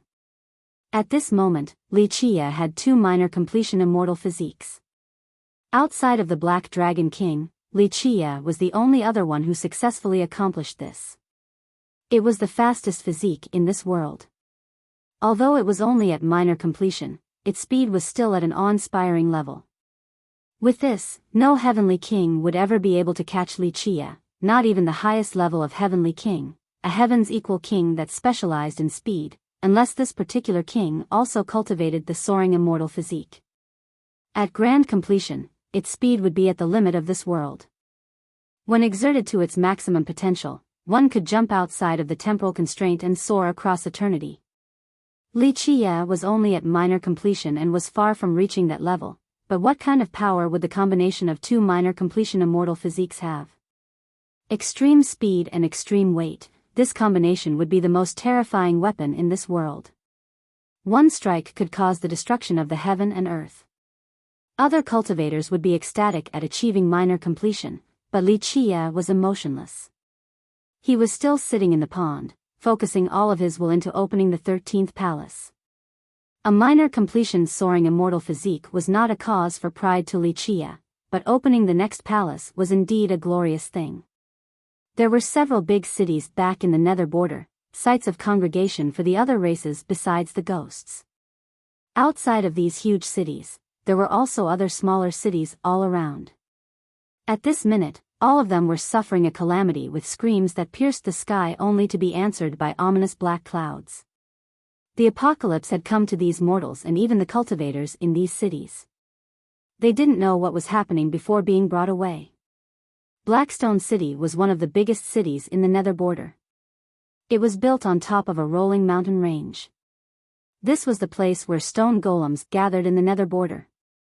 This region was ruled by the ghosts and protected by a monster named the Myriad Bones Throne. Outside of the ghosts, other races had a very difficult time opening up new settlements. Thus, Blackstone City was built in the wild and spanned hundreds of thousands of miles. 300,000 mortals and tens of thousands of cultivators could be found within. The majority of the inhabitants were stone golems with some humans and members of the blood race here and there. Today, it had also met a calamity. At early sunrise, there was a sudden deafening explosion. Rumble. Its defense was being attacked by someone as explosions kept on detonating. Many pavilions and buildings were collapsing as if there was a gigantic hand lifting the entire city up. In just a moment, shrill screams appeared everywhere. More than 300,000 mortals were suddenly sucked up into the sky along with some weaker cultivators.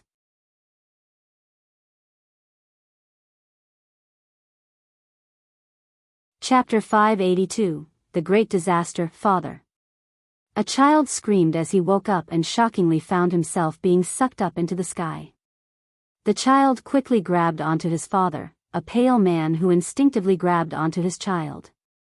Mom, Grandpa. In just a moment, many children were screaming in horror. The adults and old men were frightened out of their minds as well. Quick, grab onto the pillar. An old man shouted.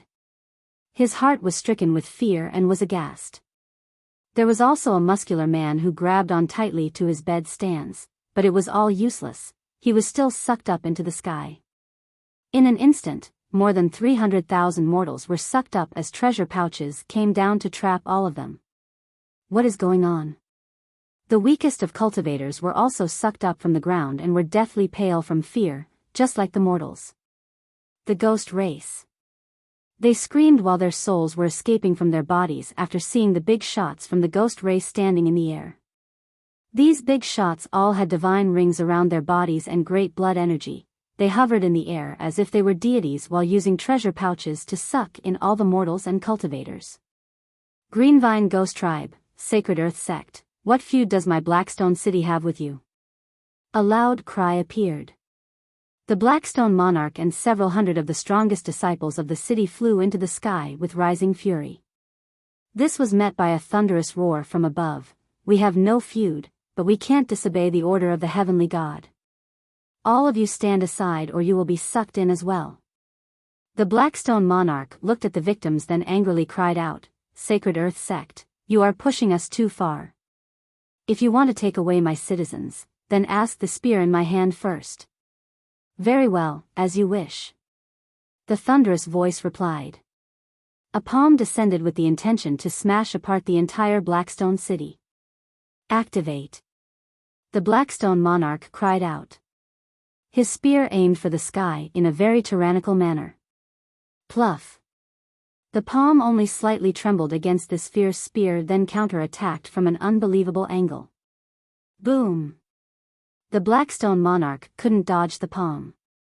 With broken bones, he was blown away while spurting out blood. The Blackstone experts quickly came to protect their wounded monarch and propped him up. Master. Protect Blackstone City. The monarch commanded while disregarding his wounds. It's no use. The expert in the sky said with a snort. With a deafening explosion, an invincible lance came down, piercing through all obstacles. The Blackstone monarch and his disciples heaved a battle cry to meet this divine lance, but they couldn't stop it.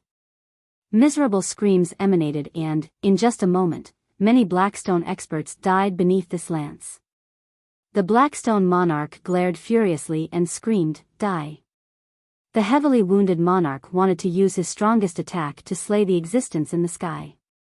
Ding. In the end, the monarch was just not a match. After 3 exchanges, he was nailed to the street by the divine lance.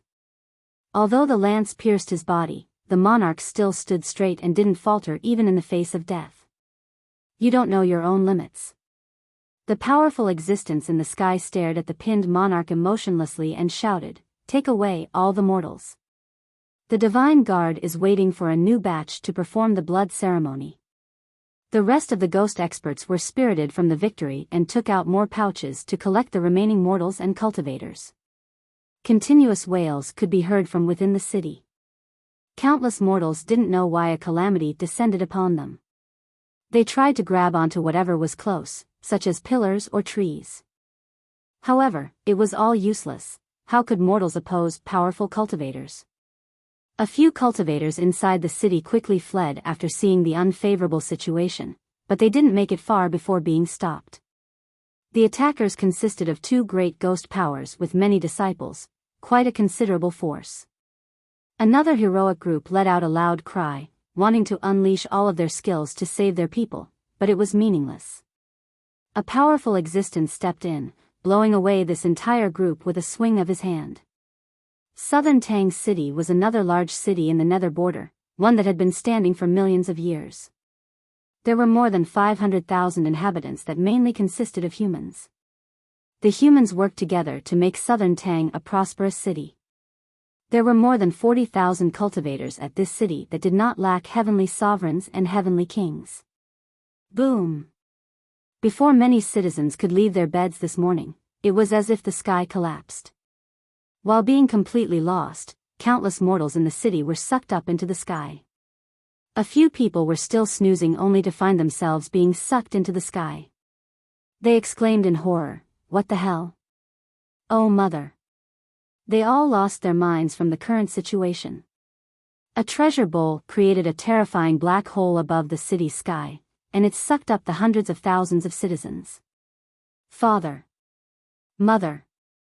Within a short amount of time, children cried helplessly for their parents. Who are? A father cried out and tried to grab onto his son, but he couldn't resist the force from above. The parents screamed out in despair. Although they were inches from each other, they still failed to protect their son. A group of cultivators rushed out and furiously shouted, "Who dares to do this?" They soared up into the sky and took out their treasures to destroy the gigantic treasure bowl in the sky. Humph.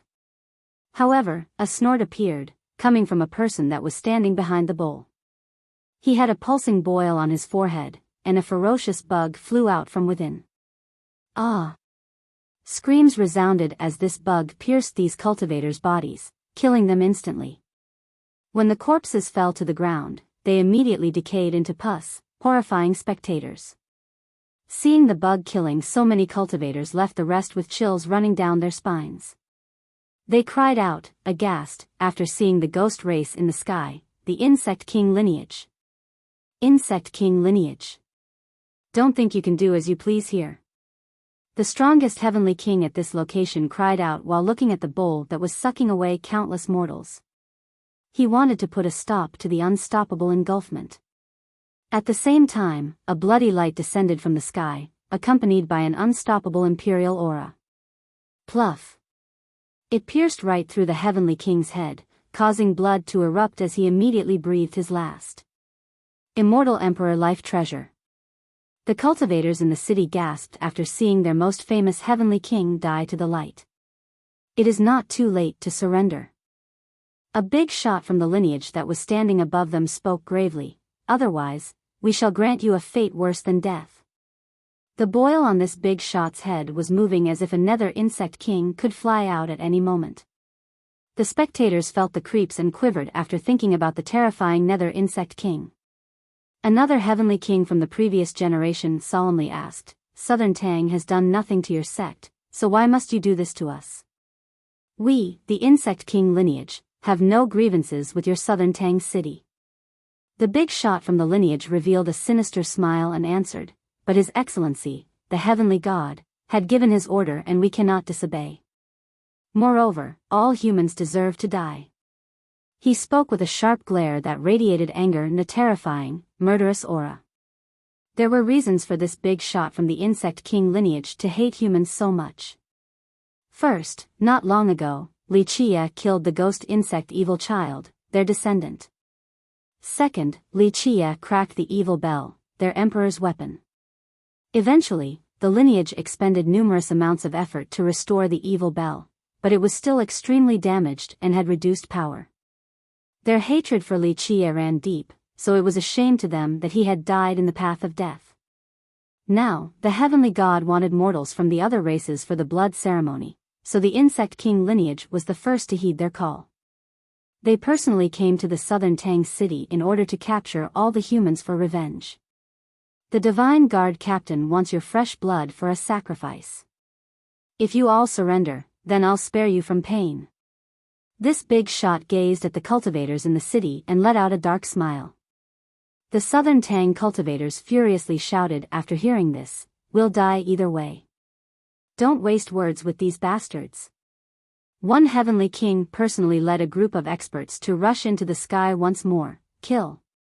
They wanted to fight against the big shot from the imperial lineage and risked their lives on a chance of victory. Ignorant fools. The big shot replied with a disgusting smile as his insect left his forehead. At the same time, other great characters from the lineage appeared. All of them were elders, there were even some high elders as well as an ancestor. They all took action with their insects.